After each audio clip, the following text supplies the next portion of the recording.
Center, Rajiv Gandhi University, Itanagar, Arunachal Pradesh. I request you, sir, to kindly take your seat on the dais. Thank you.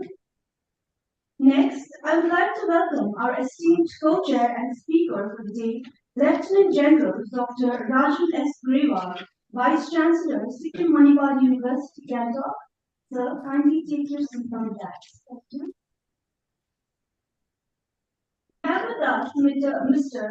South Parvati, former President, University of Texas, USA, and Professor M.N. Park, former Pro-Vice Chancellor, Indira Gandhi National Open University, who are present with us through the online route. Now, I would like to request our Honorable Vice Chancellor, Dr. Jagannath Patnaik, to felicitate our chairperson, Professor Saket Kushwaha, with a khada. Thank you.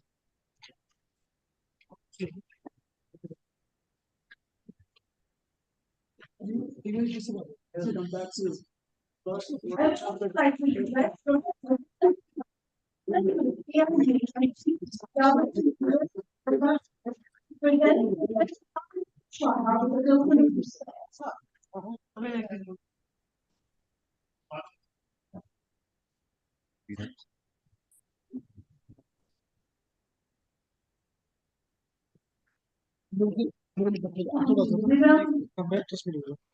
Next, I request the Honorable VC University to felicitate our esteemed co-chair and speaker for the session, Lieutenant General Dr. Rajan Grewal.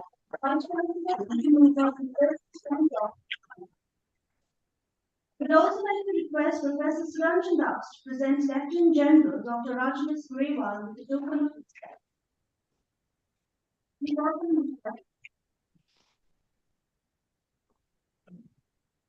We now begin with our second session. The theme of this session is personalized learning through edutechnology. In this session, there will be deliberations on methodology and technology required to impart personalized learning in India and HDR, measures and strategies to optimize the use of AI in higher education. Ladies and gentlemen, I now take the privilege of introducing our chairperson for this session, Professor Saket Kushwaha. Professor Saket Kushwaha is the Vice Chancellor of Rajiv Gandhi University, Itanagar. Earlier, he served in Lalit Narayan Mithila University as its Vice Chancellor.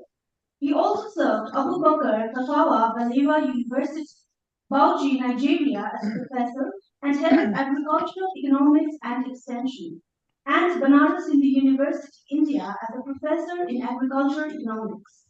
Professor Kushwaha is a life member of 12 professional bodies and editorial boards, an expert in the field of zero-emission research initiatives.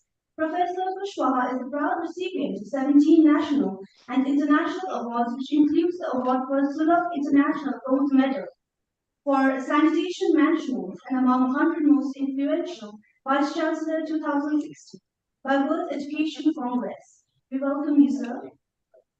Now I take the honor of introducing our esteemed speaker and co-chair of the session, Lieutenant General Dr. Rajan S. Grewal. Dr. Veteran Lieutenant General Rajan S. Grewal, BSM, is the Vice Chancellor of Sikkim Manipal University and alumnus of the Armed Forces Medical College, Pune. Dr. Grewal has held many prestigious academic, professional, instructional, command administrative, and staff appointments, including spearheading the highest multi-speciality Armed Forces Hospital in Leh Ladakh and the largest command hospital of AFMC Pune. Dr. Grewal was also appointed as the Honorary Surgeon to the President of India in 2019. We welcome you, sir. I now introduce our next speaker of the session, Mr. Vistap M. Karbari. Vistap M. Karbari is a professor in the Department of Civil Engineering and the Department of Mechanical and Aerospace Engineering at the University of Texas, Arlington, where he served as president from 2013 to 2020. He is passionate about the opportunity of higher education and is known for his leadership on issues related to enhancing access, inclusivity, impactful research and innovation, transfer pathways, returning adult students, digital and online learning, transformation and integration of academic knowledge, and skills needed for success in the workforce. We welcome you, sir. Finally, allow me to introduce the final speaker of the day, Professor M.M. Pant. Professor M.M. Pant is an expert in computational physics in the IIT Roorkee and an academic of repute. He was the Pro-Vice Chancellor Indira Gandhi National Open University and faculty at IIT Kanpur and MLNR Engineering College, Allahabad, and visiting faculty at the University of Western Ontario, Canada. He is now on designing and building systems that can meet the challenges of inclusive education of high quality and to develop a new educational paradigm that will help achieve Goal 4 of the UNESCO Sustainable Development Goals for promoting self-learning empowered by artificial intelligence and allied technology. We welcome you, sir. On behalf of the ARU and the ICFA University Sikkim, we welcome all the dignitaries. I now request the chairperson for this session, Professor Saket Kushwaha, to kindly address the House and lead the session. Thank you.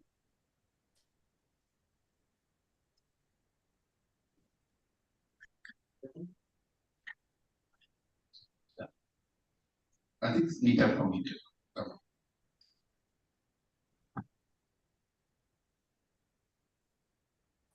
Thank you, Mr. Celebrity. Yeah.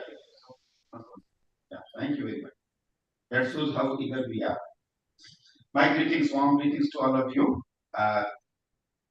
Greetings to the President of AIU, the Secretary General also, Madam Technical, is also my senior of the MBBS.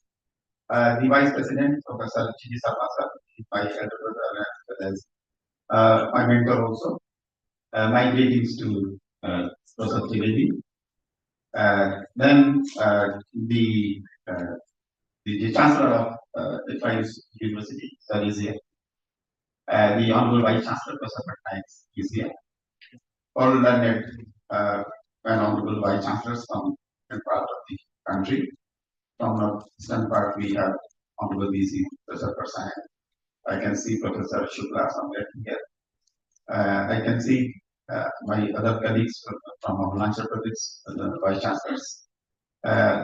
Other Vice Chancellor from other parties, I saw some Vice Chancellor from you also. That was great to have all of you here.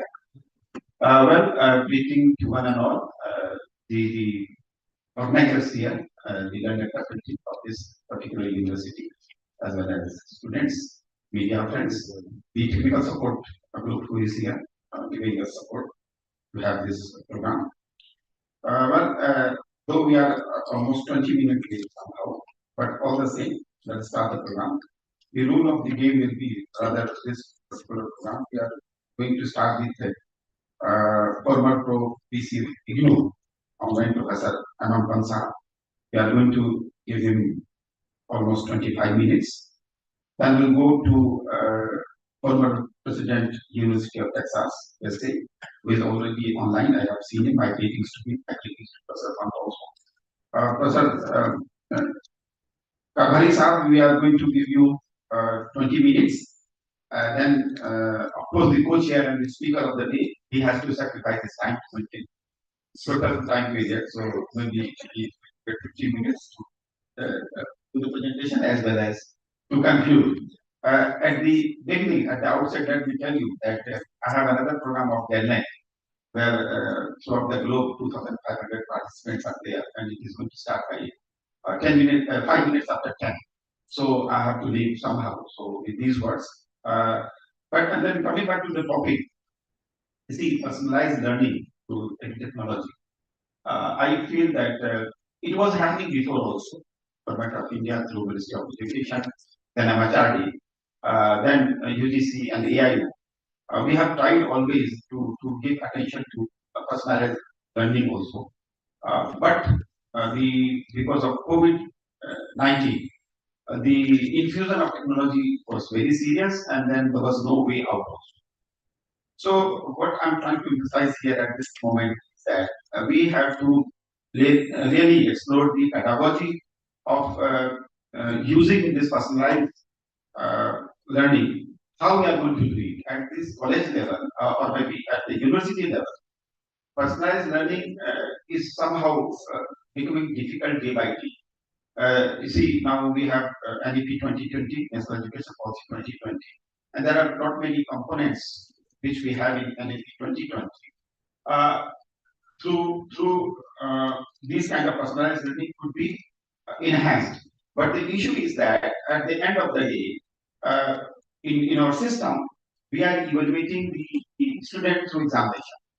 That means every student has to be given a single paper, one paper.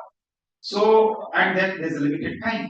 And though this is not the point I want to emphasize, but we have to take the line also that somehow because of sorry,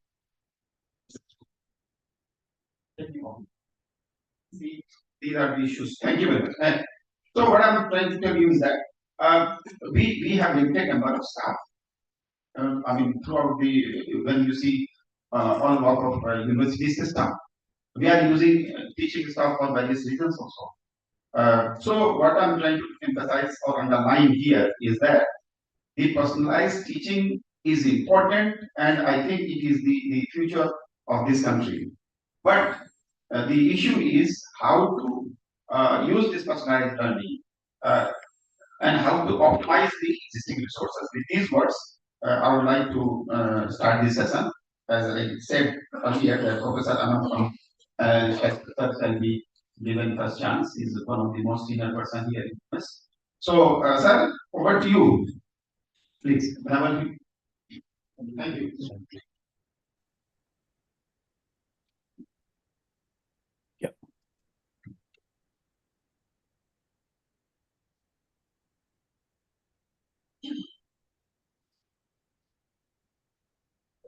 So very good morning, and it's a pleasure to be here.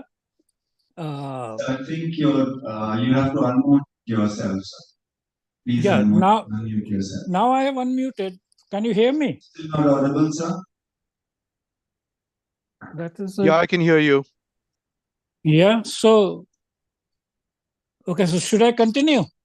Yes, sir, you're audible now. Okay, thank you.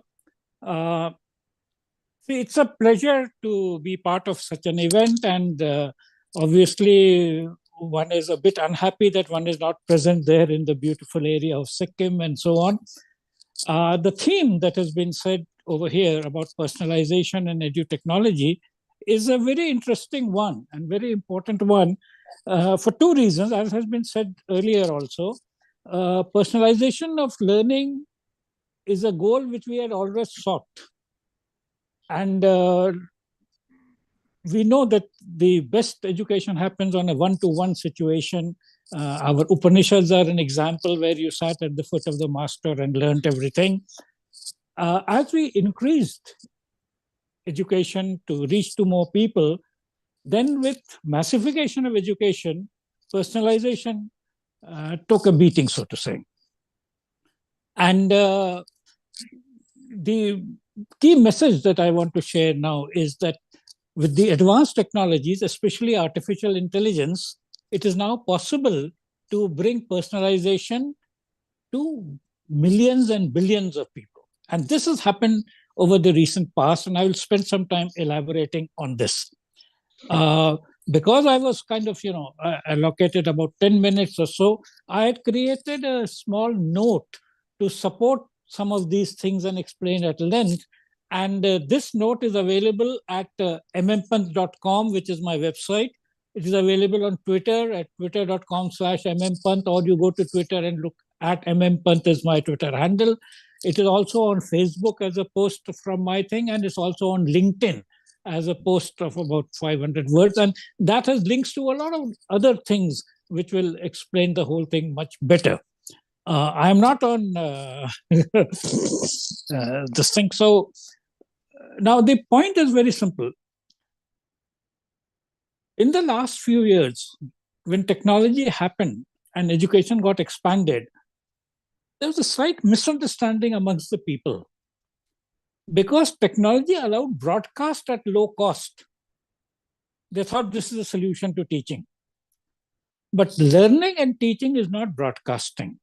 And learning happens in the mind of the learner. It doesn't happen in the campus, it happens in the hippocampus. And I'm going to kind of elaborate on some of these things. Fortunately for us, the answer is in the advanced technologies. So very often we thought of technology as something in opposition to teaching normally, but now it is really a question of enhancing the teaching. And I often say that traditional teaching in a classroom is like unarmed combat. You have a teacher, he has no other power to do anything and has to do his best to do that, do the teaching transaction. I am basically a physicist. So when I was a young physicist doing condensed matter physics using quantum mechanics, a very interesting thing used to be asked by people. What does high-end technology and high-end science have to do with Mr. T.C. Mitz? And Mr. T.C. Mitz is the celebrated man in the street.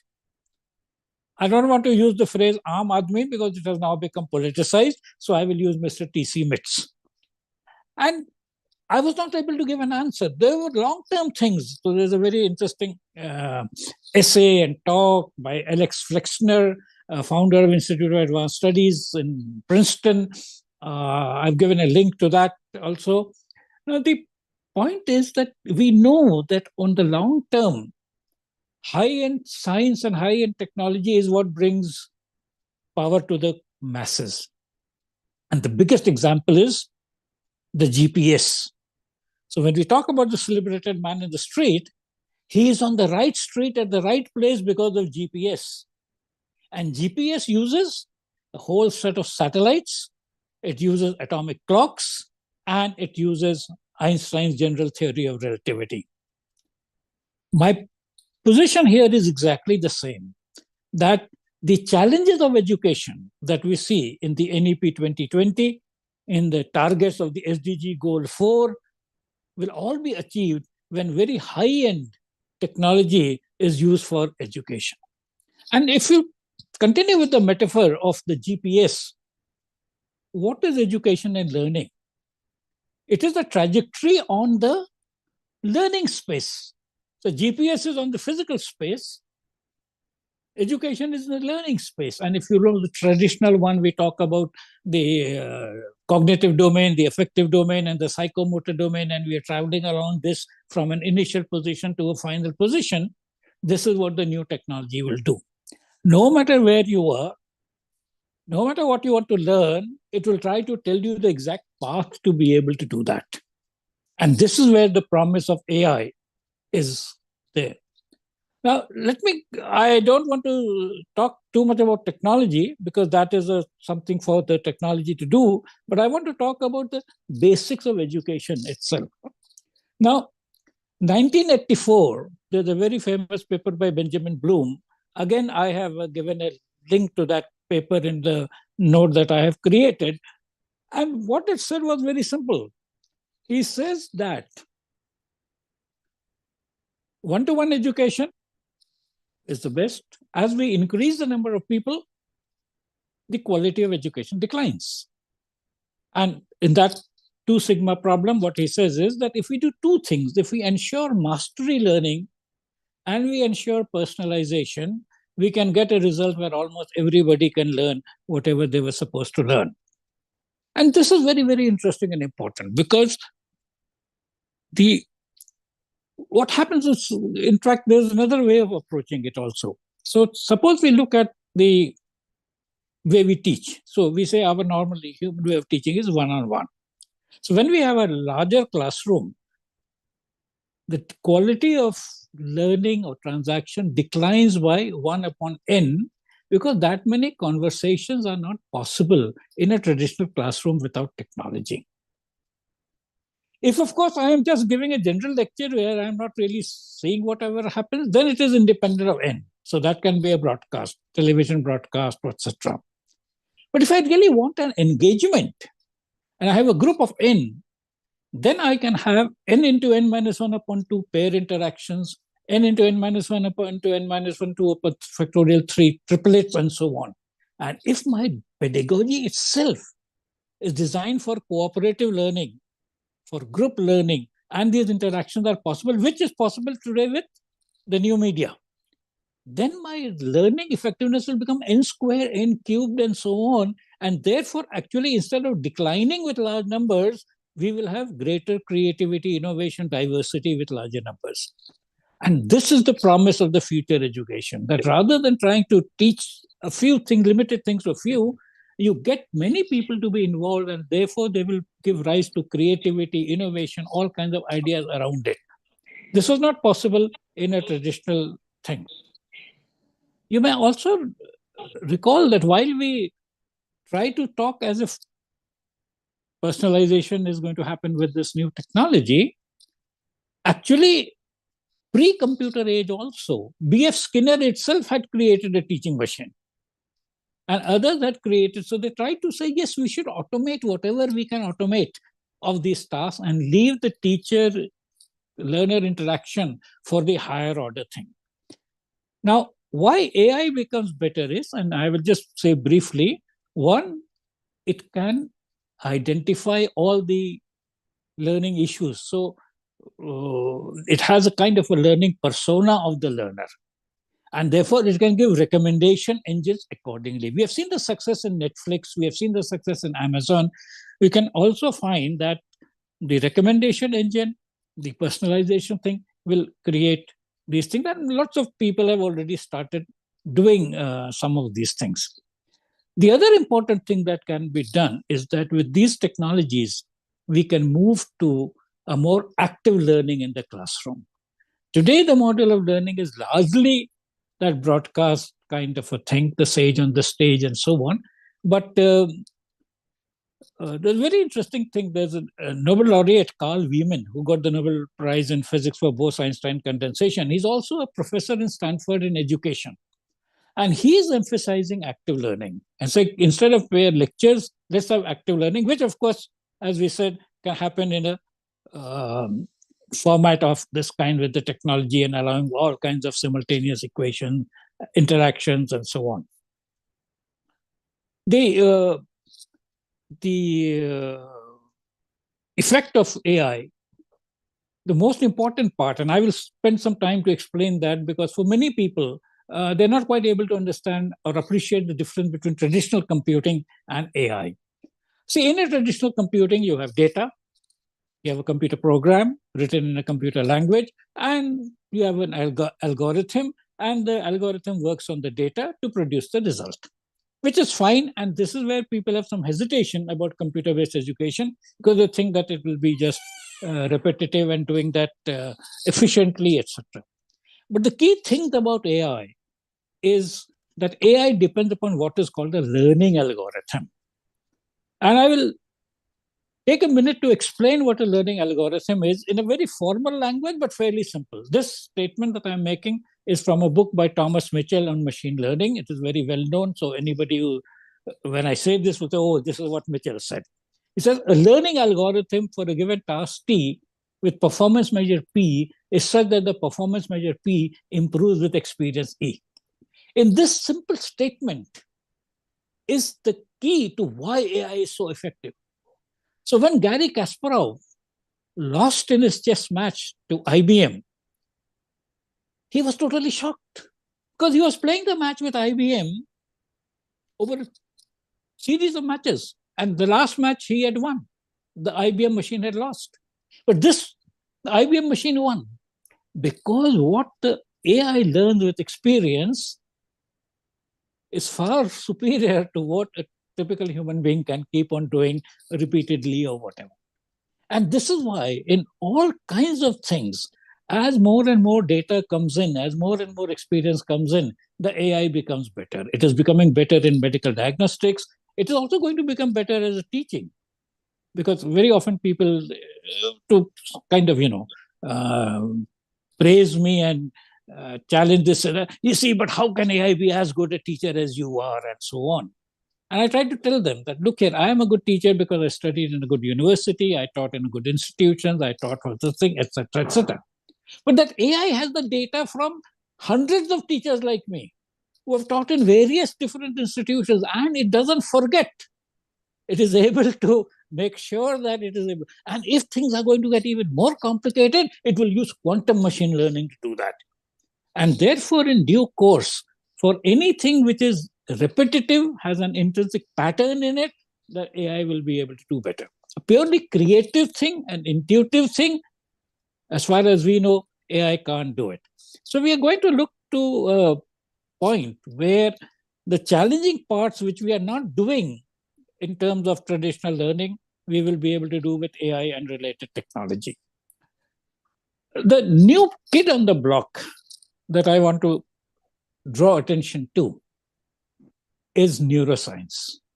So far, we've been teaching, but we have no idea what we are doing about. We have no idea where the brain is involved. We don't look at anything related to learning and so on. In fact, it is a very tragic thing that at class 10, we will say, no, you are no good in maths. You can't do engineering. You can't do physics. You can't do this. No.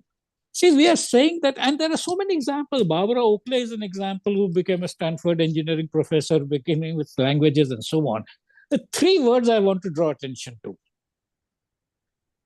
One is neuroplasticity, that we can learn things right up to our dying day. And the famous example is that of Socrates. Socrates has this famous example that on the day before his death, he learned a new tune.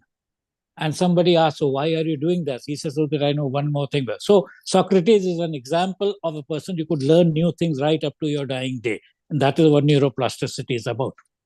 Neurogenesis is about getting new neurons generated and therefore increasing the capacity of your brain. You cannot, at age 10 or 12, you cannot dismiss the person that this is something that you cannot do because you cannot learn, etc. And the third more important one is neurodiversity. And this is why personalization becomes very important, because you cannot have one size fits all. You cannot say at age 5, this, everybody will learn this, etc., etc. And just like biodiversity is so important, neurodiversity is also very important. Each learner is unique. See, you don't take somebody's fingerprint and say your fingerprint is abnormal. We will have to do something to see that your fingerprint becomes the same as whatever is our normal standard of a fingerprint. Why are you talking that about the brain? And we know that the brain changes. See, this is the only piece of hardware. See, the traditional computer doesn't change upon what data you do, what programming you do. The hardware doesn't change. But the brain changes. Norman Doidge has a very good book called The Brain That Changes Itself. So the future is going to be a GPS kind of a thing for anybody can learn anything, provided he is willing to do the effort. You cannot learn it without doing that effort.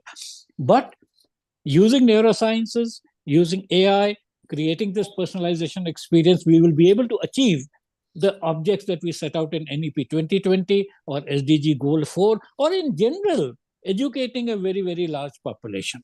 The advantage of technology then becomes that it becomes scalable easily. So just like you have a GPS device, you will have a learning device, which could be a mobile phone or anything else, and so on and so forth. So this then is the essence of what we can expect technology to do. A lot of work is being done. You already know that the example of a very common app called Duolingo. If you use Duolingo to learn a language you realize how much of this is. So there is, and the reason that we need to encourage self-learning powered by AI and neuroscience is that there is so much new to learn. You can never. So Thomas Frey has a very famous quote that if we try to insert a teacher between ourselves and everything that we want to learn, we will never be able to learn all that we want to learn. So most interesting things that are something for which you may not get teachers. And even if a teacher exists, it may not be accessible to you. And therefore, self-learning, personalized self-learning, guided by AI, built on neuroscience is the way to go. It's not there yet, but there is no reason why it won't be there in a reasonably good time. And educators have to work on this. There's a very important thing. Anthony Seldon has a book called The Fourth Education Revolution, where he says educators must take an active part in this process. We shouldn't think that some technology company or some neuroscience company will do all this. No, educators have to be part of doing this thing. They will use those technological tools just like we use any other tool in the classroom, but the learning effectiveness will be there when the educators are taking an active part in this. So I could go on and on, but I think brevity is the soul of wit. I'm quite happy to elaborate on that. I've already given a written note on that, and I am available on social media, internet, etc., to continue.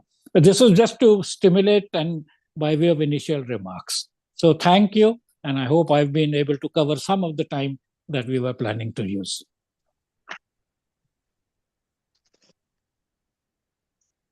So, no compliments and appreciation will be enough to actually acknowledge the quantum value addition to your talk, the perspectives that you've enhanced from neurosciences, neurodiversity, to neurogenesis, to campus versus hippocampus, and this has been, I think, easily the best learning experience that one has had in a long, long time, and profound gratitude from the entire distinguished audience over here. We request you to stay back, sir, for questions towards the end of the session, if you allow. Sure. I once again thank you for a superlative talk, sir. It's also a privilege and pleasure to invite Mr. Vistav Karnari, former president, University of Texas, the United States of America. And the stage is all yours. We look forward to your disposition. Thank you very much. I'm going to try to share my screen, and let me just check that you all can see it. Give me a second for that.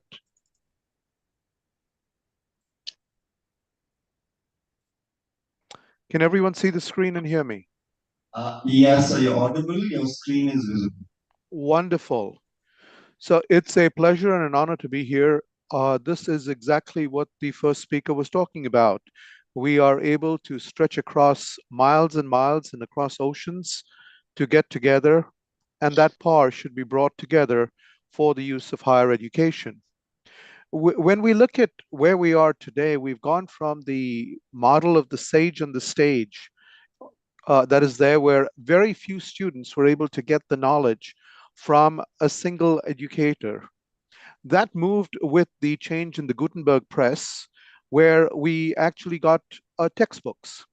And these textbooks then took the sage and the spade and multiplied that, so to speak, so that other people could then take the knowledge that was brought by a single individual, and then the other students of that individual could then, let's say, multiply that knowledge and teach it to far more. That's obviously gone to large classes. From large classes, we moved to the use of multimedia.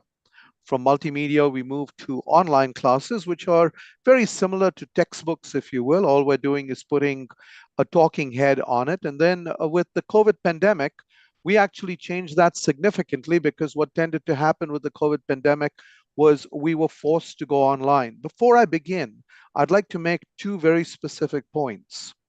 When I talk about online education and I talk about education in the modern world, please make sure that I am not claiming that this is superior to face-to-face education. Face-to-face education, when done correctly, when done with the active participation of the teacher and the learner, and with the social interaction, is the most powerful thing that we can get. However, that is limited by time, it's limited by space. The second is also that what we did during COVID was primarily what is known as remote emergency teaching, and that in no way, shape, or form should be confused with online education. Remote emergency teaching is basically having a talking head, just as you are seeing me today. I'm giving a lecture, you're listening to the lecture. It's no different from my standing in front of a class and giving a lecture and everyone either going to sleep or maybe catching little parts of my lecture. That is not true online learning.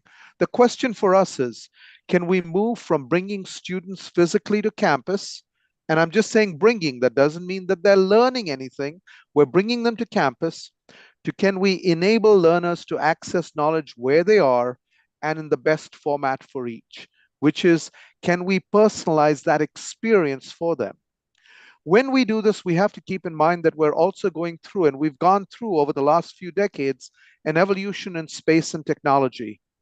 We've moved from the grand universities of the past, which still exist, with wonderful buildings, sometimes very cold and very hot, to buildings that have been designed to have connections, buildings that were designed so that we could engage people through their flow.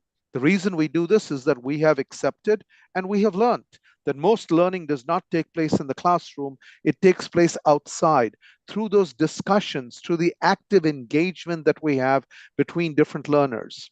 And so we moved forward with technology to networking of areas and integration of systems.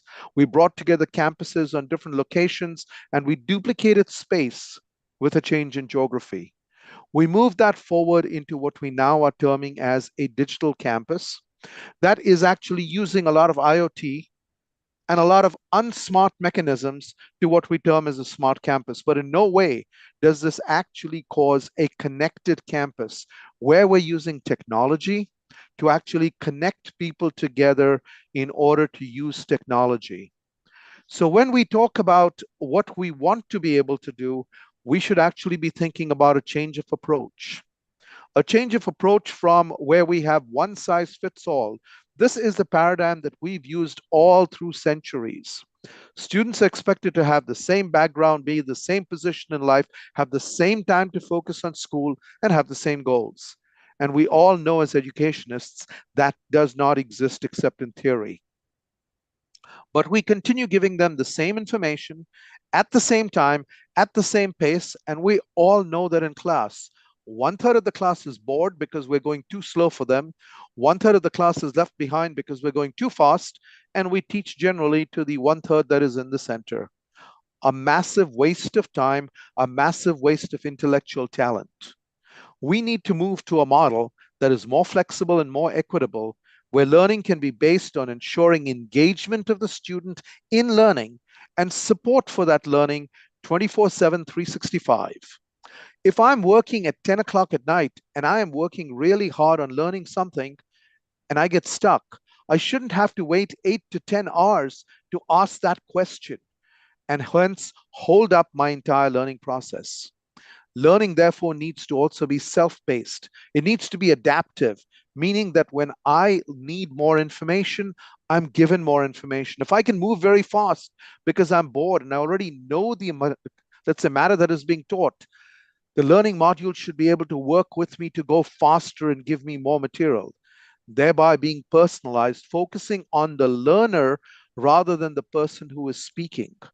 And interaction needs to be fully immersive. It needs to be active at all times. It needs to be collaborative. Remember those spaces that I talked about that we've been designing in our buildings where people come together to talk, to discuss, to get into creativity. That needs to be done, and it can be done wonderfully well in active learning spaces used through technology, making it all inquiry focused and focusing on discovery and inquiry rather than rote memorization. An important thing for us to keep in mind is when we talk about connected, what we really mean is networked.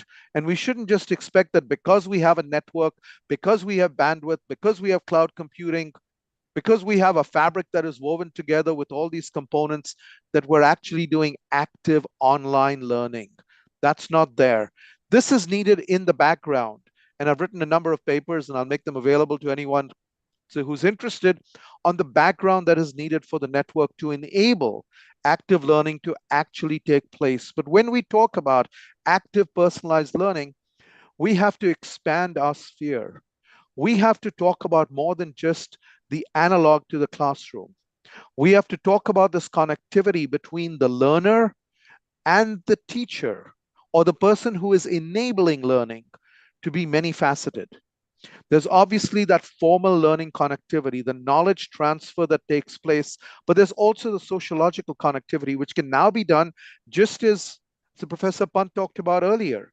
It does not have to be one-on-one. It can be many to one to many. It can be within groups, all of it going on at the same time. The connectivity also needs to be for holistic student enablement. We have to look after the wellness of the student completely, not just of the mind, but also of the body.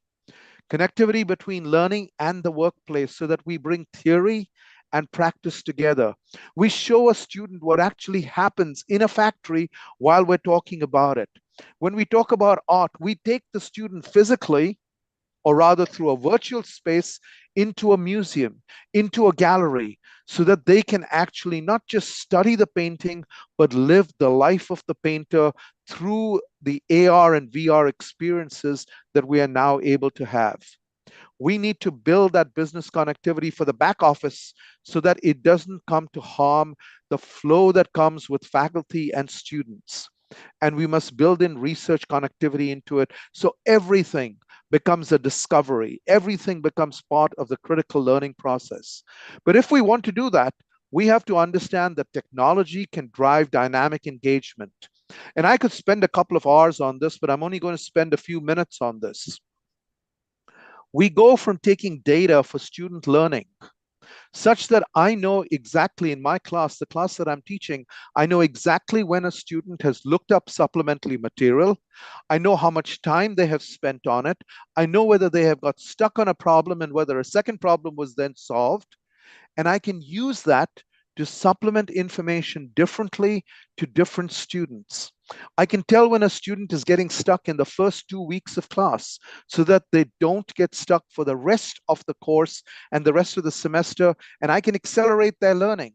Or if someone's getting bored, I can advance them far beyond anybody else. Those are insights that are driven for pathways. This can be done then through adaptive and personalized learning and active learning. And that also means that what I have to be able to do is to use sociological connectivity for learning, training, and social immersion, which means I can use virtual immersion through AI, ML, AR, and VR so that a student is actually immersed in the learning platform, in the learning module, in what they're trying to study. Think about when we're trying to talk about a student who is talking about archaeology. How many of our students actually get to go on an archaeological dig and understand what happens, understand the sociocultural differences that were there, understand what happened a century, 2 centuries, 10 centuries ago? This can all be brought now to the classroom for the individual through AR and VR.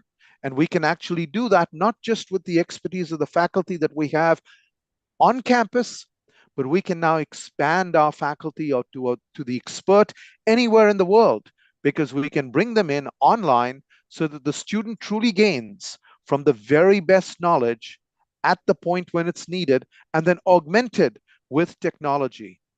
And all of this can be done so that the student and the faculty don't have to deal with all the problems that we see today. The classroom wasn't open, there wasn't enough chalk, there wasn't enough place for people to sit, it was too hot, it was too cold.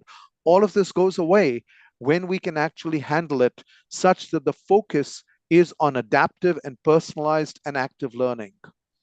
We can also do it then such that we can have courses that are brought together and modules that are brought together. Today, if a student wants to study high energy physics, or in my area, if they want to study the area of polymer matrix composites, they have to learn a lot of material before they get to it. They may bring a lot of experiences from their jobs, from the work that they're doing, and we yet make them repeat that same thing over and over again. We have the ability today to give people modules of knowledge that is needed when they need it, as they need it, and then bring those modules together such that we can actually define a curriculum that is personalized, so that a person who wants to actually focus on a branch that has not yet been defined. If you'd asked me 15 years ago about data sciences, we didn't have anything in data sciences. Today, that's the buzzword of the hour. So is ML and AI. In 5 years from now, there will be other buzzwords, and we in academia need to keep up with this changing needs, the confluence and the congruence that is going on, which is very rapid between information and technology, and we tend to fall behind. We need to be able to provide our students that personalized education, not just the learning that happens, but also the information and the knowledge they need that one student might want differently from another student, keeping in mind that we want everyone to have the same base so that they're learned citizens who also are technologically adapted and can understand this great change that is occurring in technology and information. But beyond that, we want them to be able to specialize in anything that they want. and any area on which they can put that creative juice so that we can have personalized, focus specific degrees that can be brought together. And that does not mean that every university has to have expertise in each of them, because we have the ability of now sharing that expertise between universities, not only in a region, not only in a country, but globally, bringing the best faculty online, virtually, to augment those that we actually have physically. This then defines for us the future, where technology will enable the future of higher education.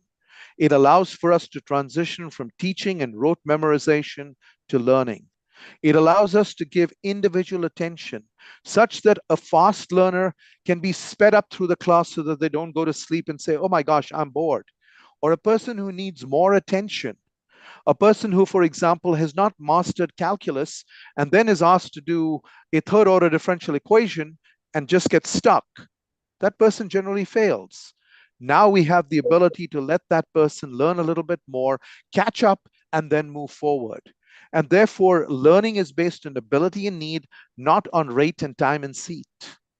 Global partnerships can be enabled through having these lecturers and faculty who come in to collect that knowledge that is accessible on demand by the learner. Technology then becomes not just a tool, but it becomes an enabler. It's based on ability, not on age. It's based on competency of the student or the learner rather than time and seat. All of us have grown up where when we sat down and we finished one semester, we then went to the next semester. We went to the third semester, and at the end of 8 or 10 or 6 semesters, we were told, great, if you've passed, you have a degree. Everybody did exactly the same thing. And it didn't matter. What we basically said was, if you have the patience to pass over this period of time, we will grant you a degree. What we didn't really look at was how much a student can learn and how much more that learner can learn over that period of time. Therefore, we need to be able to use what we have with AI, ML, and adaptive learning to actually focus on knowledge and active learning rather than memorization. We need to be able to give them individualized knowledge and transition from degrees, certificates, and badges to knowledge on demand and knowledge in packages. That does not mean the degrees go away, but the concept of a degree that was based on time is now going to change to the concept of degree that is based on competency in a topic and competency based on creative action. And so what I'd like to leave you with is just a glimpse of how technology is changing the way that we will look at campuses. The traditional campus was simple. It was a combination of common spaces, labs, classrooms, offices, residence halls, and services. People were located centrally and distributed, but largely physically co-located at a single location. If a student, if a learner could not come to that location, if a faculty member was not at that location, that knowledge was not passed on. We therefore also had inefficient use of space and resources, and access to knowledge was constrained by time, space, and location. What a waste when brilliant minds were not able to get together just because it wasn't 8 o'clock in the morning. We shut everything down at 5 o'clock in the evening. In a network campus, we changed that a little bit. We said that similar spaces were connected through a network with some off-campus services. We actually did this for back office functions. We did this so that we had a student information system. We could do billing, we could do registration. But access was still constrained. Access to knowledge, access to learning was constrained by time and location. When we talk about technology and edu-technology today, and we talk about how all this is brought together, what we have to think about is a combination of physical space and integrated digital platforms, what I term as phygital space that is focused on people. The learner is now in the center rather than the physical location. People can be spread globally, accessing information and services seamlessly, and we have to plan for it digitally. Physical space and the digital platforms should not be considered as distinct operations. They have to be considered as the same operation. When we have a student in a classroom and when we have a student immersed through virtual reality, we have to consider this is all part of a single learning process. When we're teaching in class and we also have online chats that are going on simultaneously within groups of students so that they are bringing more knowledge to the classroom, we need to be able to plan for it. The campus therefore connects offices, offerings, and operations through technology, and access is truly unconstrained by time, space, and location. When we can do this, we will truly be able to have technology being used for knowledge generation, dissemination of knowledge, and true critical thinking. I hope I've been able to give you a few ideas in terms of what can be done and what is already available and what we're doing all over the world today, and the wonderful future that exists when we bring educational technology in the right way to augment what we're doing in physical space. So with that, I'll stop, and I hope I've left some time for questions for all of us at the end. Thank you very much.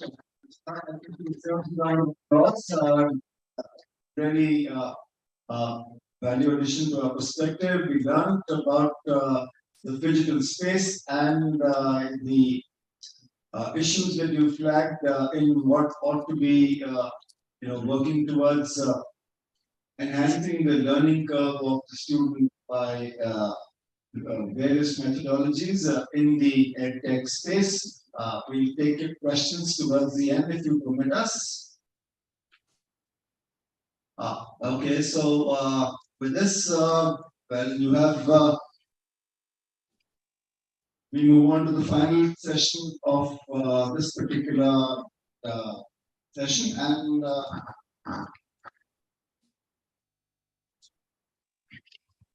so I'll be the migratory bird who comes on from approach as guest to masquerade as the speaker for the day. And very interestingly, we have the first slide, please. So I'll, if you permit me, the leadership of the distinguished leadership of the AIU permits me, I'll go straight to the presentation. So clearly, EdTech and personalized learning make a huge synergy, which is the future. And I think if we are able to leverage these together, then we are working in a space where do I manipulate the slides or call for the next slide? Next slide. Do I have I call for it? Yes, sir. Okay, fair enough. Then we can go next. So my name is Rajan Grewal. I'm a work in progress, and we have the next slide, please. Yeah, and I endeavor to give you a little. So I don't use the word last because last is defined by God. So one is the final speaker of perhaps this AIU East Zone Week, and so quite quirky and causing distress and discomfiture to everyone who wants the session to end and has to move on. Next, please. So here I am, and to quote Charles Darwin and Survival of the Fittest, went on to say that it's not the strongest species, but the most not the most intelligent, but the most responsive to change and the paradigms that keep evolving through the journey of life. Next, please. And herein lies the landscape of education, which is changing significantly. So we have universities where we have to manage complex issues regarding students who are grossly outnumber their teachers, and it's again something that raised to the power n and n raised to the power n, as Professor Pant had alluded to. The footprint of education going into the hinterland actually emphasizes the geographical need and access or the penetration in the last mile connectivity of the educational endeavors, as also the need for faculty to be evolving dynamically so as to address the paradigms of the future and be relevant on multi cross-sectional domains and also those which are emerging. So he has to be on a conveyor belt on aviation fuel, ever so eager to move on into the next learning space. And of course, funding large infrastructure, personalized learning can address some of those money not so well spent, as also getting over the status quo kind of comfort zone of where we tend to have a cocooned peaceful stagnation. Again, we need to break those shackles. Insofar as students are concerned with personalized learning, we don't expect them to move around. The cost of professional education in person is significant, and in personalized learning, perhaps you can minimize or optimize these costs. As also people who work need to learn. And as they learn, they need to learn, they need to unlearn, they need to relearn. And to do that and also work is like a trapeze artist in a circle. So these people would need to, balance this, and therefore, that's where EdTech and personalized learning comes in. Employability and limitations also underscore the need of personalizing our educational landscape. The emerging trends that are really available are, of course, what has already been elucidated succinctly by Professor Pant and Vistar. And so remote learning and distance online education of the digital modality, the user experience is extremely important if we were to make it count, and not just take the box of taking a class. So therefore, tailors and drapers would get a complex that one size fits all being repeated. So I'd stay off that. But clearly, virtual labs now for experiential learning, digital libraries allow access from your living rooms, and customized education is all about skilling, reskilling, upskilling, and also social enablement. You're in harmony with your ecosystem, thereby your emotional and adversity quotient are taken care of, and the outcomes also are adequately addressed. May we have the next slide, please?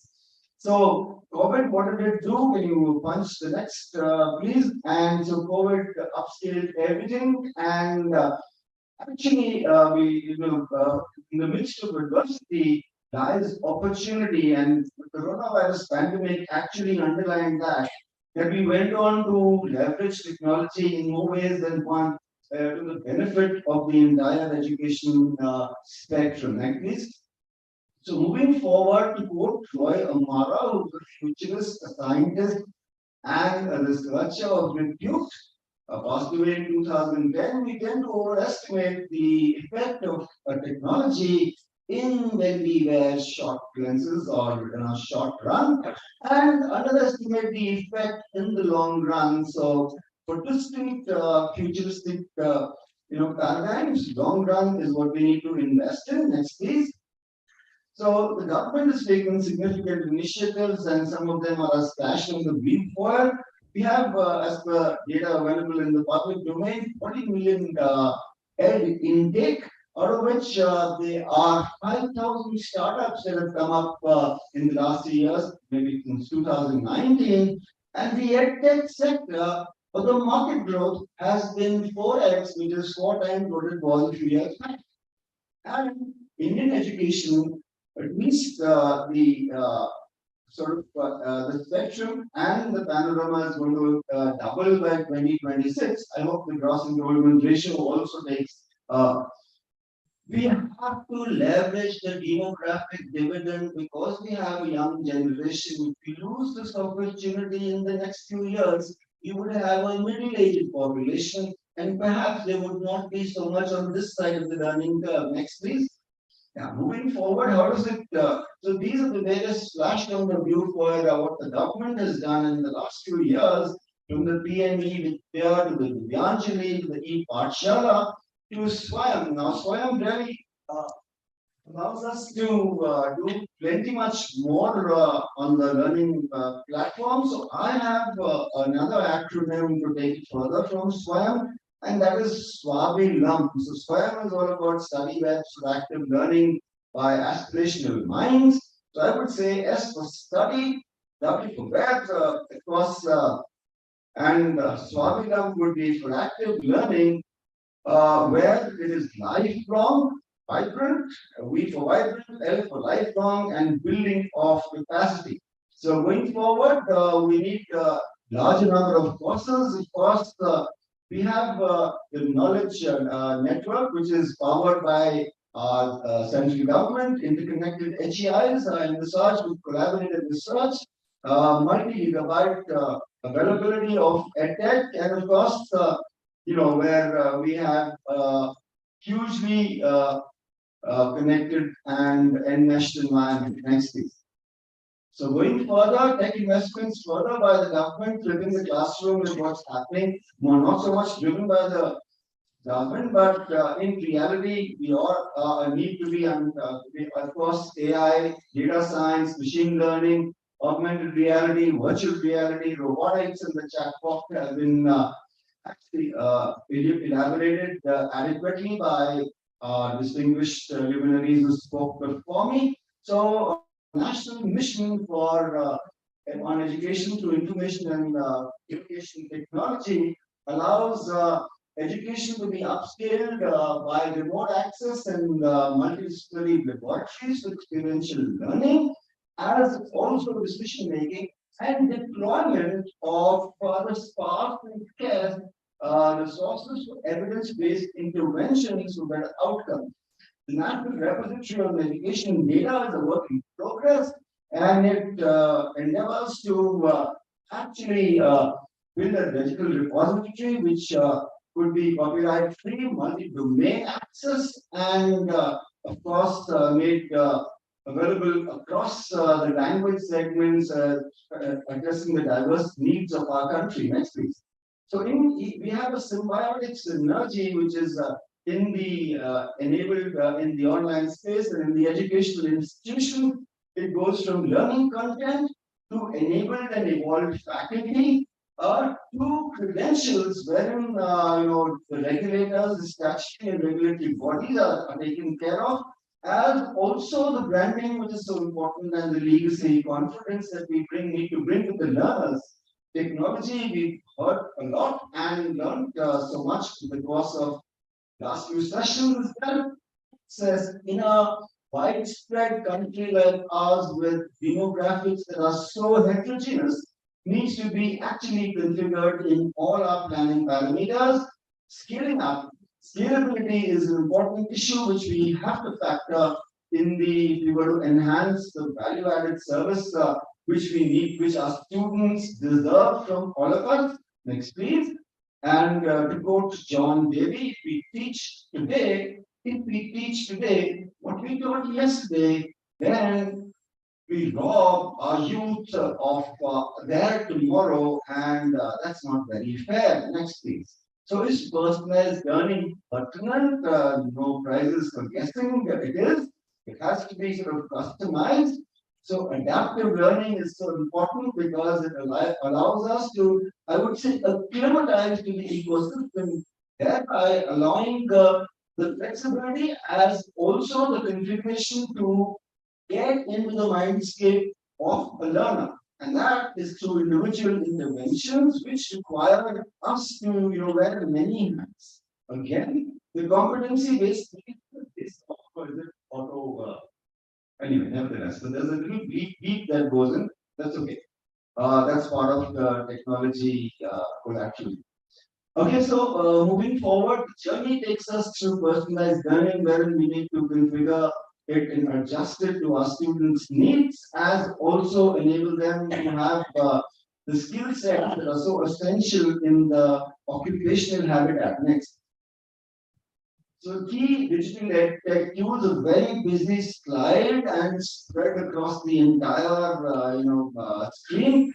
So I would just flag a few issues. Data has to be worked on in such a manner that it enables design content to ensure predictive modeling, which is that AI and ML enabled what we need to futurize in terms of the context and the content that we bring, and that's where personalized sequencing is also enabled through technology, and supplementary modules could be configured and adapted in a supplementary manner, as also the evaluation and assessment spectrum can actually be improved significantly It also takes care of learner profiles, the e-feedbacks, and we can curate the content and contextualize it with the learning that we get over the course of the history which AI and ML pick up and data science picks up. Next, please. So 133 million, we're going to have new roles with tech-enabled economic growth, which is significant, and that's 2022. So I don't know whether she was in touch with or had a memorandum of understanding with Nostradamus. So that's a fiction. I hope it's working out true. The time will tell. The data of 2022 is yet to come in next. It's a win-win situation and a wow experience for learners because they have improved outcomes. Why do we teach? We teach because ultimately it is improving the capacity, enhancing the learning potential, the cognitive ability, and the articulation of knowledge to address the needs of the occupation or the evaluation of the perspective. And I think that is fast-tracked in so many ways. So we get results which are more focused. There is enhanced student involvement, engagement, and participation, which allows the self-actualization and the highest needs of the Maslow's theory. And this is possible by revamped learning modules, which have to be user-friendly. Clearly, because one user's needs of the fingerprint, which Professor Pant alluded to, is so different, and therefore there's no mix and match situation or solution. Next, please. So to quote Mr. Amitabh Kant, former CEO of the Niti Aayog, took it to a different level and is now heading is the coordinator of the G20, of which India is the chair effective this month. And he, in a little while back, told us about future of learning in India as EdTech, and very profound indeed. Next. So how does digitization and digitalization, how is shaping EdTech? Well, there's an emphasis on this. And the physical option is where we need to focus on, because we can't take that quantum giant leap into the stratosphere wherein we go ahead and do what we want to, the way we want to, with just technology. And tools are essentially, a means to an end, and thereby our methodologies have to navigate through this entire value chain. Of course, working towards enhanced competencies, employment enablement, and a better experience through educational, shall we say, initiatives. Next, please. Okay, going forward, we've covered this. So, multimedia graphics, innovative space of learning is definitely on the horizon, if not in the possible immediate future across the length and breadth of the country. India's EdTech boom is again, launched into a different galaxy by the enthusiastic and energetic edupreneurs, which is a little, sort of jugglery of entrepreneurs. And these are people who adapt, adopt, and configure creative multicultural solutions for addressing the diverse needs of our population of youth. Comparative exams are configured to balance the work-life, shall we say, dynamics, and of course, on-demand learning empowers students so that even when they're at work, and they can be using any medium of their choice, and keeping the learner in the loop is so important, because ultimately the circle of it all getting completed towards the purpose that we are imparting education is taken care of. Next, please. To quote, we need to bring learning to the people. So we need to bring learning to our youth, and lifelong learning across ages into the gerontological space. And even like Socrates is quoted to have learned the day before his demise. Amazing. And instead of people coming to campuses to sort of as a place of worship, I think we need to go beyond the box. And next, please. So how do we go into that space?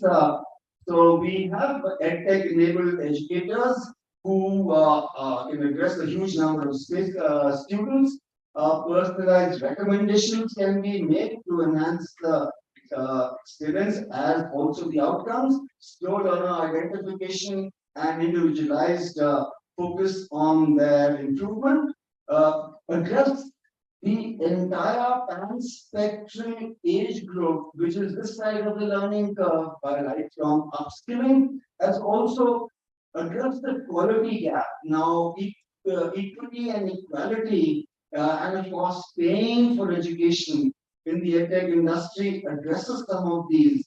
By wherein we come from different socio-economic, geographical, or other backgrounds and have a fair chance of making success. Next, please. The challenges with personalized edtech, it's not like a perfect fairy tale kind of a tailor-made solution. So, there are some limitations and they can be overcome and mitigated by giving us a hands-on virtual reality field of lab sessions, which is enabled by technology through learning management systems from artificial to augmented to virtual reality to AI and ML and data science and the coping skills. A college is a great place to unwind, to meet peers, to let off steam, to learn, build relationships. And that's where personalized learning will have to address the emotional quotient or the adversity quotient of the student. And of course, the traditional mindsets, competencies of teachers and faculty would have to undergo a paradigm change and an ongoing investment as we go forward. Digital infrastructure, as Honorable President of the AIU, Professor Suranjan Das, has just articulated, that the digital divide has to be addressed, and of course, the government, the NGOs, and the various other players, corporate social responsibility can address the limited footprint that technology has in the hinterland of our country. Next, please. So, to quote a McKinsey report, research.com, so virtual assistant, virtual reality, 40% of students get answers out of using this technology. Doesn't work in India, definitely powered by data from the West. And the Bill and Melinda Gates Foundation talks about digital learning, which is more prevalent, more in the youth, less in the people as they go into the sunset of their lives. Next, please.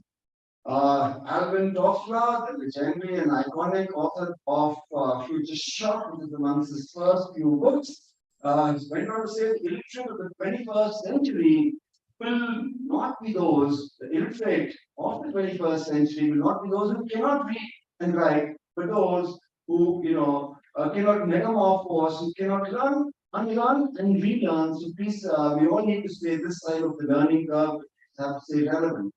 Disruptive education is again another terminology which we need to get aligned with, because we, first was out of the box, now it has to be beyond the box if the cranium or the hippocampus or the cortex is to be configured with technology as an armamentarium and bringing and ushering an edtech revolution and not just an evolution by customizing personalized education, wherein we adapt, we realign, we reconfigure, and we contextualize with the value addition that we impart. And of course, on the last part of that bullet are a huge number of modalities from which can be used from gamification to teacher viewers and much more as we go to that spectrum, and the future holds the promise for even more exciting inventions and discoveries. Next, please.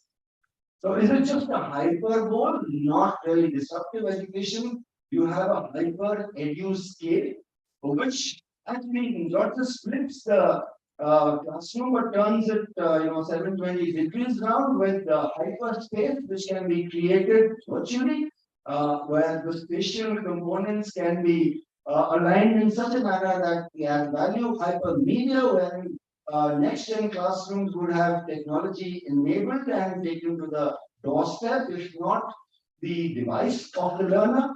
The higher education spectrum of our country and the distinguished joins and luminaries present here would need to understand, and I'm sure they do, and we have great leadership. The student experience, do we map it? Do we measure it? Do we have any quantum yardsticks or benchmarks to configure this? And whether there is a learner experience and a personalized value addition and an overall experience, all these components, I think we should undertake research studies, but that's when we'll know how relevant we are in the vocation of the job or the profession of the career that we are in. In augmented reality, adds a huge kind of impetus through giving us AI enabled a 3D component experiential learning, digital info which provides the physical experience, as also the contextual focused authentic value addition to our constructive notions, and also staying in control of how we configure our learning in our mind in the cranium. Next, please. So, some we can take some clear advantages which emerge from the medical field and the medical ed tech, and virtualization of care has been something of the past. So it's not like we're talking about science fiction. But precision-based, personalized, predictive, participative, and preventive remote medicine have been there for some time, and maybe the education landscape can also take some lessons from virtualization of care. Next, please.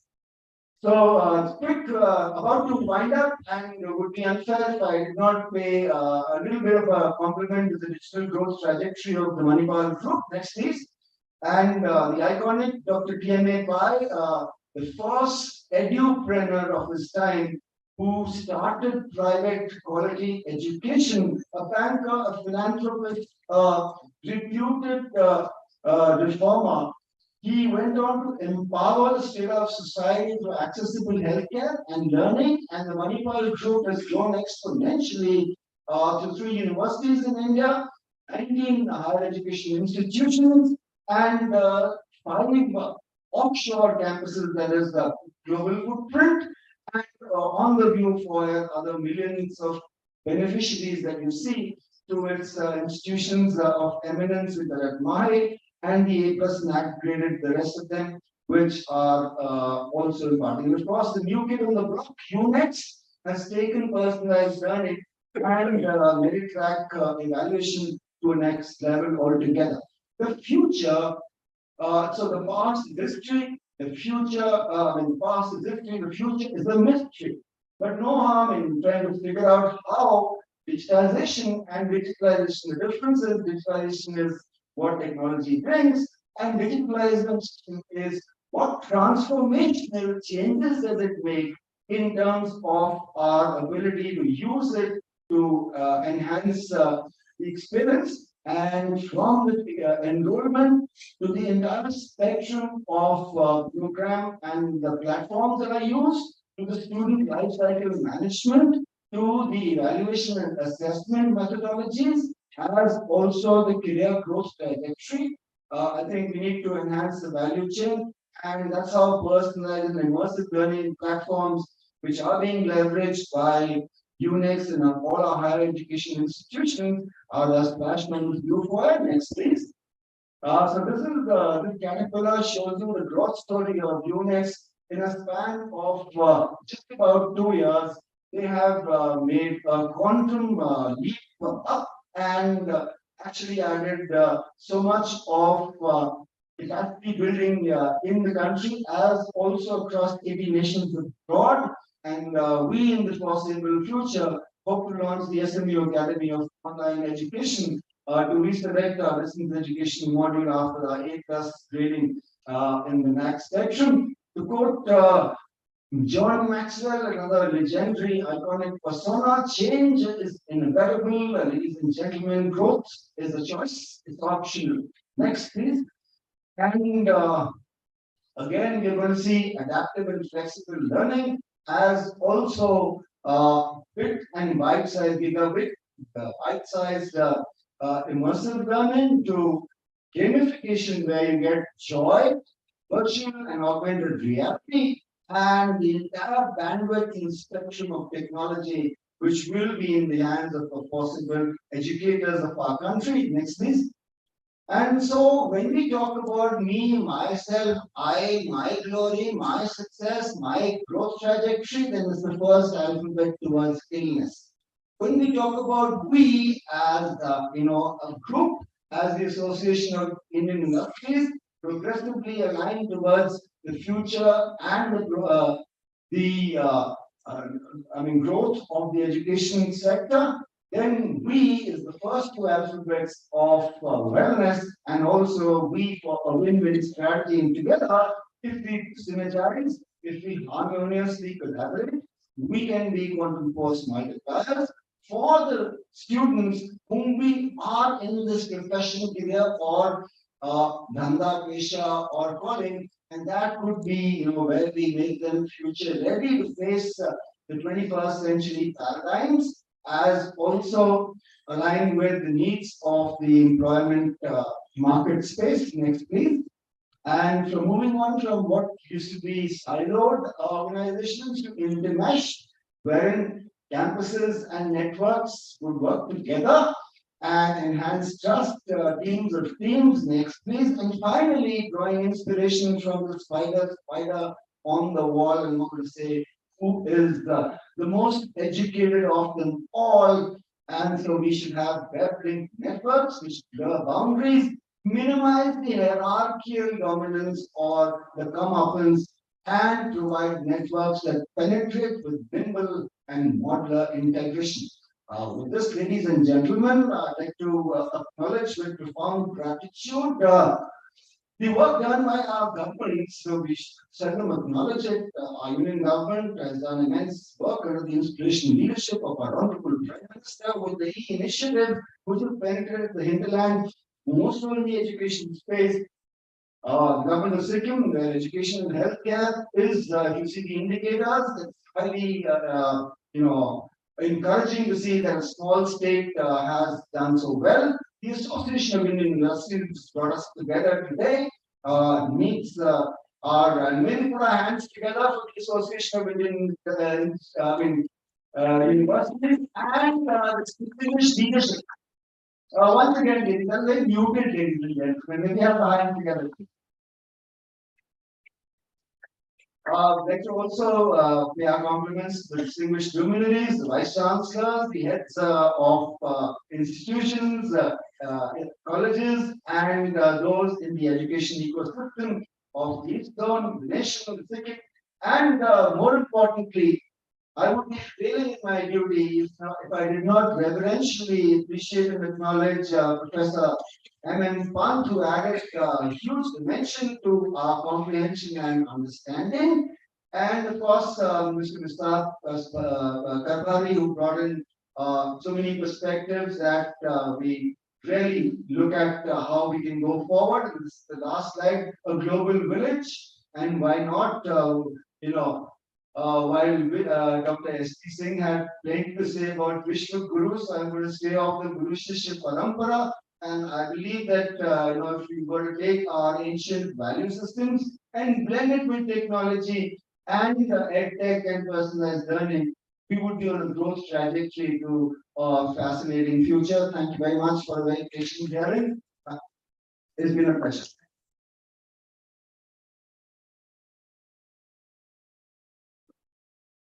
So, changing hats, ladies and gentlemen, we come to the end of the session wherein you saw me, the schizoid part of my personality, the schizophrenic in me, the speaker, the masquerading in the absentia of the honorable chairperson, whom I forgot to acknowledge and appreciate, Professor Saket Kushwaha. Sir, Dr. Mr. Okay, right. So, Sakshat Prakat ho gaye naam lene ke baad mein. So I hand over the mic to the distinguished chairperson and over to him to conduct the thing. So we have great talks by Professor Pant and Mr. Mustaf Karbhari. And if there are any questions, queries, short comments, whenever someone makes a comment, it's if you have to talk, when you use three prefixes. With my age, experience and service, when you have the license to talk anything. So we like that to be a little crisp and so questions, queries, comments, quick, fast and rapid fire would be very welcome and that's how our panelists would like them to be and you would check us. Thank you. Thank you, sir. First of all, let me tell you that in our system, Indian system, credit must be given to you.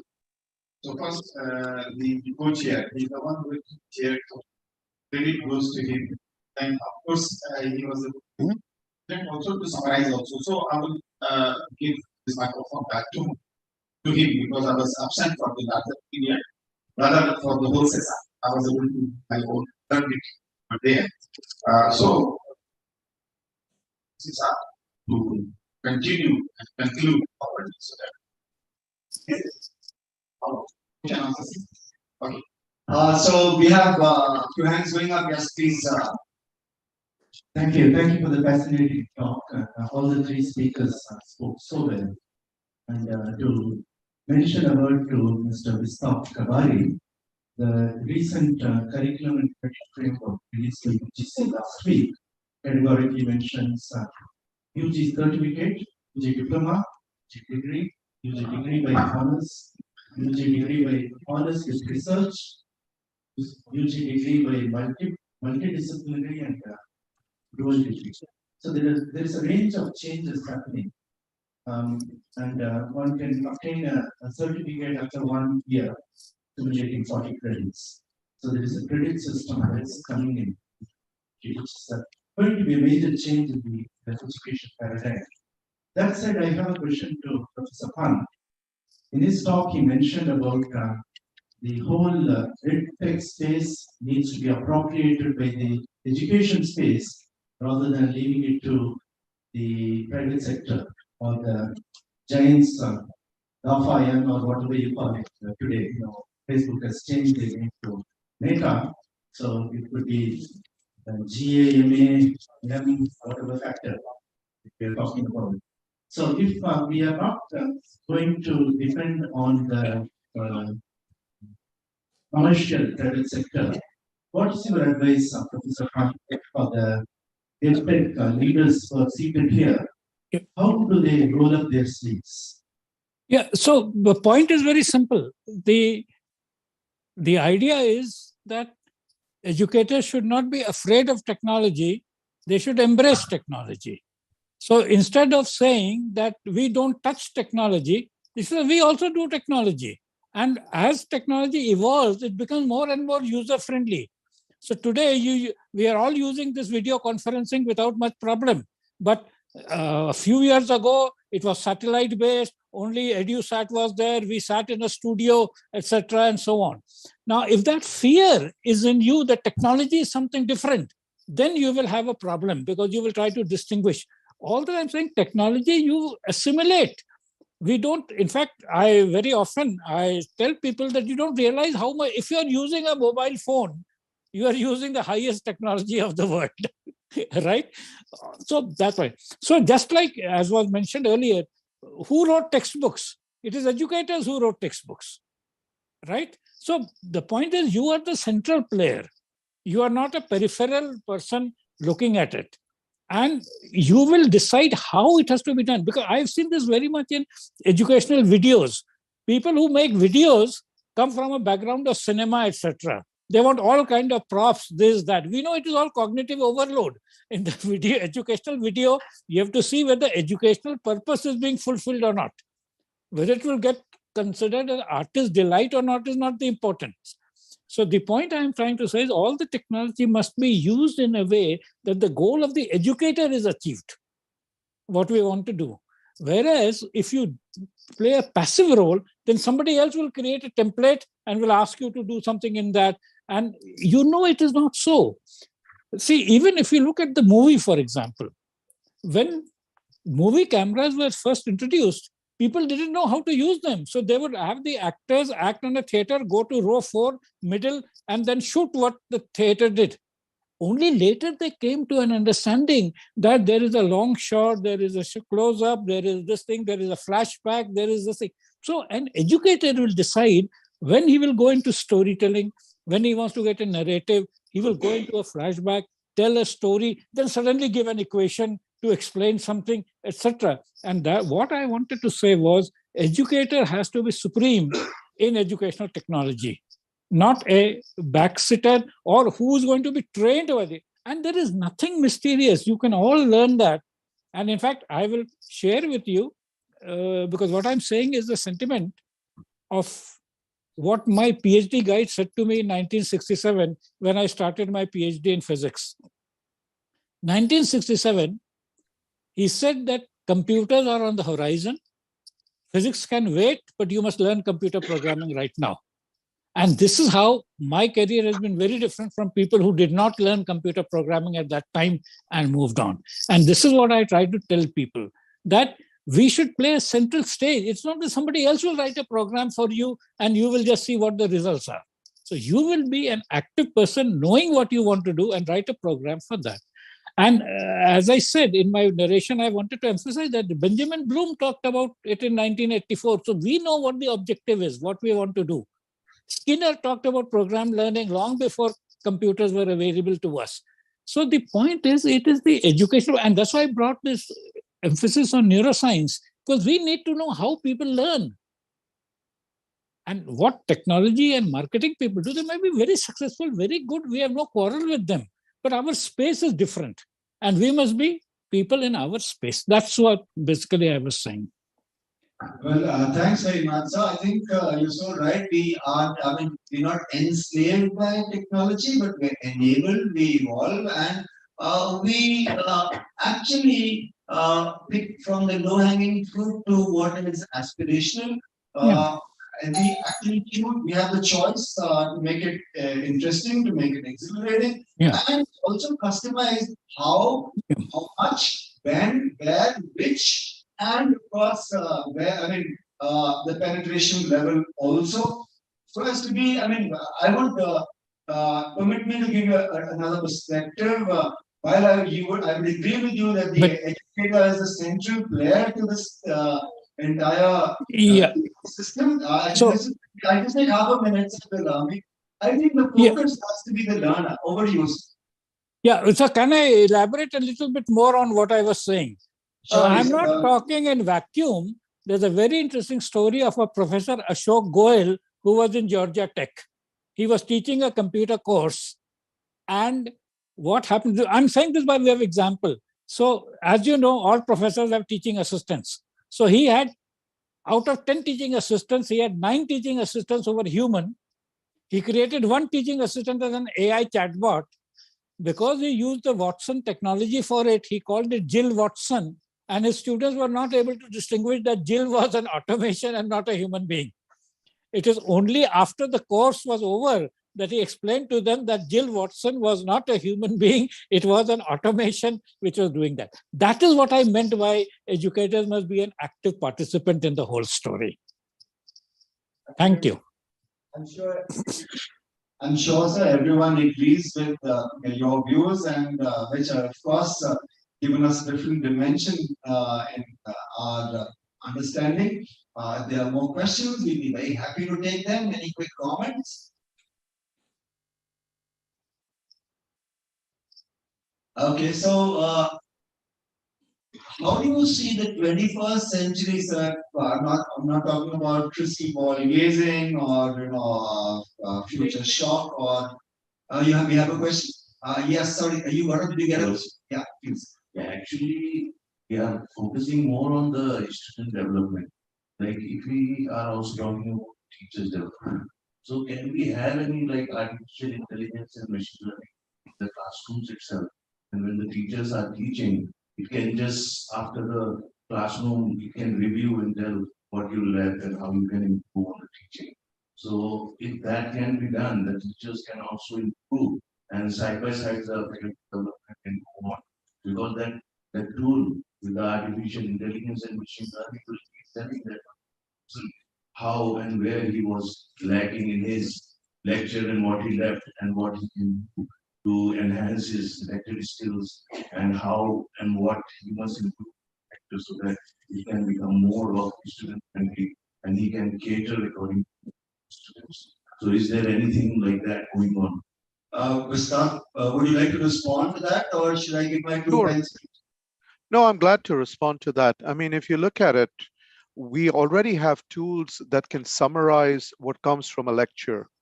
We already have tools that can, using the machine learning and AI, can pinpoint the highlights, if you will, that come from it. We already have tools that can look at language and semantics and syntax and can give feedback in real time. In fact, these are used not just for teaching, but they're also used on a daily basis by people. Those tools can be brought into the classroom, not just for our students, but also for our faculty, so that when our faculty are speaking, it can pinpoint where they may have made a mistake, where they could explain a little bit more. If you have a group of faculty, and we do this very often, where we have one course that is taught in different sections, and there are a variety of faculty teaching that same course over the period of a year. We can use AI and ML to integrate that to make sure that there is a common core to it, and that if something is left out, then that is pointed out. That can also be used to upgrade, if you will, or upskill the faculty, because all of us know in our hearts that we are always falling behind, that knowledge is being developed at such a fast pace that whatever we learn, whatever we teach our students, we're already behind where the cutting edge is. And all this can be done in real time and is being done in a variety of cases already. So what the gentleman asked for is already happening. It just needs to be just as, so Dr. Pant talked about it, it has to be technology that we think is important, and therefore we develop it the right way. Otherwise, what we have is someone who's developed a language skill program and platform. We are using that then to help the faculty member rather than creating a language skill platform that is focused on the faculty member. So it is, again, coming out with what we think is important and developing it ourselves, or going to experts from the technology point of view of saying, this is what we want. And we all saw that when we started out in the COVID pandemic. Zoom started out with a set of very basic tools. Skype had a set of very basic tools. And educationists came and said, wouldn't it be great if we could have X? Wouldn't it be great if we could have Y? And those tools started getting incorporated to the point where this now can be moved into an actual classroom. We can actually use Zoom, and I can put my students into seats, and I can actually have those seats turned into groups, and I can have groups talk to each other in real time. But this is all because faculty came back to the technologists to say, this is a great tool, but what you're lacking is A, B, C, and D. And we'll tell you how to make it happen. And so all this is already being done. We have to now go forth and tell all the technologists, this is what is needed, and here's why. Yes, ma'am. There's another question, and I think we have the distinguished persona of Dr. Pankaj Mittal, who is going to address us. Thank you, Dr. Tiwari.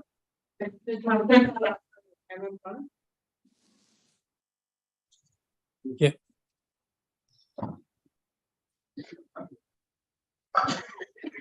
This is a question to Dr. Hemant Pant. Yes. We hear a lot about metaverse, and we are hearing that metaverse is going to change the education space of the country. So how will metaverse change the education space, and how will it help the teachers and the students? Can you elaborate? Yeah, so firstly, very often we have this, that quotation was that we expect too much of technology and we think the next one is going to be the game changer and so on. I remember when I was very young, when the structure of the DNA was discovered by Crick and Watson, we said now everything will be solved. We'll know everything about life, everything about everybody once we know the DNA. So that is an illusion which we always have. Whenever the next thing happens, we think that is going to be the panacea for everything. But yes, truly speaking, as they say, the metaverse is like Web 3.0. It gets us one more step into this thing. So now, for example, you imagine we are having this Zoom meeting. Tomorrow in the metaverse, we will have our avatars talking there. So I won't be seen as somebody away. Our avatars will all be there. We will move from room to room without having to change or click, etc., etc.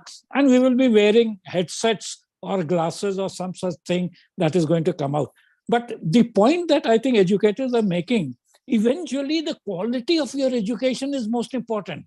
If your quality of education is bad, metaverse will not make it better. If your language writing ability is bad, word processor will not make your writing better. So the whole point we should remember is that metaverse and all these things will help us scale and reach out to a lot more people, overcoming barriers of many things, and to give a greater learning experience. But the point is that the role of the educator, in fact, nowadays you would have seen with my interest is that the educator is actually a mind shaper. And why it is very important, I will share with you something very interesting. You know, there are birds with wings which can't fly because nobody taught them that skill, or over time that skill went away. Our role as educators is to continue people to appreciate the skill of using the mind. Otherwise, we will be human beings with mind, but not able to use it. The purpose of the education system is to teach you how to use the mind with all its glory that exists. You were talking of research, creativity, innovation, writing, understanding, empathy, sympathy, all these things is what, and this is what education. And metaverse allows this to happen at a greater dimension.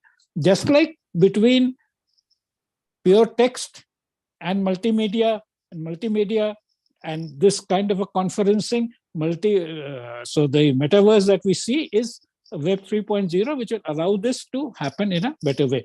But I think the important role of people training the mind is going to be important, because if we become passive zombies in the metaverse, it is again not going to be a great thing. All we are going to do is play games, be zombies, etc. And today, stimulating the mind has become a very important thing, especially, and I'm very happy that we have a technical co-partner. The signal to noise ratio is a very important aspect, that we have a lot of noise in this space. And similarly, because all the hype is created, but clearly I am a positive one for the metaverse, but equally we have to train people to be better educators, not get swayed by the distraction, and maintain the signal to noise ratio about what is good education. And that is why, for example, universities like Oxford and Cambridge over thousands of years have maintained their excellence. Whereas our institutions after 50 years become kind of, out of date, irrelevant, and so on and so forth. So yes, that is the way, and we should, but what I'm trying to say is, just like I have this metaverse, just like acting in the theater, acting for cinema, acting for movies, acting for OTT, acting for TV is different. Similarly, teaching in a classroom, teaching, say, face-to-face, teaching online, teaching in the metaverse will all be different kind of skills with some nuances of there. And as educators, we should look at that part. Thank you. Can I add something to that, if you don't? I think we've been told that this time, should we take a final question now, or should we close the session? I think we are well past our time, sir, don't mind, but I've been prodded to, and since, It is just I want to make one. Not a question. can give one time. It's to Professor Pant. We are talking about meta and extended what you're saying, extra. And can you give some interesting suggestion regarding the emotional infusion? We are talking about all the space. What about the emotional connect? Can we have some emotional connect with all this? Yeah. See, the point is very simple. You get emotions in two ways. One is one human observing another one. Again, this depends upon the quality of the human. Some people do not see the emotion in other people. The other is instrumentation. You put in a number of electrodes and see what is happening. Now, as long as that emotion is converted to data, this can be done. So there are many people now in AI, for example. In fact, if you say as the professor, you can even see which learner is not understanding, which learner is hesitant. You can see from the face. Or you could have electrodes put around that you get from the biological data and so on and so forth. So emotion is something which is perfectly analyzable and is analyzed. See, marketing companies When they show their TV ads, they have a whole lot of people who are analyzing what is the emotion, response on that. When politicians give speech, they look at what is happening to they analyze the emotions of people and they change their speeches over time to put in those expressions and ideas which people are attracted to and removing those which people don't like. So therefore, emotion is no longer that part which we don't understand anymore. We fully understand, and you even know that there are drugs which can affect that kind of a thing, the humans which can do that. When we talk about sympathy and empathy, what is empathy? Empathy is trying to understand what's going on in the mind of the person and being able to relate to that. So the answer is yes, it is moving towards that.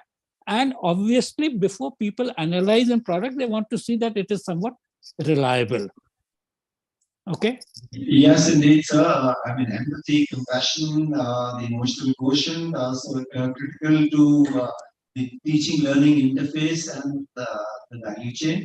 And we couldn't agree with you more as the co-chair who masqueraded as a speaker. And firstly, gratitude and profound thanks go out to Professor Pant. You've been phenomenal, sir. Truly. And many thanks to Gustav Karbari for giving us many dimensions on what is doable, possible, being done, and what the future holds for us. And with this, I'd like to compliment and appreciate the Association of Indian Industries, distinguished leadership, and hand over the microphone to Chairperson, Professor Saket Kushwaha, for his concluding remarks. It's been a pleasure and a privilege to be here amidst you. Thank you very much. Thank you, Co-Chair. Thank you very much. Let us have a applause for him.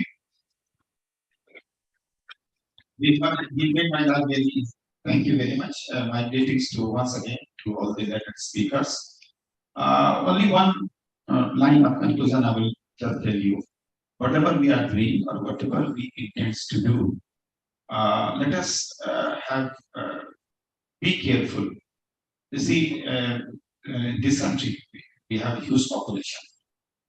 We have to understand up to what level these technologies are going to help each other.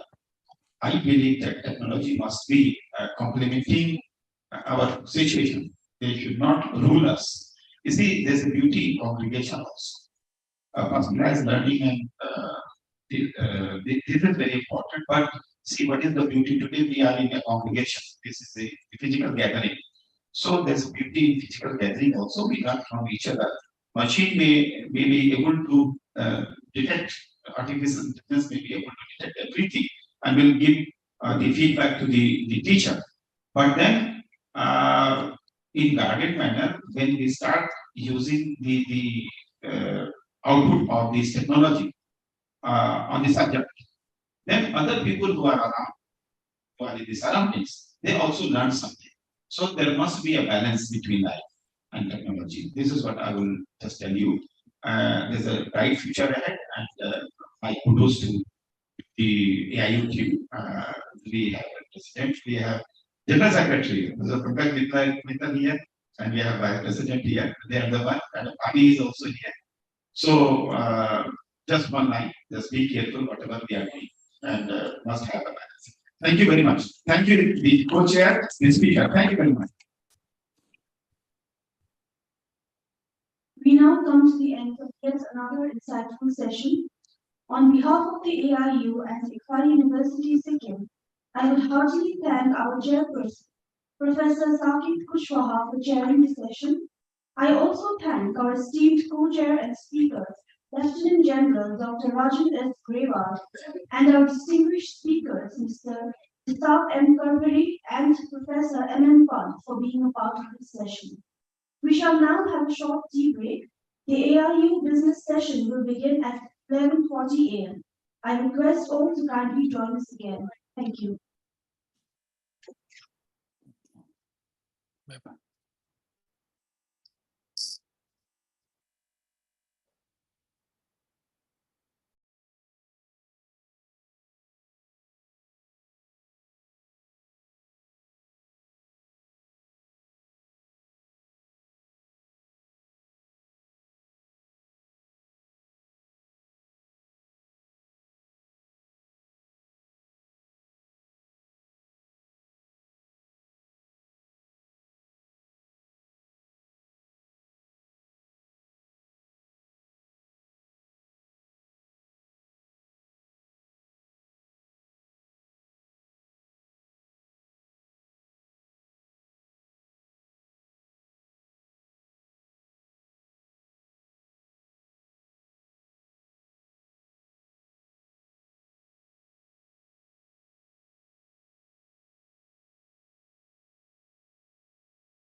of AIU, the latest initiatives, policies, finances, and further discussing issues of action for the AIU, and to come to a collective agreement on the most effective solutions available. Moving ahead, may I request our AIU President, Professor Suranjan Das, PC, Jadavpur University, Kolkata, our chairperson for the session, kindly occupy the seat on the dais.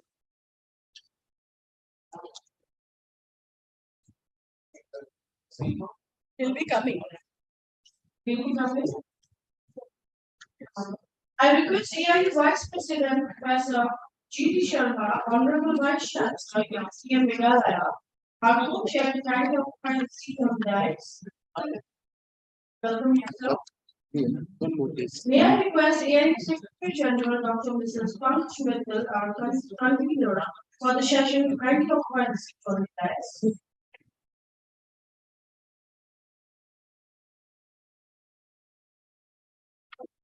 Thank you, sir. Hence, to begin with the session, I request our chairperson, Professor Suranjan Das, Honorable Vice Chancellor, Jadavpur University, Kolkata, to address the gathering and lead the session. Over to you, sir. It's the same small one. Very good morning. This is one of the most crucial sessions of AIU. The business session where the AIU leadership interacts with the various vice chancellors who are the major stakeholders of the. Can I request our Secretary General Dr. Pankaj Mittal to address the house? Dr. Mittal.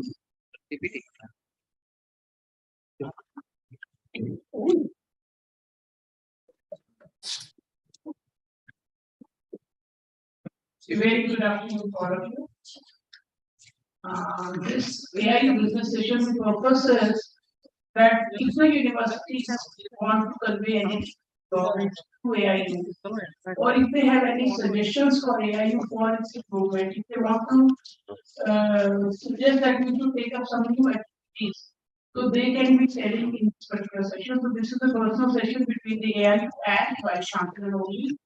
And how we plan the session is that in the beginning, I'll give a small presentation of what all AIU has been doing so far, especially the last year, so that you are aware of what is happening. And that will be a short presentation of 10 minutes, and then it will be an interaction between AIU and the universities. So first a small presentation. Second. Next. So, next slide. So as you all know that AIU came into existence at that time its name was Inter-University Board on 23rd of March 1925. That is with 100 years. So 97 years we have already completed. And as AIU it was registered as a society in 1957. And the start was like Dr. Zakir Hussain, Dr. Modalia, Dr. Shivali, Dr. Shah. They have been presidents of the AIU. Thank you. Next.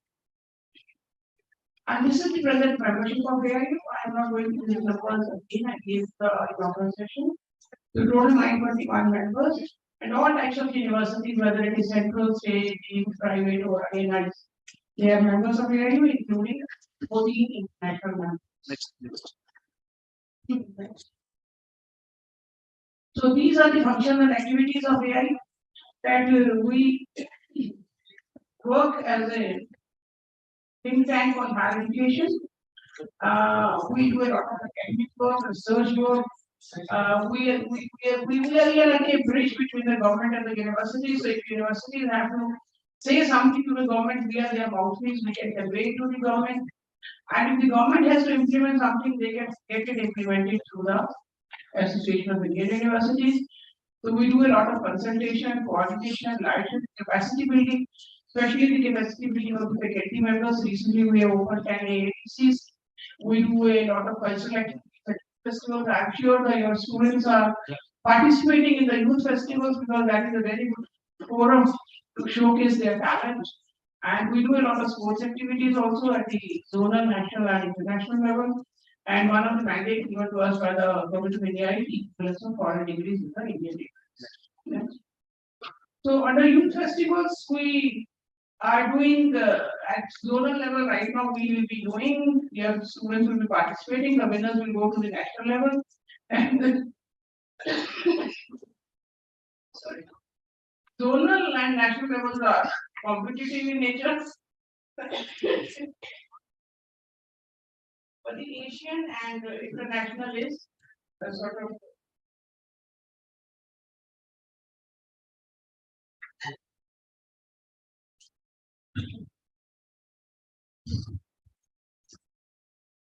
Asian and international is not competitive, it is just showcasing their own culture. So all the countries can showcase their culture and we in turn showcase our culture. Okay? We have area adventure camps, literary events are held, theatre, music, arts festivals are held. Now we are also collaborating with the Indian Council for Cultural Relations for International Buddhist Festival and Buddhist Chair.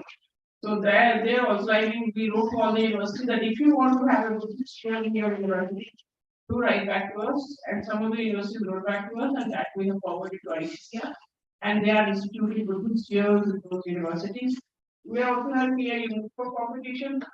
This time the AI Unifor competition held in Sister Nivedita University. And also the AIU Women Youth Parliament, which we held in Harrison Road University, Sagar. So these are the sports activities, you know, about the Khelo India University Games. One of my, one request which I would like to make to all of you is please do visit at least Khelo India University Games. There you will see that what type of activities are handling and how the sports persons from the AIU forum, from the university forum, they are going to the Olympics also. So that is something which is very good. And we are holding something like 128 events in a year, 60 men and 60 women, and 4 separate events, 8 separate events. And then we are also holding World University Games. Again, I told you for the first time, volleyball will be held in University of Odisha. And shooting in Manavrachna first. And this is for the first time that India is hosting the Asian University Game or the World University Game. And recently we won the Asian University Chess Championship. SRM University won that championship, SRM Chennai.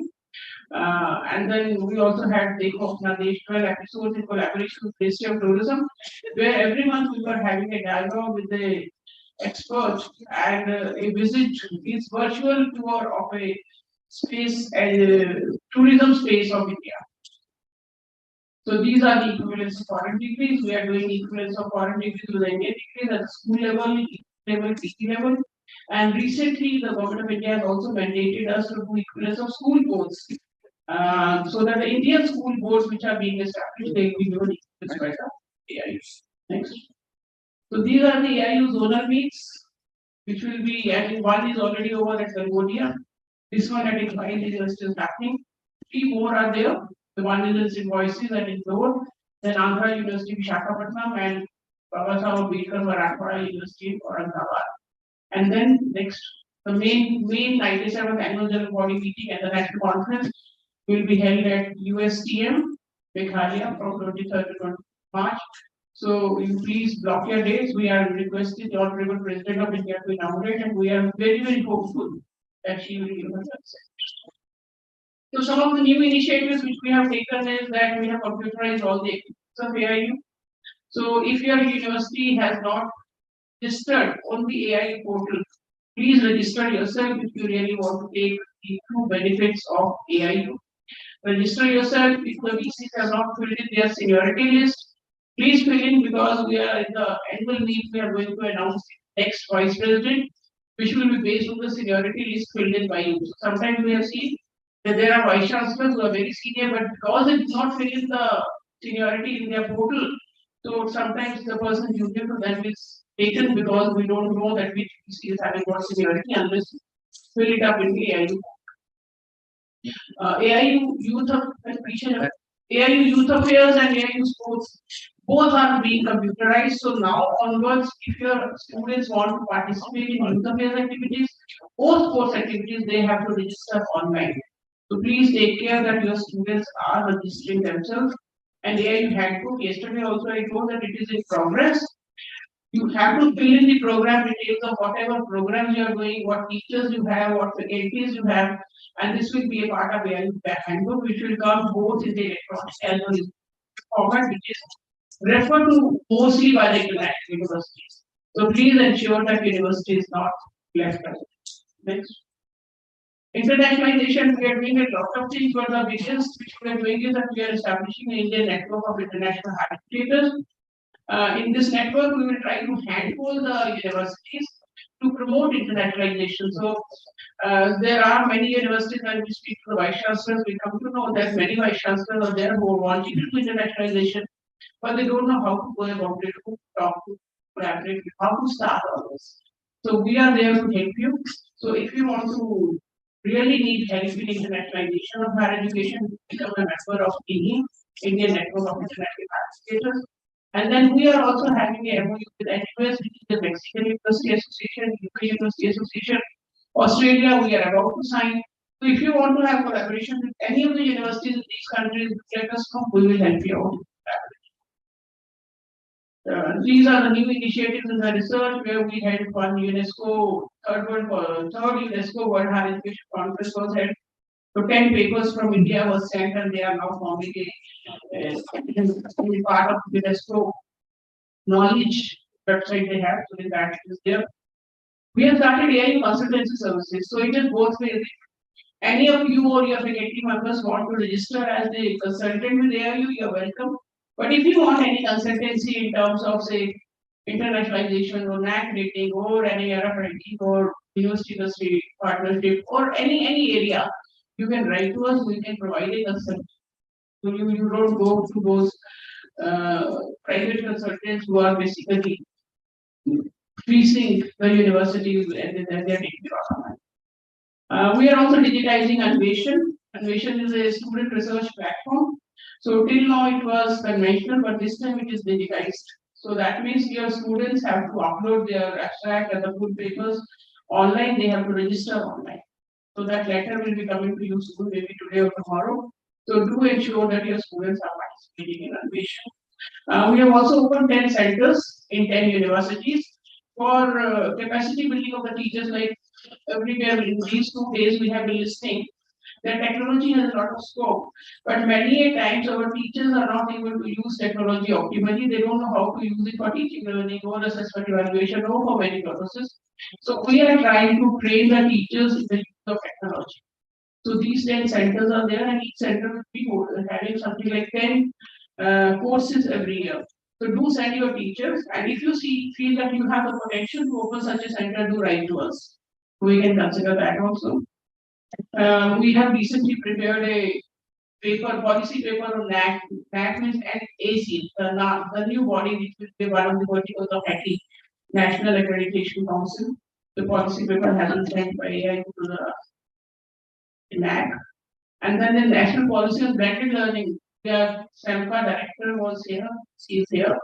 So in collaboration with SEMCA, we are preparing a national policy on blended learning to help our universities to undertake blended learning in the most efficient manner. So once that policy comes up, I'm sure it will be helpful for the universities to go in for blended learning. They will be knowing that step-by-step process of how to do blended learning. Next. These are some of the research publications. I'm sure you must have got the copies of all of it. If you have not got copies, please write to us. We'll send a copy to you. So these are the publications, and that is all. Because we are keeping the presentation short because we want to spend more time with you. Give us any suggestions. If you want to talk to us, if you have any grievances which you want us to take up, we are here for you. Thank you very much.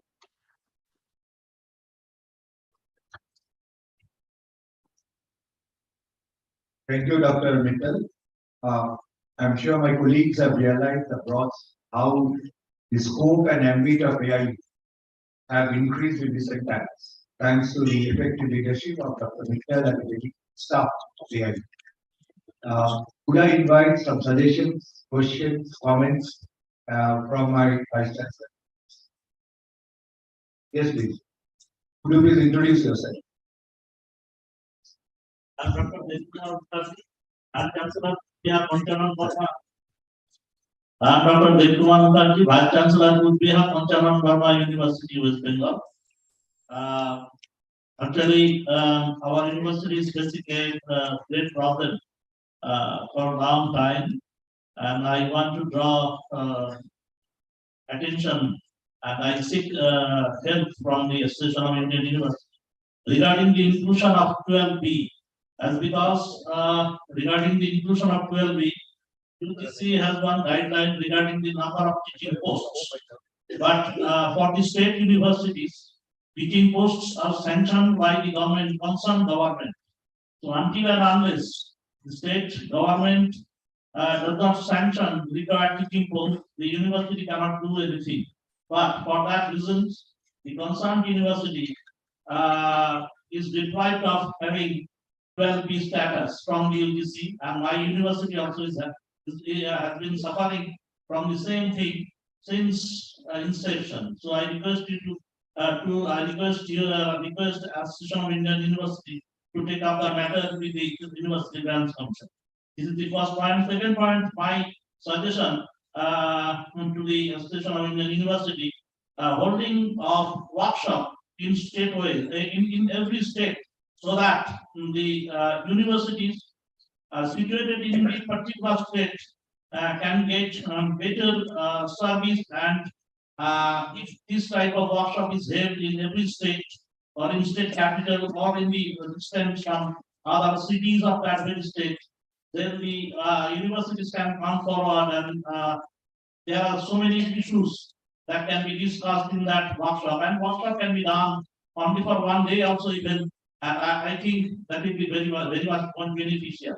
And last not but the least, I want to draw the attention of the Association in the university. It's a very pertinent issue that I have been observing, that the position of the Vice Chancellor has not been included in the order of precedence of the government of India. And as a result of that, different state governments, they do not have any clear-cut picture regarding the status of the Vice Chancellor. So off and on, I have observed that different state government officials, they treat Vice Chancellor in some other way, which is not expected. So I request Association of Indian University to take up the matter with the government of India, so that the position of the Vice Chancellor should be included in the order of precedence. That is fine. Thank you very much. Thank you. So would you like to take up the questions and take this one? Yeah. Next one, please. Yes, please. Yes, please. Yes. So good afternoon. I am Dr. Ashish Sharma. I am the Vice Chancellor of Kanchenjunga State University, Sikkim. So whatever I heard from Pankaj ma'am was one very good welcome initiative, that is training the teachers on users of technology. But I think COVID has taught us that apart from uses of technology, one important factor what we missed out in the 2 days of session was the mental health, both of the teachers and the students. And request AIU to take some initiative, because we've seen that mental health has gone for a toss post-COVID. So many suicides are taking place, even the mental health of faculties are on the downside. So I'll request AIU to think about it, ponder about it, because the sessions were all about how do we stimulate the mind. But I did not find even a one session on how do we calm the mind for effective learning. Thank you. Thank you. Yes, please.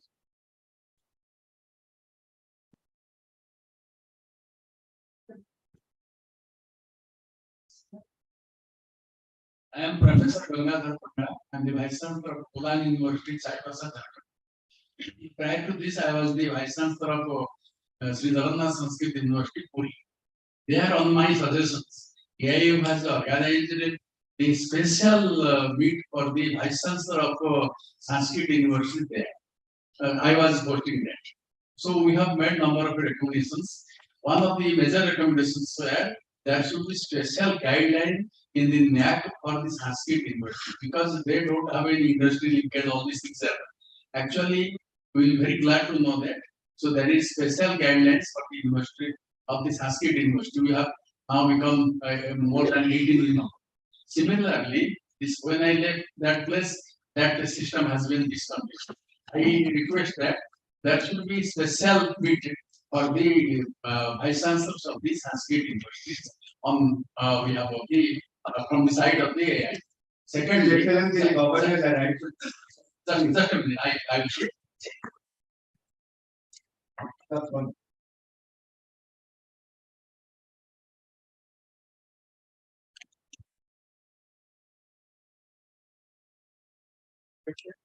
I get.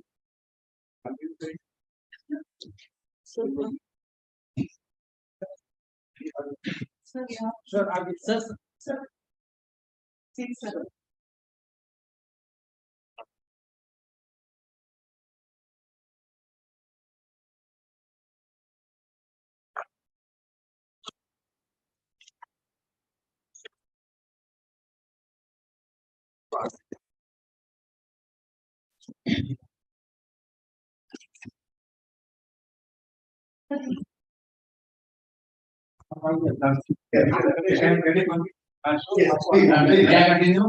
So it is a boon in disguise that Honorable Chancellor of Sanskrit University of Greece has arrived, and with due respect to him, I will start.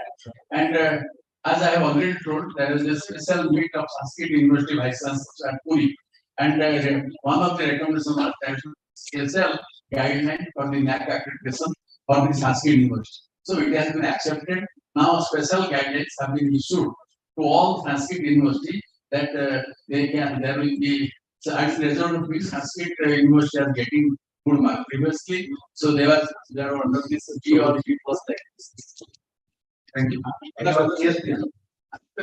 Now I am working to the university is considered as a tribal university, not is named as tribal university. It's Kolan University. Kolan is actually populated with the tribals. We have some different problems that cannot be discussed in a common forum. That is why my recommendation should be there should be a special bid for the tribal universities located in. Thank you. Yes, please. So I am JP Verma. This is Port University Assam. One of the issue I raised yesterday, but then because this is the session, I would like to again.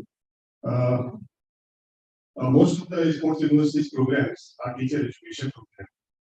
And the NCT has not come out with a 4-year program or division program for the teacher education. So if the AIU can be instrumental in this expediting the matter, so that we can take up the issue and start. Good. We have the new university and we are still waiting for the guidelines so that we can get the approval from the guidance council and the executive council to start. This is the first thing. And the second thing is, whenever there is any framework discussion takes place in the NCT and something like this, the sports universities of states government or other sports universities are not considered. So once I spoke to the chairman NCT earlier 5 years back, that all the sports universities are there in making the framework. Ultimately, they are the people who are especially going for such kind of program, so on. So sometimes some decisions are taken at the national level, which are not very practical, and therefore we always feel that if all the sport universities should be involved in the decision-making process, then I think this will be much better and implemented nicely uniformly. Thank you. Yes, please.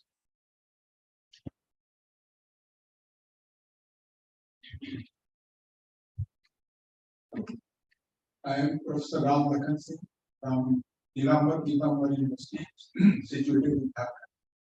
I have 2 points to make since Honorable Chancellor Sir is also here. One is that in 2020, I suppose there is the least provision of appointment of the teachers. So, because I feel that there may be a centralized system of appointment of the teacher at any level, direct appointment, I would say. The direct appointment of assistant professors, associate professors, or professors, they may be done with the advisory body, CIE, advisory body, so you can advise to the government of India, maybe that the appointment of the teachers, direct appointment rather, may be done through a centralized system by the central system. The vacancies may be taken from the state governments and they can advertise it appoint and we send the promotions of course can be made by associate.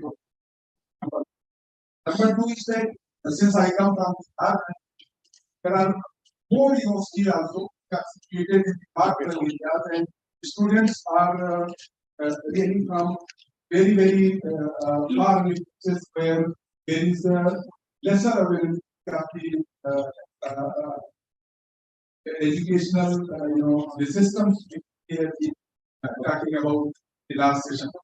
So can we have some separate discussion or the program or the sort of methodology so that we can reach up to the students who are situated in very remote. Thank you very much. The last question. Okay. Very good. Wait, please.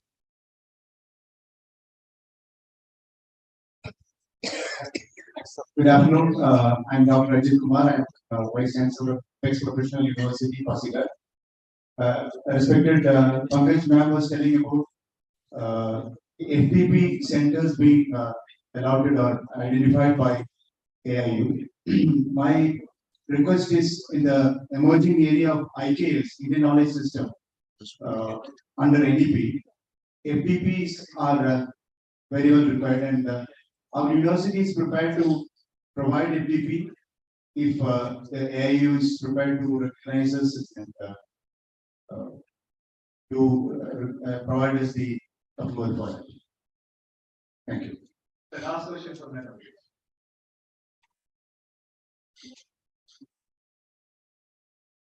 मैं कल्पलता पांडे जननायक Chandrashekhar university Ballia Uttar Pradesh के vice में हूँ। मैं 2-3 बातें कहना चाहती हूँ जो बहुत जरूरी है। एक तो 12B के संदर्भ में है, 2F मिल चुका है लेकिन 12B मिलने में बहुत बाधाएं हैं और बहुत अच्छी तरह से सुनी भी नहीं जाती है बात। तो मैं चाहती हूँ कि बात AIU के माध्यम से सुनी जाए हम लोग। दूसरी बात यह है कि हम रिमोट एरिया में है, रूरल एरिया में है और अभी नई यूनिवर्सिटीज हैं। तो एक कोई पॉलिसी AIU को ऐसी भी बनानी चाहिए जिससे कि वो प्रमोट कर सके उन यूनिवर्सिटीज को जो नई खुली हुई है अभी। भले वहां पर कोई वैल्यू बना दे किसी प्रोग्राम के लिए कुछ कर दे, लेकिन एक पॉलिसी जरूर बननी चाहिए ताकि जो मेंटरिंग का काम है वो AIU करे उसका और वो यूनिवर्सिटी भी आगे बढ़े। तीसरी बात जो मुझे बहुत महत्वपूर्ण है वो कहनी है कि हम जब रैंकिंग करते हैं यूनिवर्सिटीज की तो हमारे जो नॉर्म्स होते हैं वो वेस्टर्न नॉर्म्स होते हैं। Indian norms, Indian value system, NEP बार इंडियन वैल्यू सिस्टम की बात करता है, लेकिन जब हम नॉर्म्स सोचते हैं तो हम देखते हैं कि इन्वेस्टिगेशन कितना है, ये कितना है, वो कितना है, हमारे सब नॉर्म जो है वेस्टर्नाइज्ड। तो मैं चाहती हूँ कि AIU इनिशिएटिव ले, इसमें मेरा सजेशन है कि ये इनिशिएटिव ले और ऐसे नॉर्म्स बनाए जो इंडियन कंडीशन को सूट करते हो, इंडियन वैल्यू सिस्टम को सूट करते हो, इंडियन गुरु शिष्य परंपरा को सूट करते हो, इंडियन इफेक्टिव डोमेन को सूट करते हो। Thank you so much. Thank you. Dr. Vijay, will you respond? Please.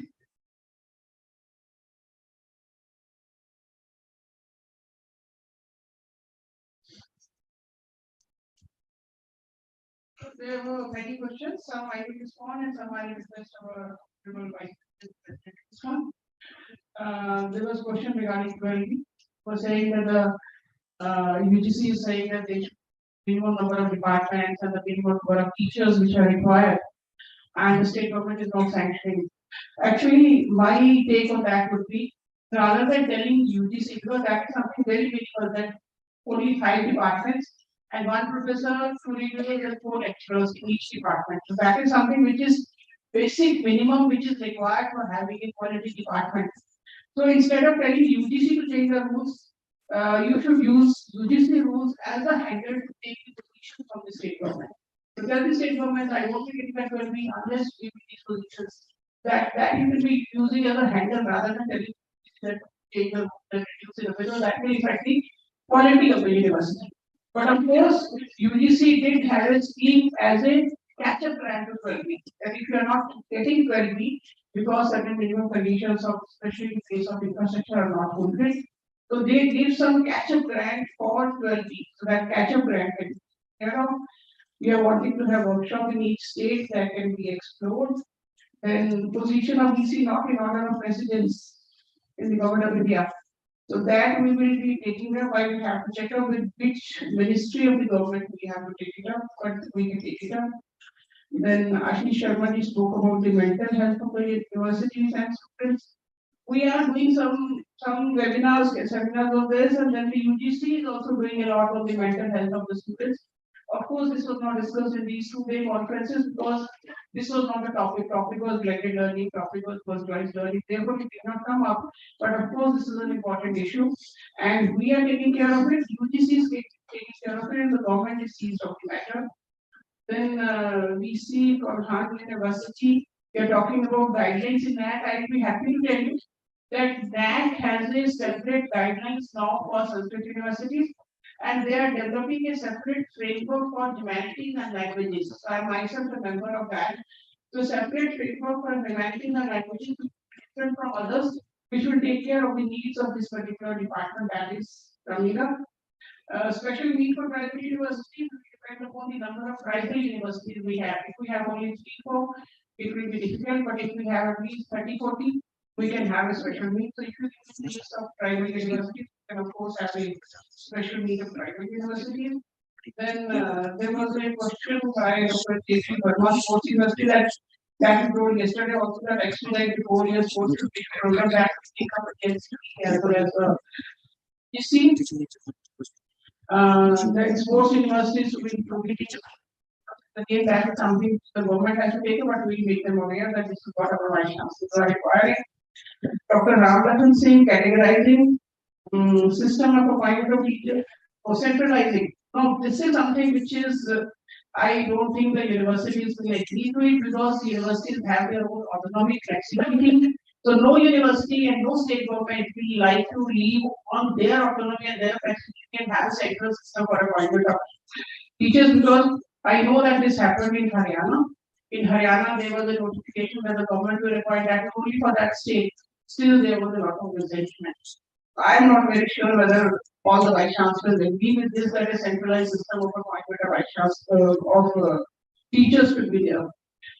Ajit Kumar ji regarding IKS, we keep in mind that if we want to have this ability, we keep in mind. Then we see Jannayak University 12B, I have already responded. Rural remote area university, this we have been talking to NAC also, NIRF also, that how can you feel that Delhi University can compare with say Jannayak University? Because both are way apart in terms of funding. This issue has also been raised by our president a number of times. So the NAC document which we prepared for the National Accreditation Council, they also incorporated. But let us see how NAC responds to that. So we are seized on the matter. And ranking, see, when we introduced Indian ranking, NIRF, National Institute of Ranking Framework, at that point of time, the intent was that we should not go in for, say, a lot of perception points are there in the foreign ranking, whether it's DHE or US.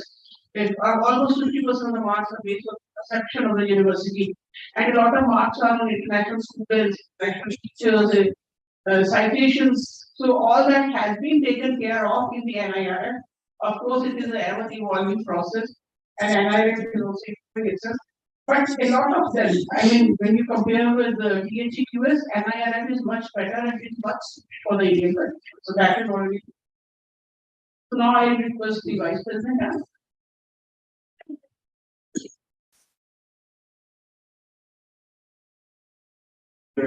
On the lessons and queries which have been raised have been answered by our Secretary General. And I just want to add that if any university is interested to host seminar or workshop, kindly send the proposal to AIU and AIU will consider.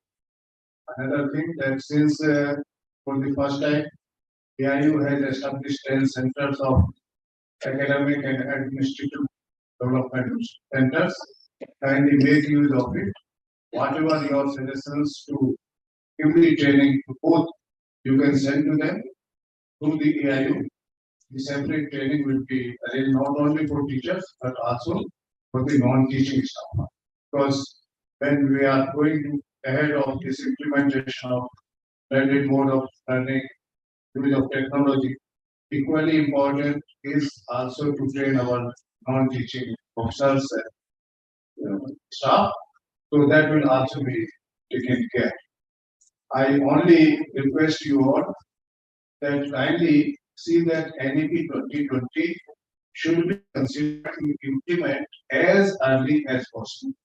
Because it will provide opportunity to the youths to go much ahead of their what they need today, so that their potential can be fully utilized for the both the social and economical and development, as well as India can provide more opportunities not only for the goods in our country, but also abroad, because we have now course on global citizenship in the NEP 20. And being one of the youngest country in the world, India has to provide out of 5 workforce, 1 Indian. So that kind of the system has to be implemented in each university, and through education, how our AIU and we all together can contribute for better peaceful coexistence. So thank you very much.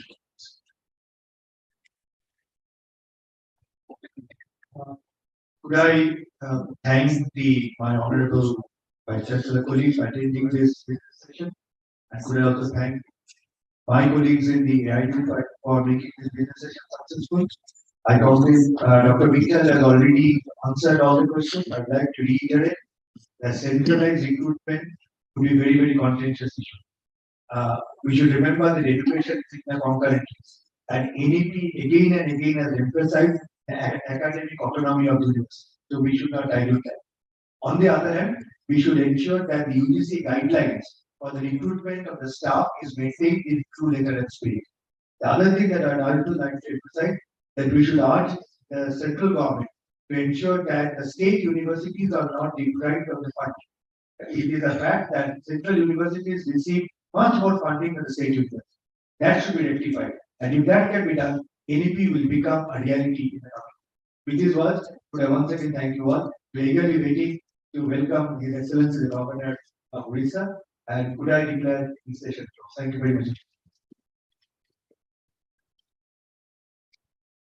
As we come to the end of the session, I, on behalf of AIU University, would like to thank AIU President Vice Chancellor for the Vice Chancellor for agreeing to chair the session. I also thank our co-chair AIU Vice President Sharma, Honorable Vice Chancellor. I would also like to thank Dr. Oliver Schmidt, AIU Secretary General. Thank you everyone for discussing. I hope this discussion galvanizes. Thank you to everyone present here. Thank you for your unrestricted attention and active participation throughout the session. Thank you.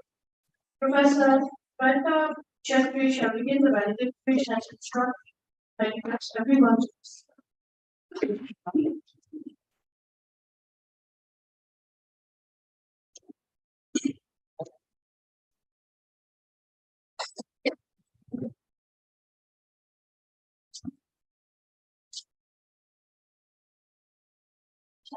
Ladies and gentlemen, a very good afternoon. I request you to please allow us 2 minutes to the time to settle the dais. Thank you. Thank you for your patience.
Students, will please lead the national anthem.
Good afternoon.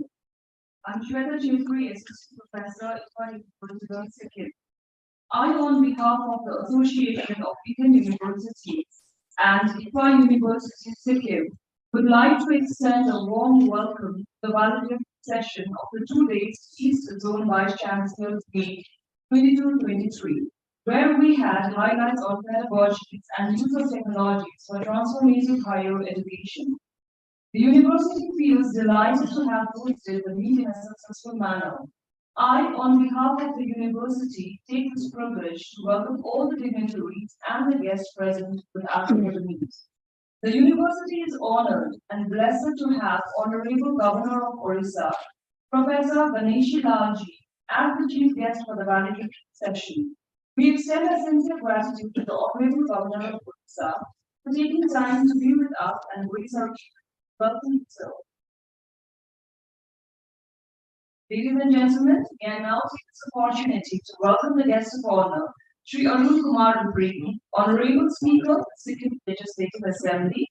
Our another guest of honor, Sri Upendra Tripathi, IAS retired and now the Principal Advisor, Education, Chief Minister, Government of Orissa.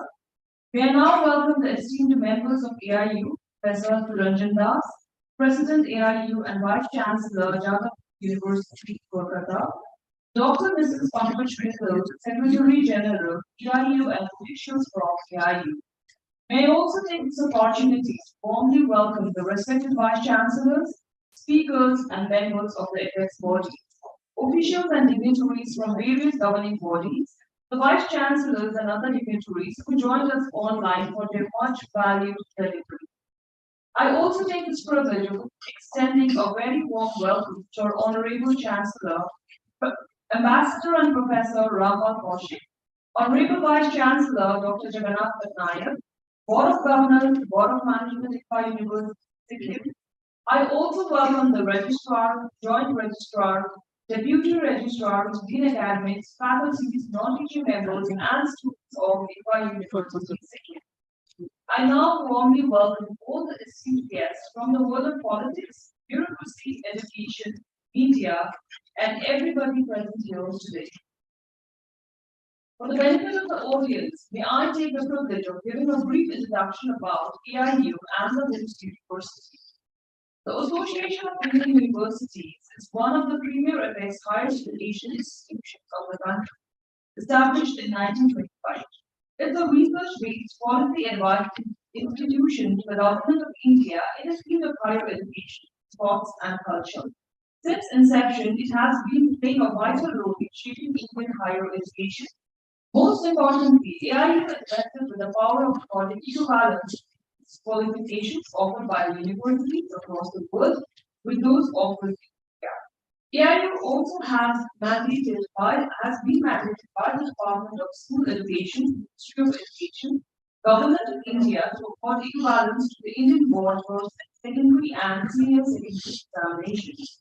AIU is a think tank body with the responsibility of undertaking academic activities such as conducting research studies in higher education, acting as the Bureau of Information on Higher Education, liaising with international bodies and universities for the internationalization of Indian higher education among its many. Some of the legends, we saw here are presidents, as presidents are Dr. Sarvapalli Radhakrishnan, Dr. Zakir Hussain, Dr. Samaya Prasad Mukherjee. Ladies and gentlemen, we are now going to talk about the Institute of Chartered Financial Analysts of India, Sikkim, popularly known as ICFA University, is one amongst the 11 universities under the ICFA Foundation of Higher Education. The university was established in the year 2004 in the state of Sikkim. The university is a member of Association of Delhi, member of Association of Commonwealth Universities, United Kingdom, United Nations Global Compact and Economic and Social Council. The university holds a vision of being the top ranking private university of choice for students, staff, and corporates to be recognized for excellence in higher education and research. Since inception, the university is working on the mission of offering world-class innovative, career-oriented professional postgraduate and undergraduate programs with technologies, aided pedagogies, to equip students with their professional and life skills, as well as social sensitivity and high sense of ethics. The university strives to create an intellectually stimulating environment for research, particularly into areas bearing on social, economic, and cultural policy and formation. Ladies and gentlemen, we now begin with the lighting of plants and singing by Vandana. I request Honorable Governor of Odisha, along with the dignitaries on the dais, to kindly show honor. I request Honorable Vice Chancellor. I request everyone. Vice.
You are the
Ladies and gentlemen, as a mark of respect and gratitude,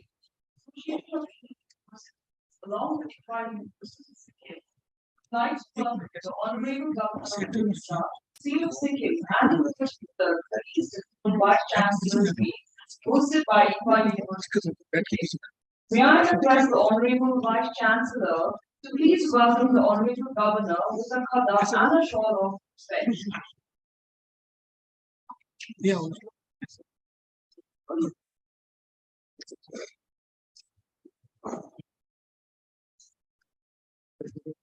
I also request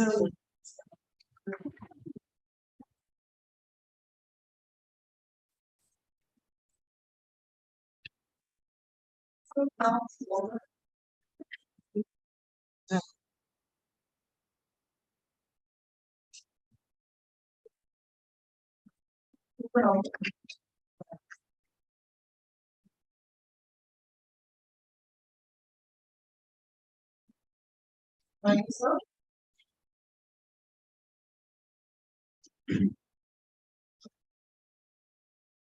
May I now take this opportunity to welcome the guest of honor, Sri Arun Kumar Upri. May I request Honorable Vice Chancellor to please welcome Sri Upri with a khada and a shawl of respect and a token of appreciation.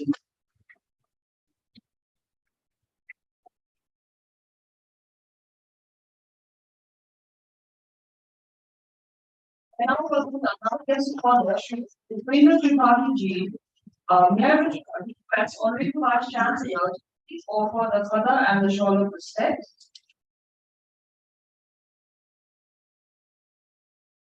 And a token of appreciation.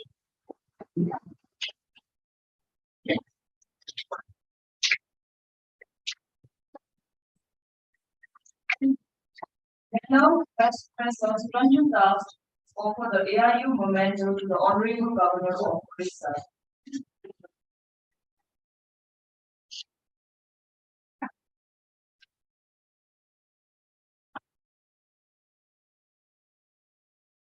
And now, Professor offer the AIU memento to the Honorable.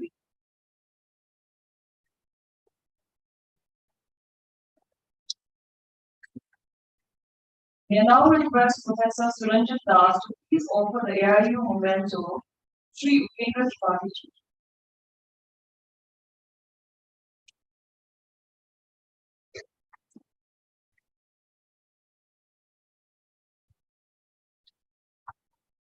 We would now welcome the esteemed members of AIU. May I request the Honorable Vice Chancellor, Iqbal University, Sikkim, please welcome Professor Suranjan Das, President AIU, with the khada and a shawl of respect.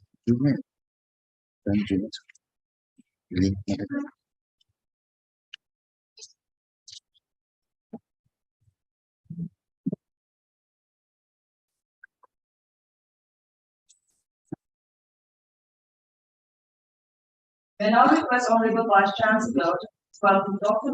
Pankaj Kapoor with a khada and a shawl of respect.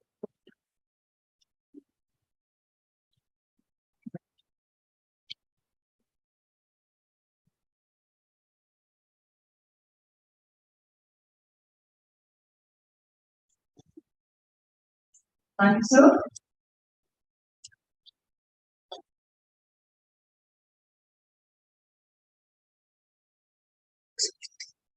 May I now request Honorable Vice Chancellor, Iqbal University, Dr. Jagannath Patnaik, to please deliver the welcome address. For the benefit of the audience, let me give a brief introduction about the Vice Chancellor. Professor Dr. Jagannath Patnaik is an institution in himself, widely known as the vanguard of education and educational administration in every world associated. Currently, sir is serving as the Vice Chancellor of the Iqbal University. Dr. Patnaik is a multi-disciplinary personality, takes modern education, and has a fine spiritual personal life. Sir is compassionate, trying to pass on all his virtues on to his disciples. Having served academia for over 30 years, Sir has worked as a pro-chancellor, vice chancellor, director, registrar, principal advisor, and other senior positions, giving his best every day. Having more than 26 honoris causa from national and international universities for his academic scholarship and ranking for him. Sir is also awarded as the Ambassador of Peace from the Universal Peace Federation of the United States. Having earned the reputation of being the youngest Vice Chancellor of Peace Club, Sir has earned important points. Sir is therefore an excellent academician and a guardian of peace states around. The World Book of Records London, Asia Book of Records, and India Glory Book of Records have included Dr. Patnaik's name as a Grand Master in Higher Education. May I now request Professor Dr. Jagannath Patnaik to welcome the brand. Please deliver.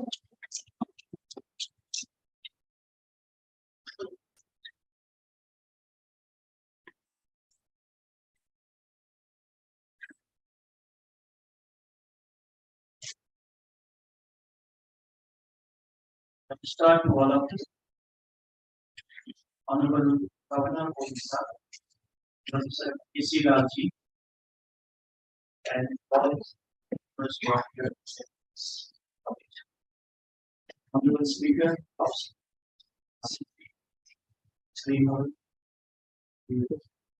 Sir Suranjan Das, President of India, Professor K. Sharma, Vice President of the President of Asia, President of Pakistan, despite the and President of Paris,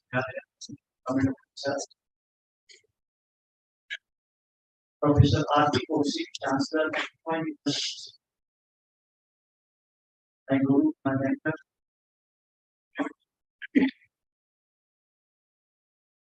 and all Vice Chancellors, Directors, academic sales, of distinguished guests, ladies and gentlemen, and all the media. I welcome you all today. August 10th. I would like to express my heartfelt gratitude to everyone. I sincerely appreciate this opportunity, all from the Vice President.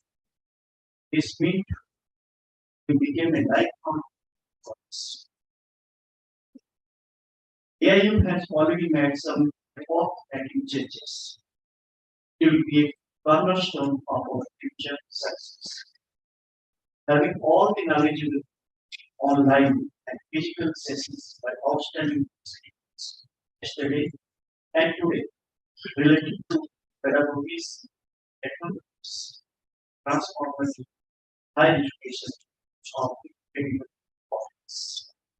The technical sessions comprising of personalized learning through edu-technology, blended learning, innovative pedagogy, lifelong learning, the path to advanced education, and also strengthening AIUs.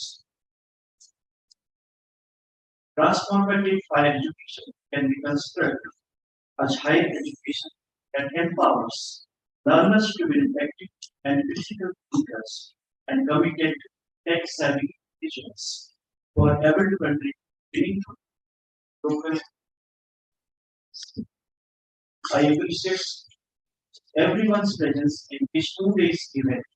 Met it from far and wide was from the PG humble apology if anything was not found. Education is the key to all developments and catalyst of change. The center and the state have been able to address this issue by core policy issues of equity, access, quality, relevance, and participation in higher education system. E-education can make the change in this system. It is innovative and involves technology so far beyond for bringing it and equal opportunity to all the students and bring a universal change. The students of the governments have given us the education which can be a note of for a teaching. I will suggest some of the better to one from the society of services and bring more light to the educational, technological, and pedagogical. No doubt that this platform being a concept paper for the future. My heartfelt thanks to the Education Department, Government of Sikkim, and all the vice chancellors of the universities. Dr. Veteran, Director General Sergeants, and Parliament.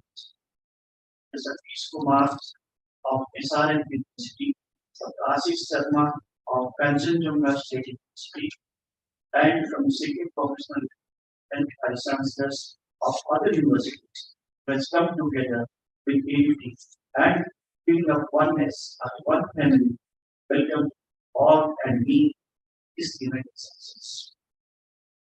We tried our best, make it a memorable and successful occasion. I congratulate all the academicians for such an enlightening session. Universities are lead by example and implement green practices, smart campus technologies, and strong industry society. I once again welcome all the dignitaries, members of the committee, honorable vice chancellors, directors, and all the distinguished guests who are here with us. My warm greetings and appreciations to all of you.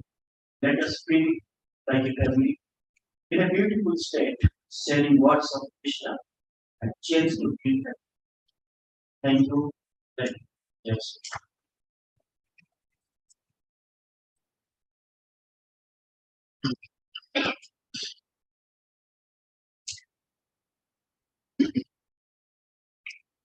Thank you, sir.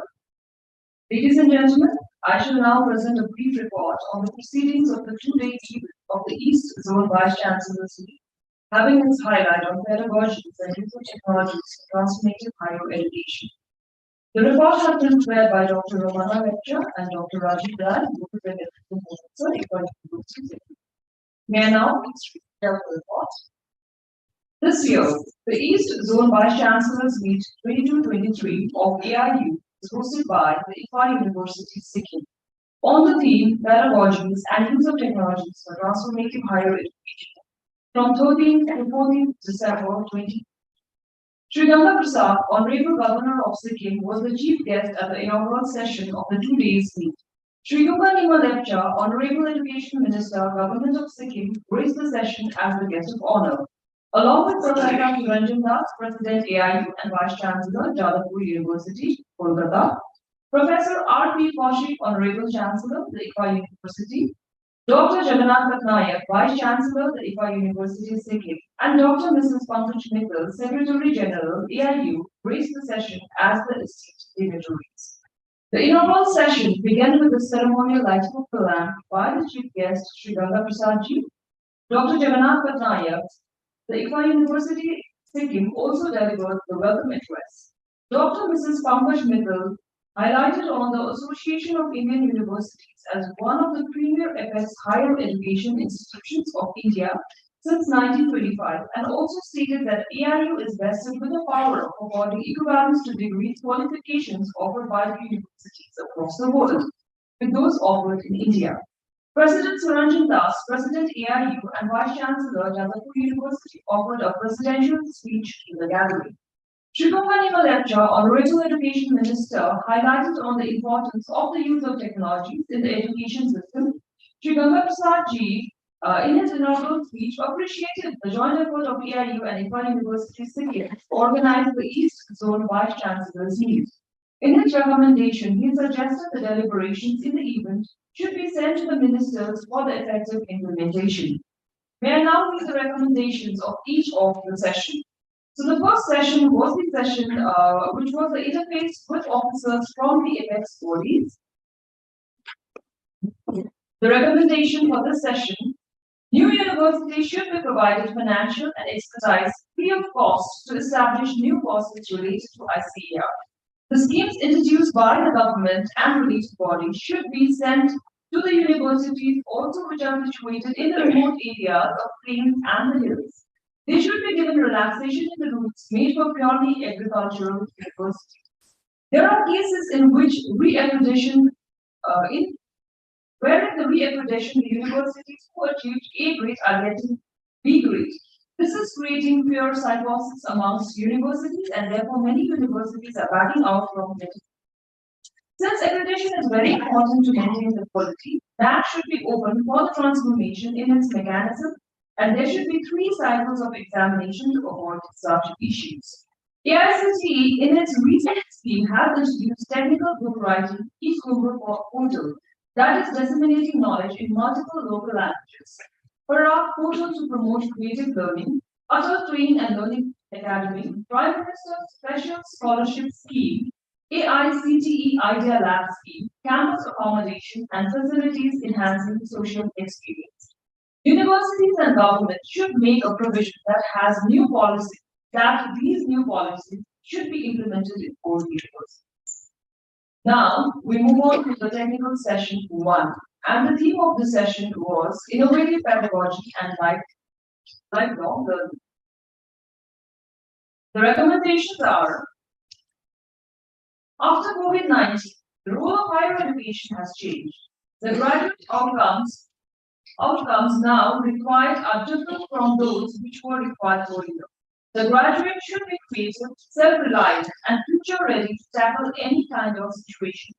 Thus, the pedagogies and the technologies needed to be innovative, individualized, developed out-of-the-box thinking, and subject-specific innovation. The teacher should think about making the teaching and learning very innovative and creative with the help of appropriate illustrations. There should be more discussions and brainstorming sessions on the innovative pedagogies and teaching technologies, taking into consideration what is being done in other countries like classrooms in Sweden, Finland, Singapore, etc. The next recommendation is: same pedagogy is not applicable to all the universities since it depends on the ecosystem and level of aspiration of local areas. Pedagogy should be such that students should not feel burdensome. Classrooms should be interactive, and we should let the students feel motivated to learn. There should be adaptive pedagogy. Now, the third recommendation: structured pre-service training programs and in-service refresher program on innovative pedagogies and technology should be made compulsory to prepare future-ready teachers and students. Now, we move on to technical session 2, where the theme was blended learning. And the fourth recommendation of this session: blended mode of teaching or learning process is now necessary for our current scenario to compete globally. It is going to be an integral part of teaching learning process henceforth. Nevertheless, blended teaching learning is not a casual. It needs serious scientific approach. It needs perfect blending of offline and online teaching to have impactful learning.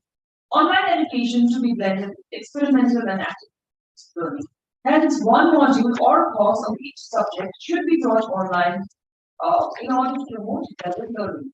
Now, the second recommendation of this session: a training workshop need to be organized for the university faculty theory and practice of blended learning.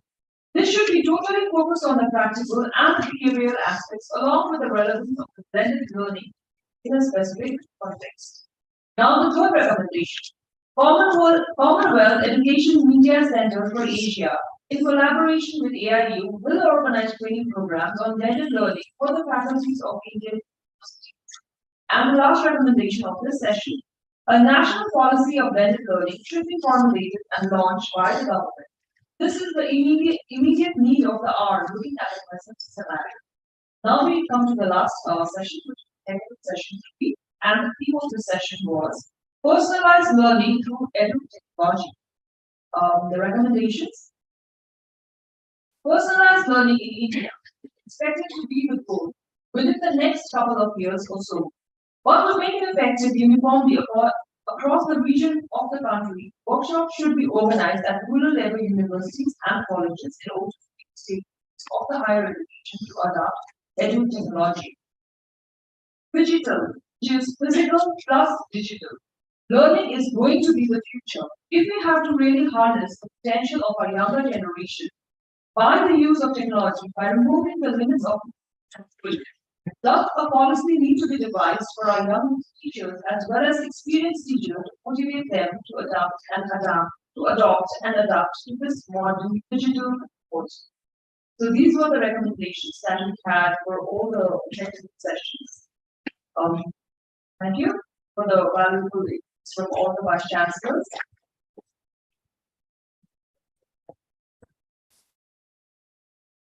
Ladies and gentlemen, we shall now have Dr.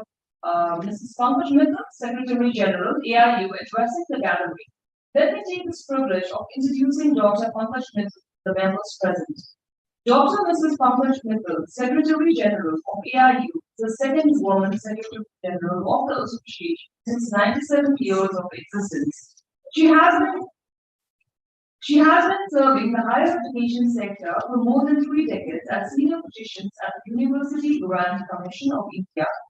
She is the Chief Commissioner for the Guides of Bharat Scouts and Guides. She is also the member of General Assembly and Finance Committee of the Indian Council for Cultural Relations, New Delhi. Ma'am is a full rights scholar and has been a topper in MSc and PhD in agricultural statistics from the Indian Agricultural Research Institute. Dr. Mittal has also served as the first regular Vice Chancellor of Bhagat Singh Mahila Vishwavidyalaya, Haryana, first rural Women University of North India for 2 terms. And ma'am was awarded the President of India Award in the year 2017 for digital initiatives in higher education. Honorary Doctorate of Literature from Karnataka State Government University, Karnataka. First Padma Shri Subhashini Devi Award 2018 for contribution to societal development and engagement. Quimbro Gold Standard Award for Leadership in Education for the year 2018. Srimati Sushma Swaraj Sri Shakti Saman 2020.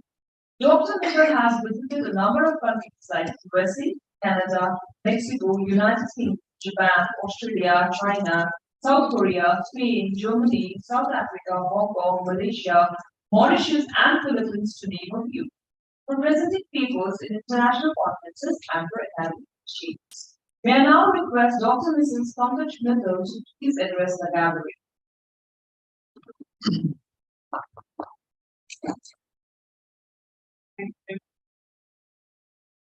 The Honorable Governor of Orissa, Professor Ganeshi Lalji, the Honorable Speaker of the State Union, Shri Arun Kumar, the Principal Advisor to Honorable CM of Orissa, Shri Upendra Patil, the President of AIU, Professor Suranjan Das, the Vice Chancellor of Infra University, Professor Jagannath Patnaik, Vice President of AIU and the Vice Chancellor of University of Meghalaya, Professor G. Sharmaji, Professor Arti, Chancellor of the University, Professor Trivedi, the Chancellor of the University in Nagaland, all the esteemed Vice Chancellors who are present here, the faculty members, the staff, nodal officers from AIU as well as the university.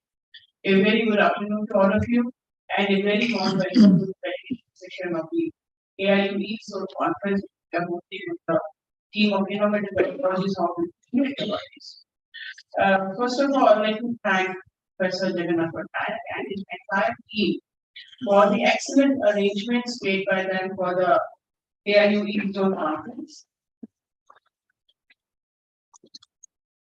It is not very common that we get so many vice chancellors present. I mean, personally saw to it that most of the vice chancellors are given a personal telephone call so that they attend this speech. So it's not very common. And secondly, it's also not very common that we get two governors, one education minister, one speaker of the legislative conference of AI. So thank you, Professor Patnaik, for taking care of everything.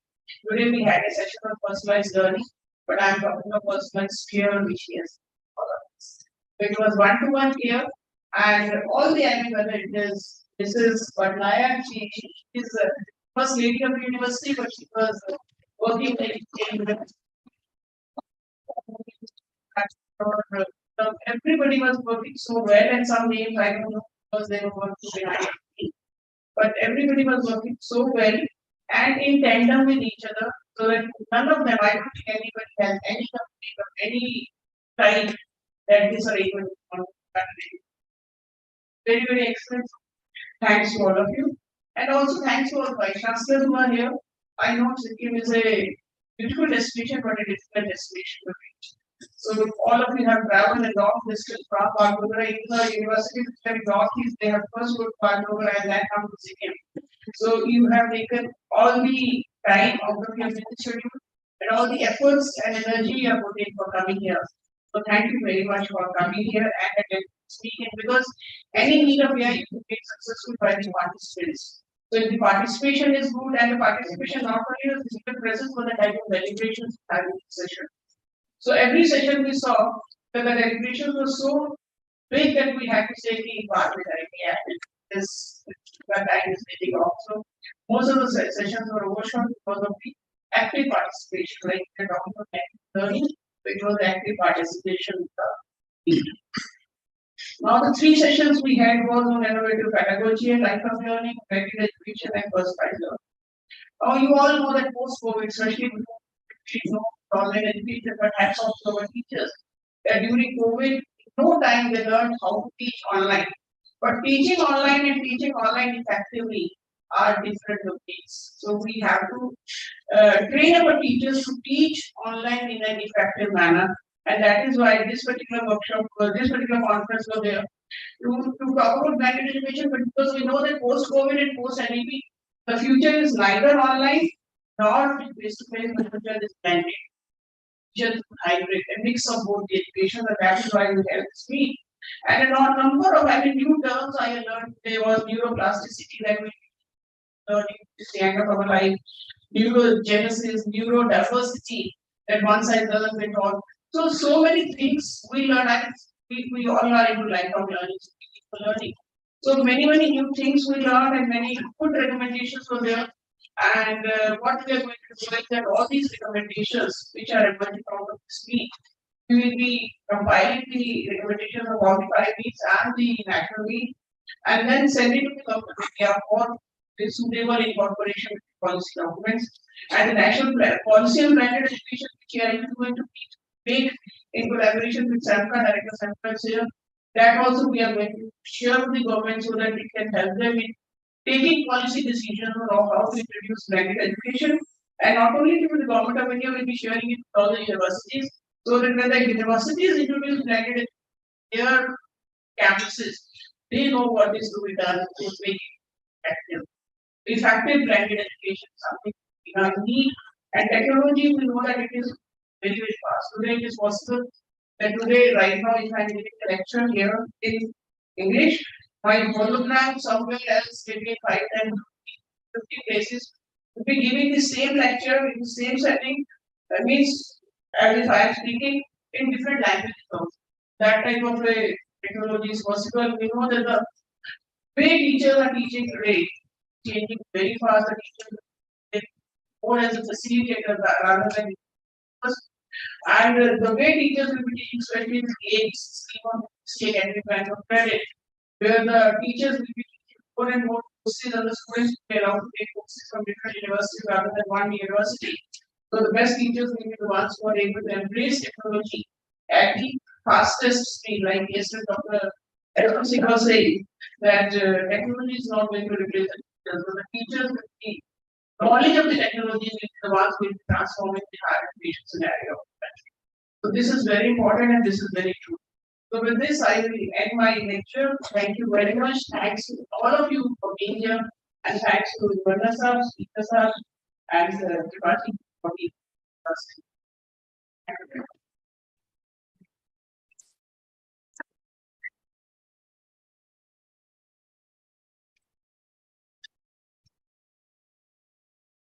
Ma'am.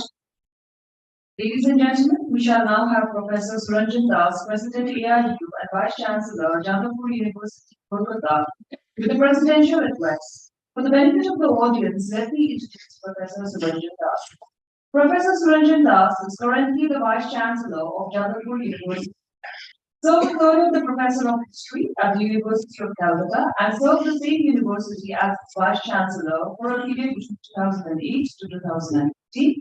Professor Das is also the Honorary Visiting Professor at the University of Exeter, a graduate of Presidency College securing first-class first positions.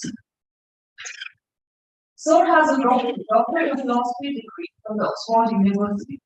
Sir specializes in South Asian history and politics, especially identity politics, social cultural transformation, and nation building. Sir has been associated with research projects funded by international bodies like the British Council, Wellcome Trust, Liverpool Foundation, and Frederick State Town. Sir was a recipient of the United States Immigration Service International Visitor Program. Sir has successfully completed prestigious collaborative projects with two British institutions, namely King's College London and the University of Hull. Professor Das was a Distinguished Fellow, Australia-India Institute, University of Melbourne, Honorary Professor at the Hull University, a Visiting Professor of the British Academy in the year 2000, and a Visiting Scholar, amongst others, at the Nation des Sciences de la Home, Paris, Motion Center of Ohio State University, the University of New Mexico, the University of Illinois, and the Oxford Brookes University. Sir was the president of Modern Indian section of the Indian History Congress 2003 and the general president of Punjab History Congress for the year 2015 session. He is a recipient of many national and international awards and fellowships. May I now humbly request Professor Suranjan Das to please address the gallery. Thank you. Your Excellency, Professor Ganesh Lal, Honorable Governor of Odisha, Honorable Upreti Ji, the Honorable Speaker in the Assembly, Honorable Mr. Tripathi, Honorable Chancellor of ICFA University, my Honorable Vice Chancellor colleagues, my AIU colleagues led by the Vice President, Professor Sharma, and the Secretary General, Dr. Mittal, Honorable Vice Chancellor of ICFA, Professor Patnaik, and Mrs. Patnaik. Mine would not be a presidential speech because I don't want to take your time. We are eagerly awaiting the submissions from the distinguished personalities on the dais. But mine will be essentially a thank you speech, perhaps anticipating many of what my distinguished colleague from AIU, Dr. Pani, will be speaking the vote of thanks. Could I first put on record our deep gratitude to Professor Ganesh Lal ji for gracing the occasion. Your gracing the occasion, sir, has taken this session to new heights, and we are eagerly awaiting your address, which I'm sure could be the words of wisdom. We are also grateful to the Honorable Speaker of the Sikkim Assembly, Sri Upreti ji, and Honorable Dr. Tripathi, the Principal Advisor to the Honorable Chief Minister of Odisha, and we are eagerly awaiting your addresses. Honorable Professor Patnaik, thank you is a least that the AIU can say, and to acknowledge all that you have done for us. The warmth, the sincerity, the hospitality that ICFA had provided under your proactive guidance, which has made this meet a memorable one. Honorable Patnaik, sir, I was at least particularly impressed by the team spirit that your colleagues have demonstrated. And by team spirit, I mean not me, but we. Sir, you are indeed fortunate to have a dedicated team. On my own behalf and on behalf of the AIU, I can express my sincere gratitude to you and personally to each of your wonderful colleagues. Sir, as I thank ICFA, I am reminded of a very important saying, and I quote, It is not about who you impress. It is about who you impact. Unquote. Honorable Patnaik sir and your colleagues, as we leave this particular summit, I can say that you have been both impressed and impacted by the way you have organized this meeting.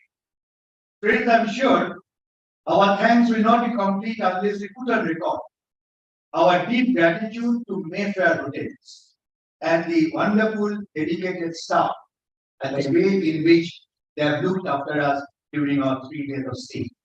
And as I conclude, Your Excellency, sir, I'm again reminded of what a famous philosopher remarked, and I quote, live in the present and make it so beautiful that it will be what remember you, unquote. I'm sure the House will agree that as we conclude this session, the quote is what it is. Honorable Patnaik sir, you have set high standards for all our colleague vice chancellors who will in future to be hosting any session. This will be a very difficult task, but we do look forward to at least approximately the high standards that we have set. Thank you very much.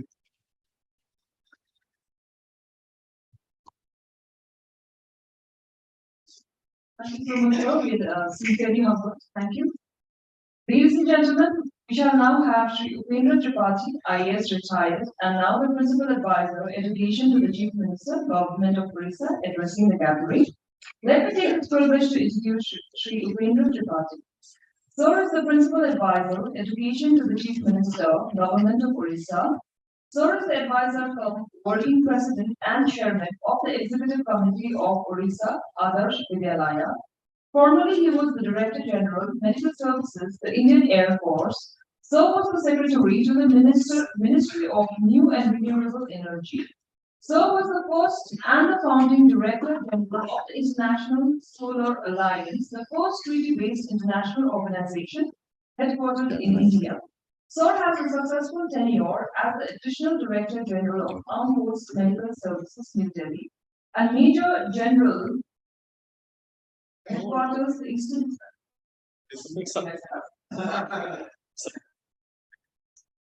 Thank you, sir. Sorry about that.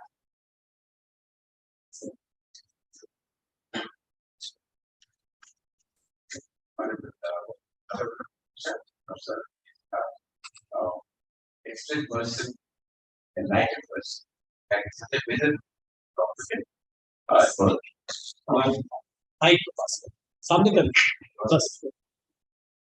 and see Arun Kumar briefing on speaker, city visited person.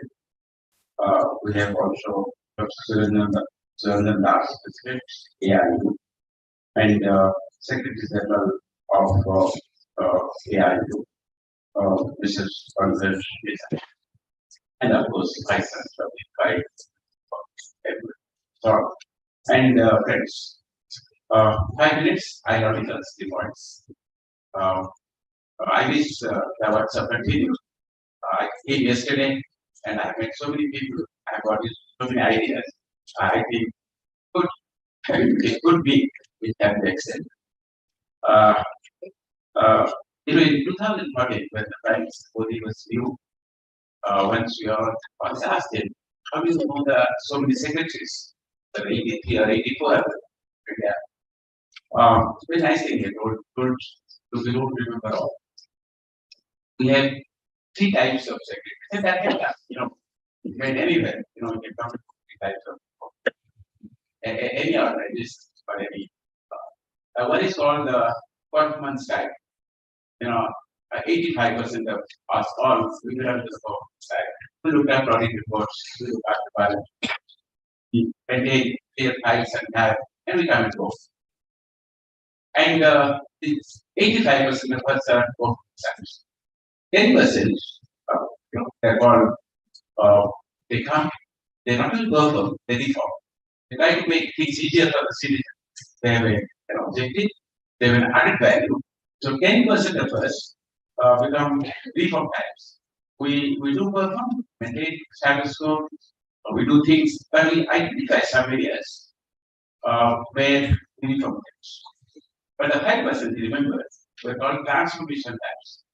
Now, those who perform, reform, and but they identify areas they can transform. That is implications not only for for entities, but for the entire country. Now, why I'm talking about this? Because the session that I attended is very light about was about pedagogy and transformation. That transformation is very critical, and I love this workshop because mostly we're talking not about events that individuals we're talking about. And I love this, not only because the place is good and I'm very grateful to Sikkim, IFI, and the Association of Universities for giving me the opportunity to come here almost after 23 years, as in 1999. The second point is, here I found you brought three things together, which is very important, very critical indeed for transformation. A, the institutions or the universities you put together, the actors, and I met all of you, who are the real persons who are driving the things that we talk about. And the third thing is ideas. Now, if we talk about transformation in any organization, these three are critical. The actors who actually implement things, the ideas, the most important, and the institutions. And there must be some harmony between the three. And the associations of Indian universities, these beats and plans and programs, they actually creating a lot of harmony, apart from bringing them together so things move. And what does it do? Now, this rhythm or harmony between institutions, actors, and ideas brings what is called speed, skill, and scaling. We talked about rural universities, we talked about foreign universities, we talked about new kinds of AI-driven education system. But all this to be split out and to have the right type of skill sets and the scale of these three things are very important. So this forum brought actors, ideas, and institutions together, but it also required plans to bring speed, skill, and scale in future. And the third point was that it's different, and that was most of the point that drove me to come here. This is the idea of the Honorable Chief Minister of Odisha, because recently Odisha did something called Making Odisha. Every state is doing it, capital. You get people to come and promise investment in your state. It's very good that there are a lot of competition among the states. So the Honorable Chief Minister told that you're doing so much about industry, I do something for health or agriculture and education. So the Chief Secretary and others took up this education part. And in fact, yesterday I met Honorable Governor to brief him about this idea. He would like to a lot and the best time is good forward. So this event on 1st, 2nd, 3rd of next year, 2023, called Global Edu Invest. Edu stands for education. And traditional structure or architecture, we have a conference for 3 days, exhibition, both virtual and physical, 3 days, and the events further.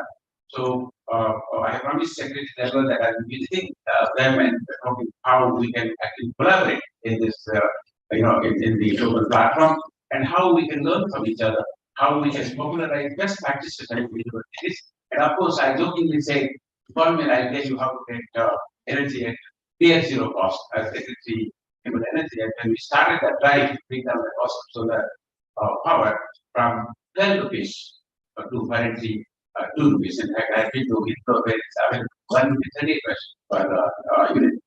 So with this, once again, I'm very grateful to you all for having given this opportunity. And I was totally enlightened with the exposure that I had. And I wish to continue this relationship with the Association of Indian Universities, and particularly work with the focus as to how together we can make the Edu Global Invest more successful. Thank you.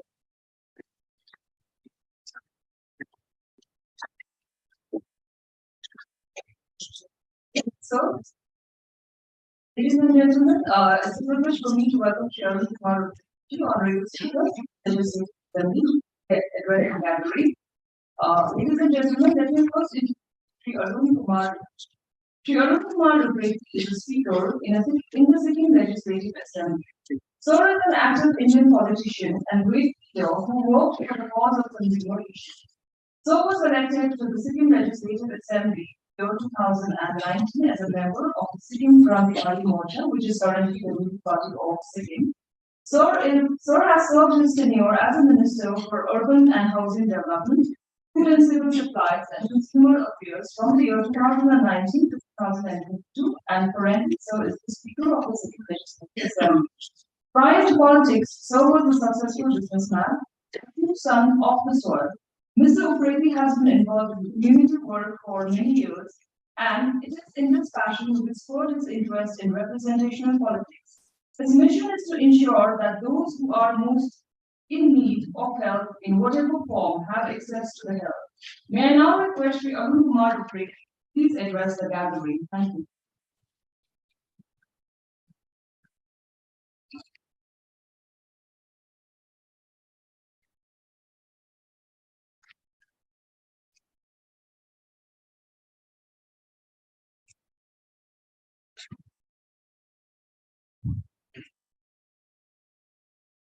Namaskar. Honorable Governor of Odisha, Professor Ganeshi Abdi, the Upendra Tripathi, Principal Advisor, Education to Chief Minister of Odisha, Professor Surendan Das, the President AIU, Dr. Pankaj Mittal, Secretary General AIU, Professor R.P. Kaushik, Chancellor of IFI University, Sikkim, Vice Chancellor. Dr. Jagannath Patnaik, Vice Chancellor of IFI University, Sikkim. All esteemed Vice Chancellor and Director of Wisdom, students and faculty from various institutions, members of the press and ladies and gentlemen, once again, namaskar and warm greetings. First of all, I express my sincere thanks to the IFI University, Sikkim, for inviting me to be amongst this distinguished assembly of scholars in the East Zone Vice Chancellor Meet 2022-23. I am very grateful to the Association of Indian Universities and IFI University, Sikkim, for giving me this opportunity to share my thoughts with everyone in this highly intellectual forum today. Association of Indian Universities has been representing the universities of India in international platforms. AIU has been playing a vital role in shaping the career of students by extending various programs between universities in India and Africa. AIU's contribution towards development of higher education is exceptional and praiseworthy.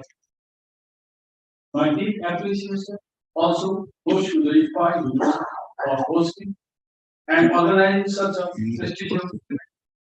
The commitment and dedication shown by the IFI Sikkim in the field of education is well reflected in the various developmental activities taken up by the university. I am happy that this event, this East Zone Vice Chancellor Meet, is organized under the theme which deals with important dimensions of on the use of technology for transformative higher education. In today's world, technology plays a very important role in education, and I hope this discussion will contribute towards reducing the barriers of technological challenges in higher education.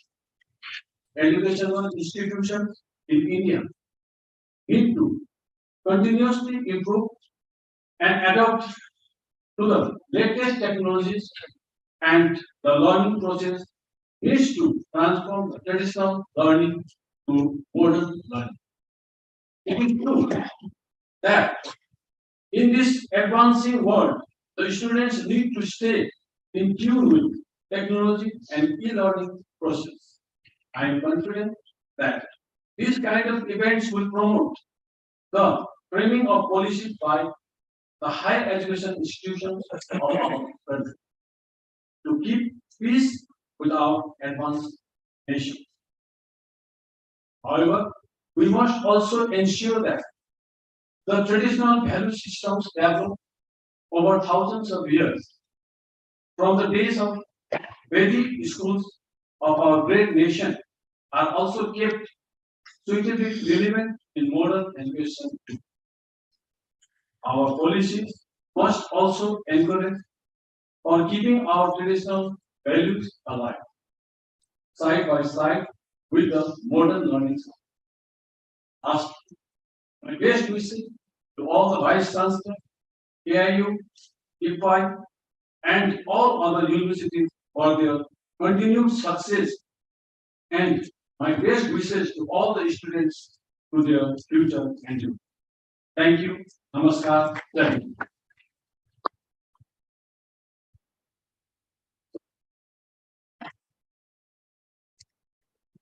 Thanks so much, sir. Ladies and gentlemen, may I take this honor of humbly requesting the chief guest of today's ceremony, sir, sir, a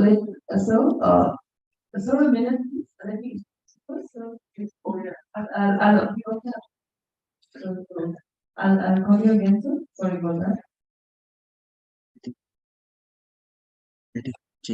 Sorry about that, sir.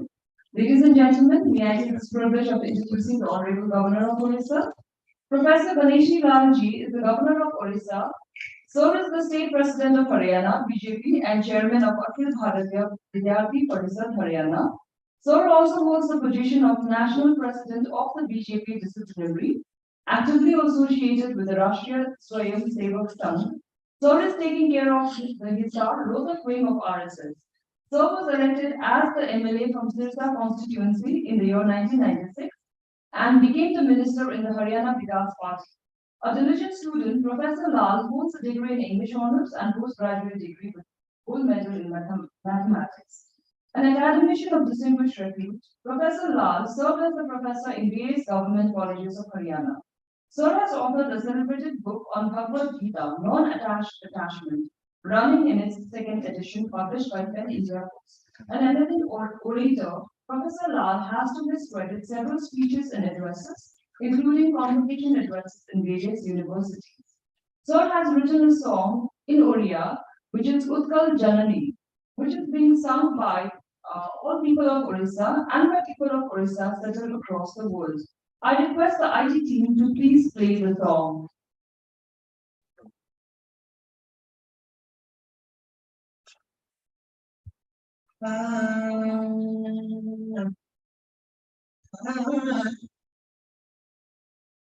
Guru Bhagwan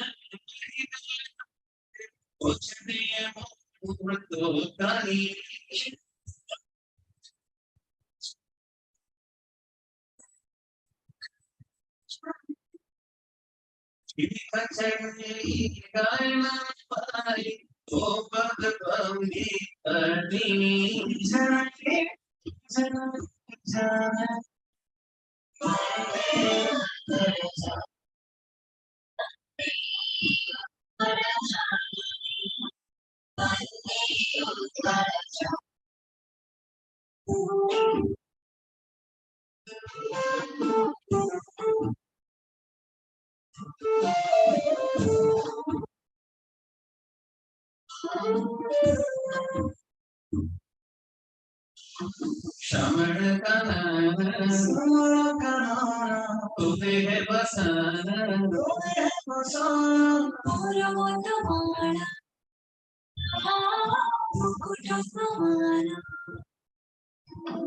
Pad bhai hai, Sagaran hai, To pai mate, Pai vivakam. Konark मंदिर आभूषण तोरा बखांची करन कहानी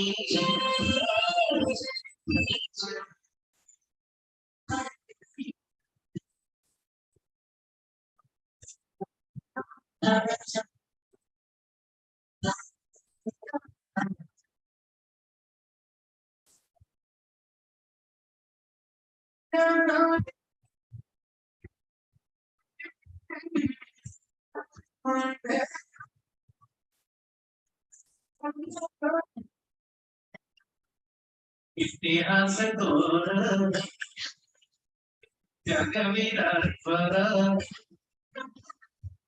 सातारा बारी मायची सेना तो सब पूरा कमरब Radha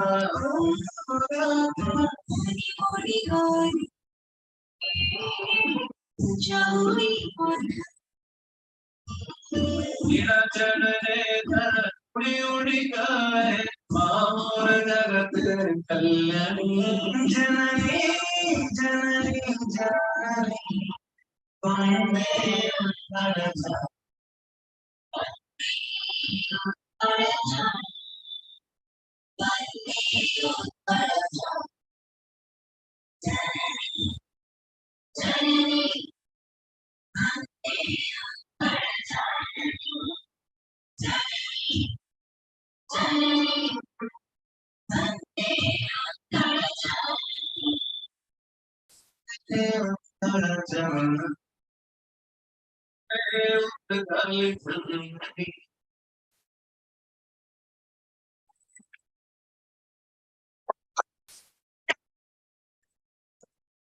I think it is all council and yeah, ladies and gentlemen, Sir also has written a book in Odia which got released on the 12th of December 2020, just recently, and the name of the book is Ki Sundar Aha Ki Anandamaya. So that is an Odia book. Ladies and gentlemen, may I now request Honorable Governor of Odisha to please address the gathering.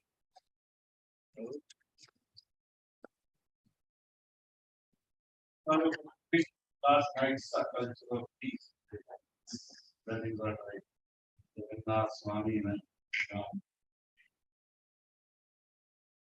the benign presence of the Honorable Speaker of Sikkim Legislature, Shri Arun Priti, the guidance philosopher of the IU, crowning the mental of President Professor Surishandra, Vice Chancellor Jagan Venkata, Shri Rupendra, Dr. Pankaj Mittal. I have been a student of USC, Prayana, Vice Chancellor of the University, two conjectures of Bharat. Honorable Professor R.T. Kaushik, Chancellor of the University. Today I could not understand what was the reason. But as far as Dr. Jagannath Patnaik, Vice Chancellor, is concerned, one who can deny oneself and talk of love. These are the views, perhaps the youth. And enlightened education is not only of the but of the world. Accept my humble salutations.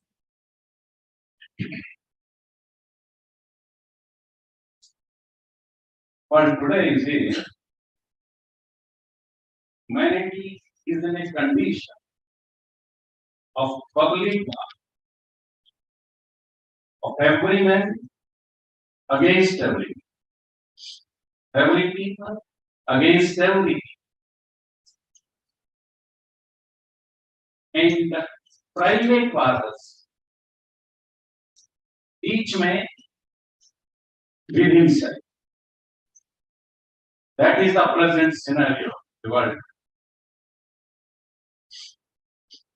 And all these epidemics, you can say, the corona, commercialization, consumerism,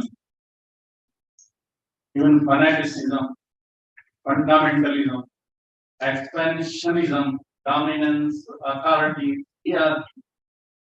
dualism, the barbaric economy, you can say, and the tyranny of the bureaucratic socialism, then under the glitter of intellectual diplomacy or cunningness, likely to relate to the world is and it is the anarchism.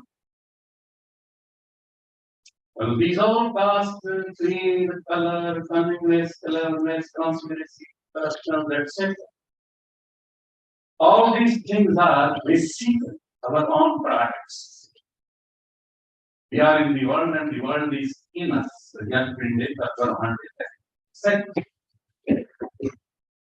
But at this very critical juncture, Vice Chancellor Jagannath Patnaik has invited, has made this congregation, this enlightened Agatha House today of the East Zone. In olden times, we say that the sages and the seers and the saints of the world will assemble together and Aranya, discussing the problems of that times. But today they are named as academicians, scholars, philosophers, and the vice chancellor. Of course, no chancellors. They are here to present their views, you see, facing the problems which the world is facing today, and trying to find out the solutions of the vexing and perplexing the humanity at large. Not with the help of discussions or debates, because that is almost a ping pong battle, but with the help of the dialogues. Dialogues is nothing else but the communication. Shabd Brahma deta hai. So only if you regard our divinity as the third word or the Brahma, you can say you are finding out the solutions of all those problems over here. So hats off to you, celebration to you. As far as addressing the problems, the constellation of the challenges the world is facing. But as far as the technologies are concerned, I think that your dialogues will bring about the spirit of cooperation. In the words of Russell, you see, and time is between the only solution is cooperation. And of course, the spirit of coexistence. The same says that this universe is the directive on the spirit of coexistence. But this universe is nothing else but ultimate. The existence of this universe is because of God. This universe is built on the existence of the life.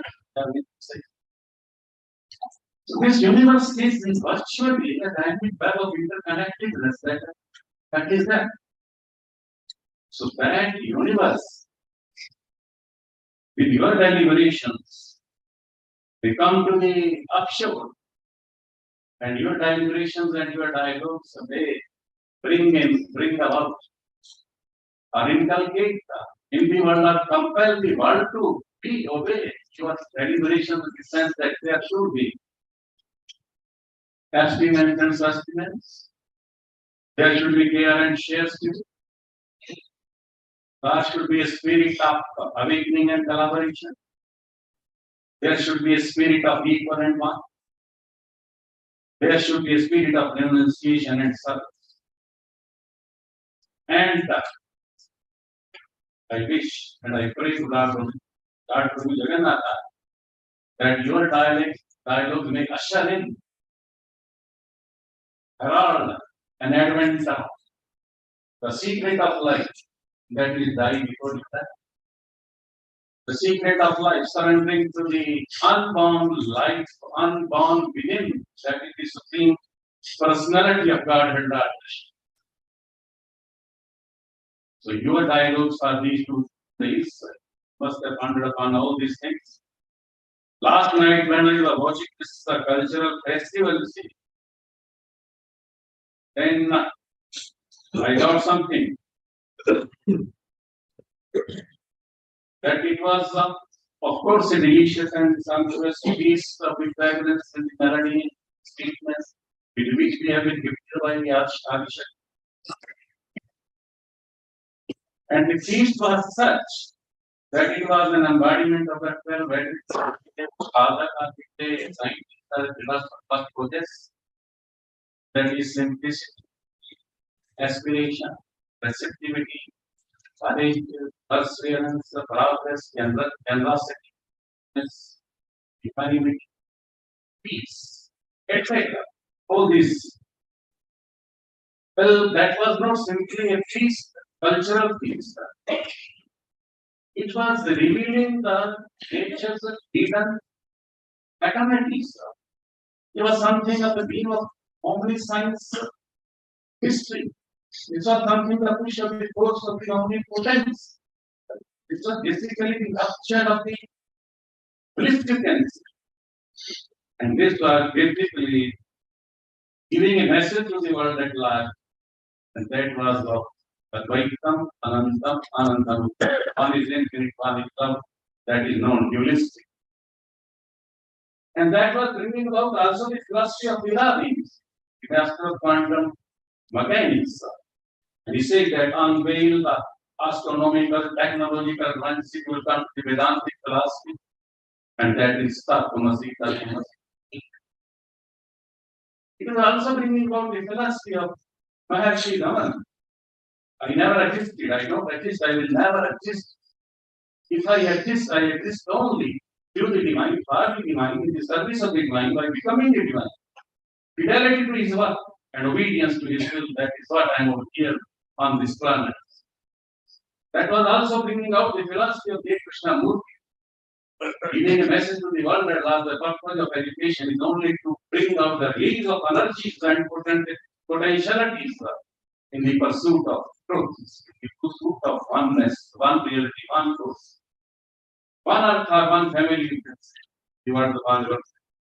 And if that cultural program was beyond, you see, beyond my body, mind, and intellect, that was indicating something which is beyond body and intellect. That was plunged into the realm of this vast and immeasurable. That was giving a message that zero God and infinity are interwoven, interrelated. Similarly, in the sense that the universe and the universal man and the universal thing, these things are also interconnected. You can't separate. I was one from the other. That was there, you see, that cultural program was not simply a cultural program. That was something that the dance and the dancer and the stage and the audience become one.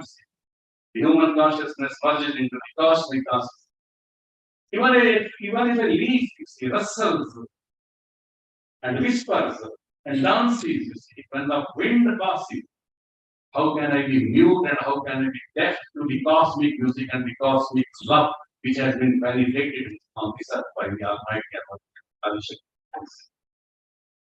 So as far as that cultural program is concerned, that was beyond steady, beyond beauty, and beyond sentient goods. Rajasri, Tamasri, Tatavse Upare. It was couched in transcendence. That was the message delivered yesterday night by cultural etc. And similarly, also you see, Maharshi Aurobindo also say that the unification of the whole being, the way you act, the way you speak, and the way you think, that is also there. That is what the education. And if this education or this technology, this master of materialism, and this triumphant technologies, swallowing the beauties they produce, is it not? Being in your kind, you can see. Still, China is being his dragon into our boundaries. The whole world is divided into two poles, 93 on one side, 82 on the second side. Only India stands alone. Because you are here, you see, celebrating the whole world. what we done. That message has also been delivered yesterday night. That we are radiating happiness, radiating immortality, radiating consciousness. We are the small walking universe. We contain yourself and entire humanity in the infinity. Now it's eternity, divinity is on earth under certain disguises, but also the message that you were yesterday night by the culture. That is what I think. So that is also a message, you see. Heard melodies are sweet, unheard are sweet. Yesterday night, you see, everything was talking, but everything was also not talking at the same time. That was the silence over there. Silence to God, Father of creativity, uncrowned governor of the universe. Without silence, nothing can be achieved, nothing has been achieved, nothing will be achieved. It is only silence, you see, that has got the infinity and possibilities. Because it creates a flow. The mind and the past and future continues. And that gap has the infinity many possibilities. Where something is waiting or where something new can be created. That is the silence. Therefore, the children must be revised by the technocrats that never give up building castles in the air or dead building. Even for the exchange of the great empires, that is the speed of the art as far as technology is concerned. I have not been able to define or understand what technology, but I think that technocrat means turning a base metal into gold, which is what technology. Convenience, the comforts, all these things are thinking that is what videos को ये जितना भी सब लोग ऐसा सोचते हैं कि eating, sleeping, batting, and are you arrive to succeed to produce and protect. That is what all this technology. Atal Bhattacharya was making in Arjuna. He had degrees from Acharya University, Indraprastha University, Kamakya Devi University, Pashupatinath University. He had all the possible degrees from all this. He was the greatest technocrat at that time. But on the other side, Karna was also the greatest. Bhishma Pitama was also the greatest. Dronacharya was also. Three great technocrats on one side and one technocrat on this side. But in the wrong with these three great persons, you see, their technology was manifested, was a slave to Asana, or to Ashwatthama, or to Duryodhana. And here the technology of Arjuna was just for the sake of Lord Krishna. For the sake, reverence of all the species of human being. Sarva Bhuta or is a virtues in Gita Ladante Brahma Appreciation Kalpasha. Divide of all false prestige, false pride, false honor, false association, false proprietorship. Divide of the dualistic nature, dualities arising out of the doubts and dilemmas. And one who is always for the betterment of the people. Manifested in the spirit simply means in सबके लिए इमारत है फिर तेरी मां उसका उसे करा जाए 25% people of the world is living below poverty line 200 crore people. So my technology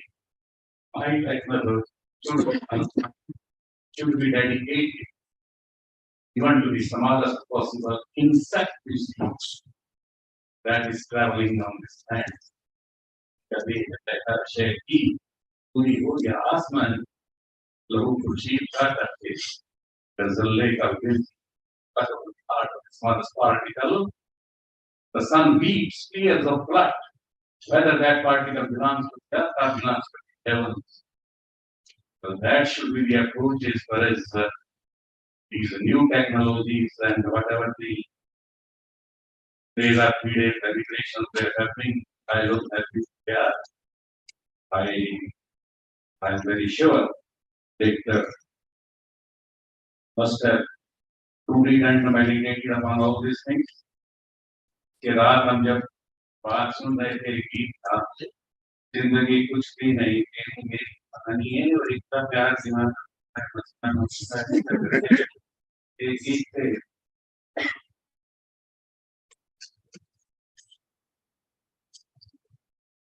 Let there be a flow of the divine river of wisdom. I would exchange the whole empire of literature as in the exchange of these 2, 3, 4 lines which was sung last. तेरी मेरी कहानी मेरी है और तेरी. As far as the love and Anand is concerned, what is Anand? Can't define, can't be defined.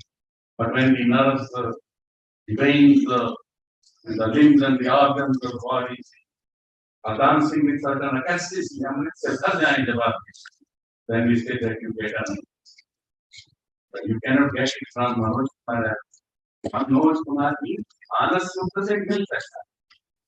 So manifested into the spirit simply means technology must be manifested into the spirit if it is to be survived. If you wish that this technology and this pedagogies are to survive and be purchased, these must be manifested, compelled to obey the spirit. It simply means it's simply one earth, one family, one youth. That is what the Honorable speaks to the world at large.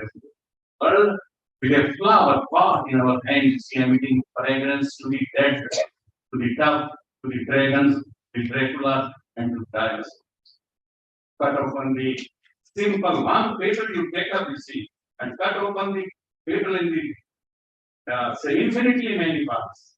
Even that the smallest part will send your hands, and even the current under your feet are in your hands, even then you are made fragrant. Build technology, take us that direction.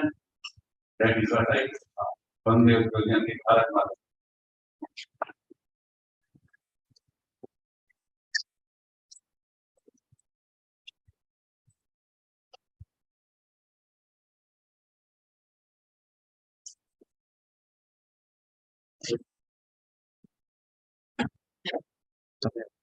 Thank you so much, sir, for appreciating our cultural. We are humbled and try to better. Ladies and gentlemen, we are now moving on to a very special ceremony of today's August gathering. It is my honor and privilege to request the Honorable Chancellor, Iqbal University, Sikkim, to kindly oversee the conferment ceremony of awarding the Lifetime Achievement Award to Professor Ganeshi Lalji, Honorable Governor of Odisha. Ladies and gentlemen, I take this privilege to read out the citation. Professor Ganeshi Lalji, you are presently serving as the Honorable Governor of Odisha. With effect from 29 May 2018, you hold a degree in English Honours and further went on to gain a postgraduate in mathematics. You were brilliant in studies and stood first class first in undergraduate and postgraduate programs and achieved the gold medal. You are an accomplished author who has authored 6 monographs, co-authored 4 books, co-edited 6 volumes, edited 2 volumes, and published 34 articles in record journals. After completing your education, you have chosen the noble profession of a teacher and served as a professor in various government colleges of Haryana between 1964 to 1991. Your political career was started at a grassroots organization of Bharatiya Janata Party. You were the former state president of Haryana BJP from 2003 to 2006, a former chairman of Akhil Bharatiya Vidyarthi Parishad Haryana, and former national president of the BJP. You were elected as MLA from Sirsa constituency in the year 1996 and became a minister in Haryana Vikas Party BJP government in Haryana from 1999. You have authored a celebrated book on Bhagavad Gita, Non-Attached Attachment, running in its 2nd edition published by Pen. In recognition of your notable contributions, first as a teacher and then as a politician, The Equa University Sikkim takes pride in conferring upon you the Lifetime Achievement Award, all the rights and privileges personally belong. May I request Honorable Vice Chancellor, Equa University, offer the Khada, Professor Shilal.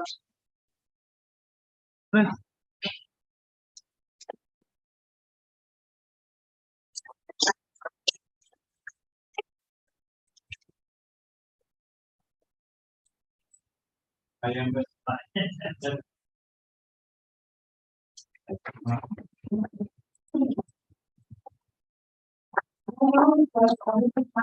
Vice Chancellor, please award the citation.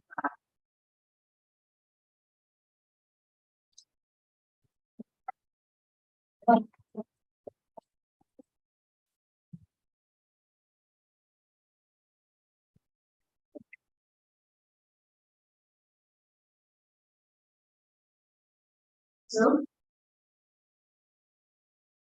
I now request the Honorable Chancellor, Equa University Sikkim, kindly oversee the conferment ceremony of awarding the Lifetime Achievement Award to an illustrious son of India, Sri Upendra Tripathi. Ladies and gentlemen, I take the privilege to read out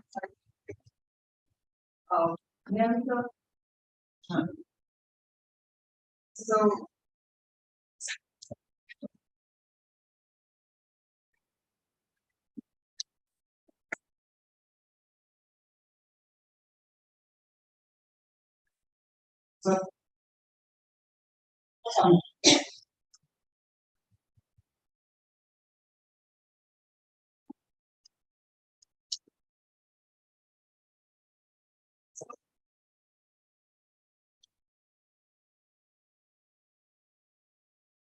gentlemen, may I now read out the citations.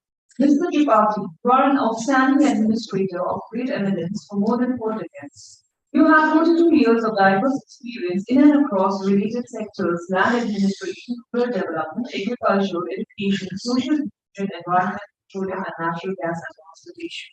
You have worked in global, federation, provincial and local administration, apart from spending 4 years at Carleton University, Ottawa, and a stint in the capacity. You are currently serving as the honorary principal advisor to the Honorable Chief Minister of Orissa, with the rank and status of ministers of the state.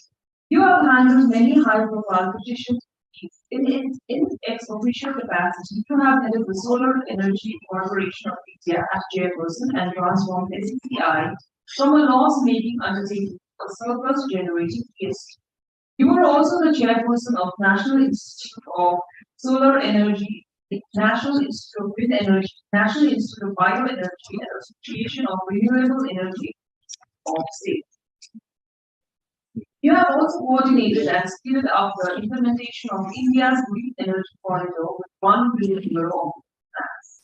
You have done a phenomenal work in renewable energy sector as the former secretary to the government of India in the Ministry of New and Renewable Energy, who put MNRE into orbit new ideas such as reinvest 175 gigawatts of renewable energy by the Association of Renewable Energy Agencies of the states training of 57,000 solar mechanics, World Solar Museum, World Solar Bank, the Renewable Energy University, and made outstanding contributions to planning and projectionalization of 175 gigawatts target. Mr. Tripathi, you have received wide recognition from the bodies of your work. You are the recipient of the prestigious Indian Prime Minister's Award for Excellence in Public Administration. You have received several awards such as Central Board of Irrigation and Power of 2016 for outstanding contributions in India's renewable sector, 10th Inertia Lifetime Achievement Award 2016, and UMD 2016 as Crusader of the Year for Renewable Energy. In recognition of your tremendous work in the renewable energy sector and your contributions to the nation, the Equa University Sikkim takes pride in conferring upon you lifetime achievement by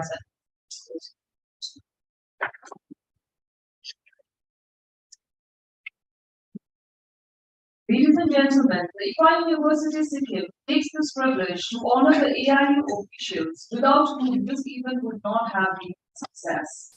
May I call upon Dr. S. Rama Devipani, Editor, University News, who has been the editor for the last 22 years. Ma'am has been working with utmost commitment and dedication to ensure the regularity of the publication. May I request Honorable Vice Chancellor to please offer the khada of respect.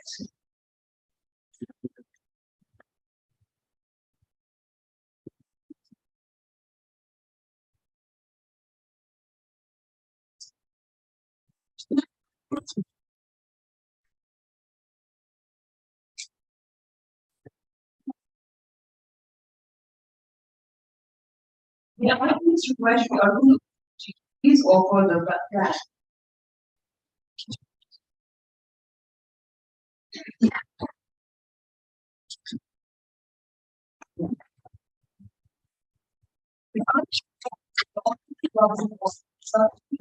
Offer the token of appreciation.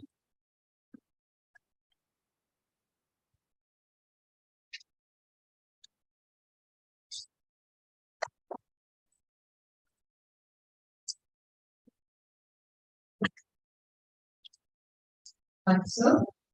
Thank you, ma'am, and congratulations. May I now call upon Mr. Vijendra Kumar, AIU Nodal Officer, to the lines.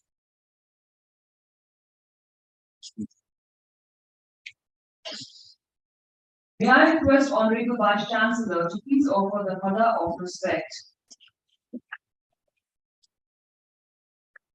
May I request Honorable to please offer the flag.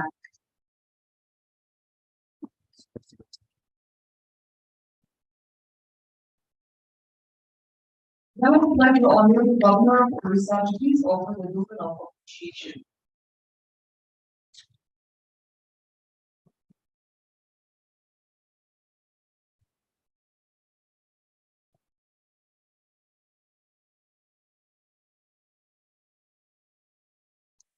May I now call upon Mr. Satyapal, AIU official, to the dais.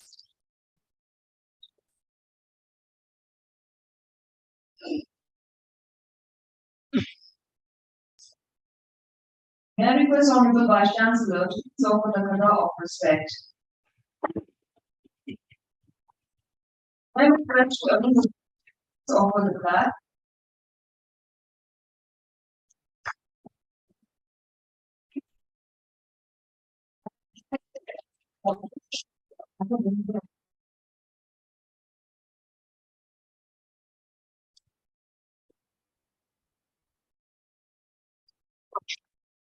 Sir. May I now request Rohit Rathi, Joint Registrar, ICFA University, Sikkim, to come on the dais. So is the Nodal Officer of ICFA University for this event. May I request Honorable Vice Chancellor to please offer the khada of respect.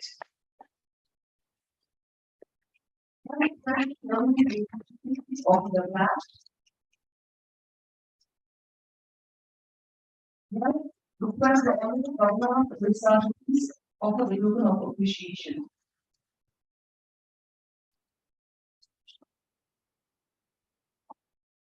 Thank you, sir. I thank you to this as well. Thank you. Ladies and gentlemen, Dr. Priya Ranjan Trivedi, founder and chancellor of the Global Open University, Nagaland, and the Indian Institute of Ecology and Environment, New Delhi, has written a biography on Srimati Draupadi Murmu, the favorite tribal lady of India. So wants to present the book to Honorable Governor of Orissa.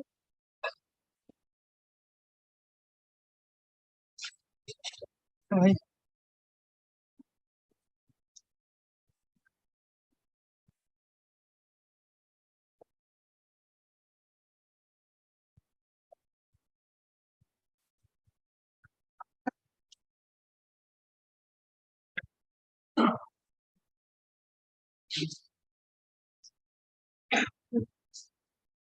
Sir has also written a book on Sikkim, past, present, and future. So wants to present this book to the Speaker, Sikkim Legislative Assembly.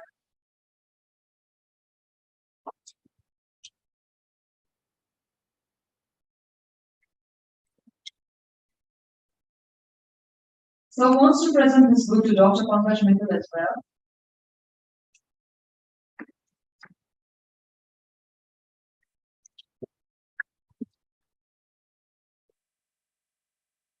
And so wants to present the book to Dr. Jagannath.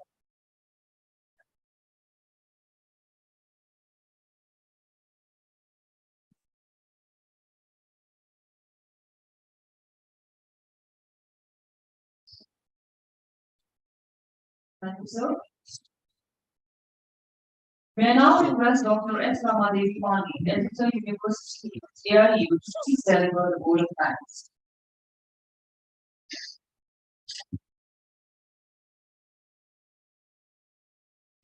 Thank you. Good afternoon to the August gathering. Honorable Chief Guest of this valedictory function, Professor Ganesh Lalji, Honorable Governor. Esteemed Shri Arun Kumar Reddy, Honorable Speaker, Sikkim Legislature. Esteemed special guest of this occasion, Shri Upendra Tripathi, Advisor, Education to Chief Minister and Government of Odisha.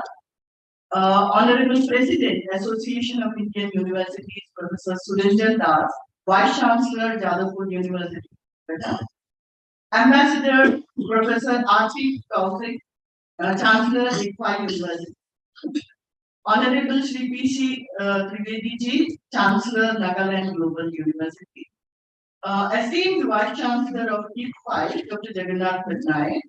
Most acclaimed Madam Secretary General of Association of Indian Universities, Dr. Pankaj Mittal. Honored Vice Chancellors of different universities who are attending this meet. Officers from SEMCA, Director SEMCA. Respected Registrar of the host university, Mrs. Soni Trivedi. Dynamic Nodal Officer of this meet from ICFA University, Dr. Rohit Gandhi. My colleagues from AIU, Mr. Vijendra and Satyapal. Distinguished guests, ladies and gentlemen. We have come to the conclusion of this East Zone Vice Chancellor's meet on the topic Pedagogies and Use of Technologies for Transformative Higher Education with a very, very happy. The meet was a great success, as we can see from the report and the many tangible recommendations which have been the vote of thanks had already been extended by Honorable President of AIU, Professor Surenjan Das. I'll take the ritualistic part. For this valedictory function, we are fortunate to get guided by the presence of Professor Ganesh Lalji, Honorable Governor of Odisha. We are enlightened and scintillated by your benign presence here, sir. Listening to you was very, very interesting. We are spiritually and philosophically motivated. I, on behalf of the whole gathering, AIU and ICFA University, I convey my gratitude.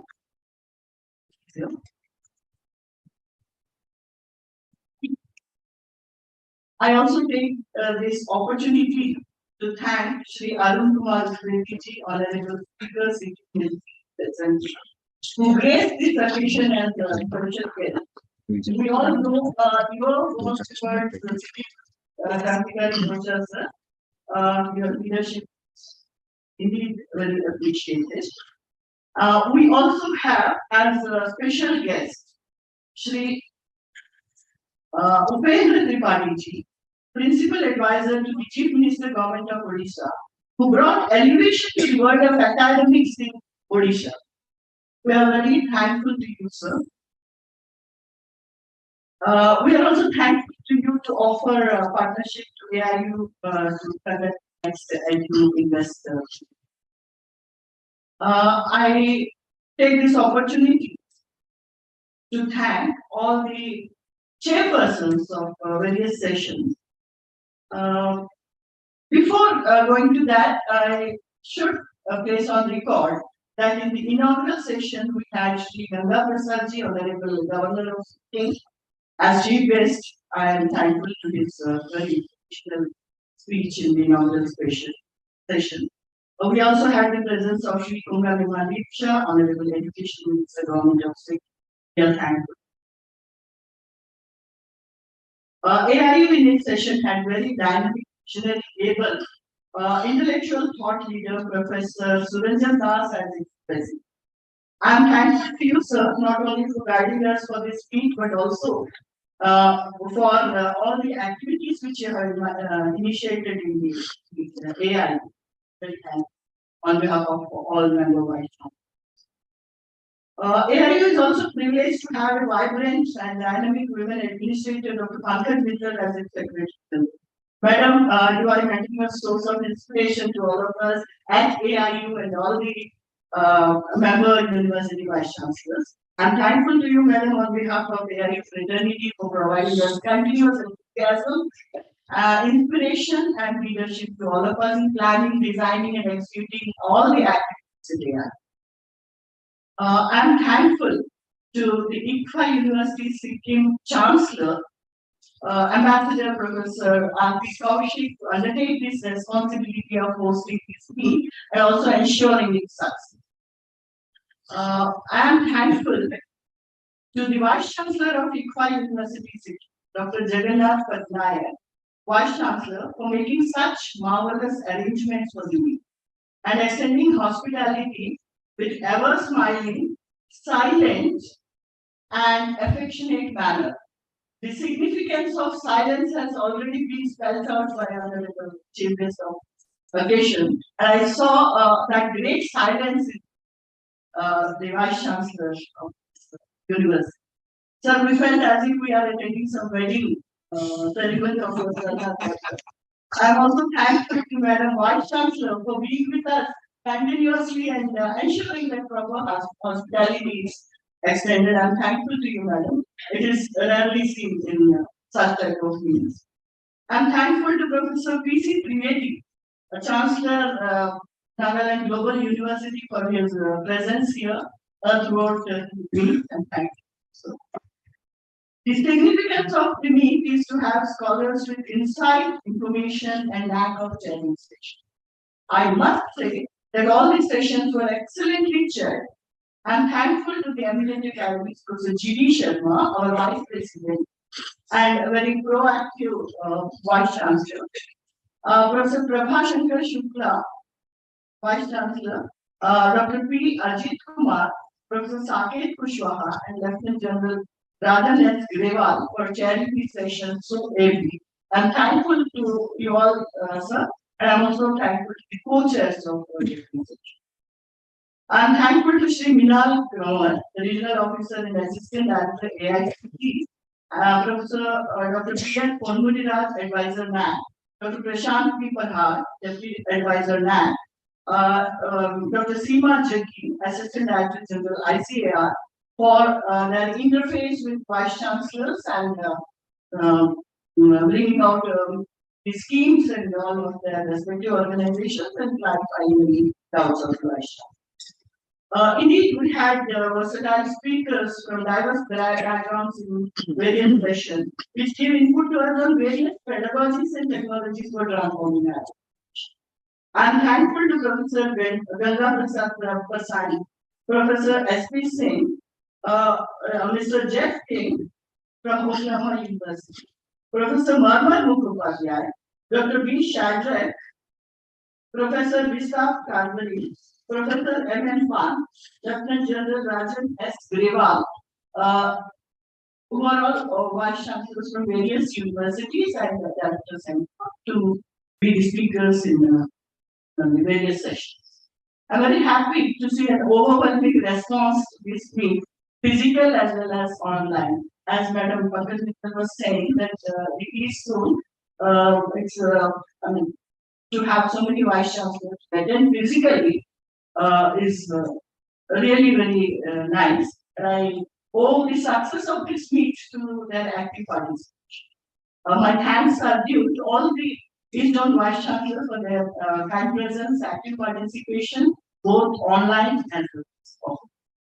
I'm thankful to all madams and sir. There's only one madam.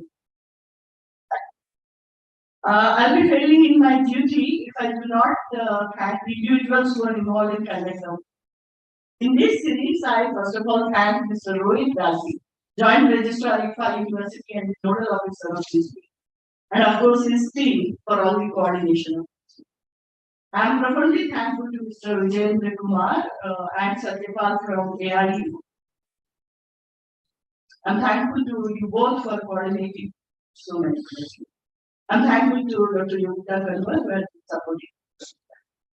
Apart from this, there is contribution of many staff members behind the screen at AIU as well as I all the AIU staff who directly or indirectly work towards us. I owe special thanks to Mrs. Soni Subedi, Registrar of Ikwa University for her continuous efforts to enable me to see light of day. I'm thankful, special thanks to Professor Shweta Chepri, who so wonderfully anchored the inaugural and valedictory session. It had made impact on all of us. Thankful to you, Dr. Shweta. I'm also thankful to you, Dr. Rohini Singh, for anchoring the technical session, and Pavitra Sharma for anchoring technical sessions. You are also wonderful. I'm thankful to the rapporteurs of this session, Dr. Rajiv and Dr. Raghunath Shah, for bringing out such a report in such a short time. I'm thankful to all the students of University for such wonderful cultural program. Even those who have not seen the program yesterday, by the speech of Honorable Chief Guest today, we can make out how wonderful it was. I'm indeed very thankful to the Vice Chancellor to organize such a cultural program. All the performers in that culture. I'm thankful to the officials of Ikwa University, especially those who led various teams like media, transport, hospitality, medicals. Many of us required some medical support and technology. So I am thankful to the team leaders of all. I cannot take out the names of all those who have worked. I know that is a big team. Vice Chancellor was saying that they had a backup team also. Apart from the team which is working vendors, there is a backup team also. And I'm thankful to all of you for making this. And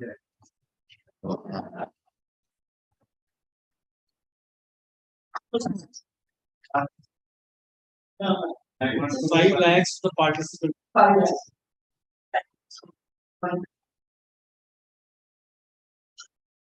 It's a pride. As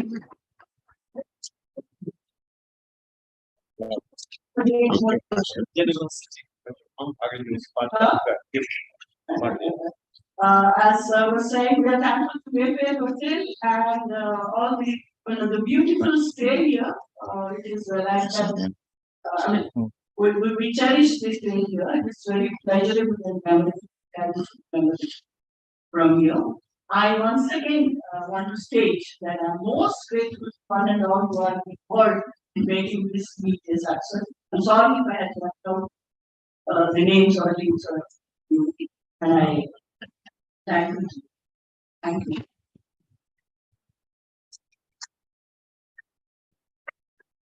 Thank you.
Vindhya Himachala Yamuna Ganga Ushavachaga Vidyaruga Tava Shubhana Vedage Tava Shubhana Sisamage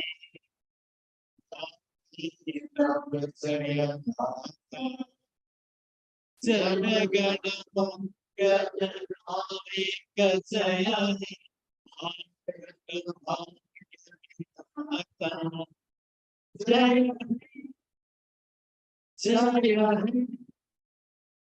Jaya Thank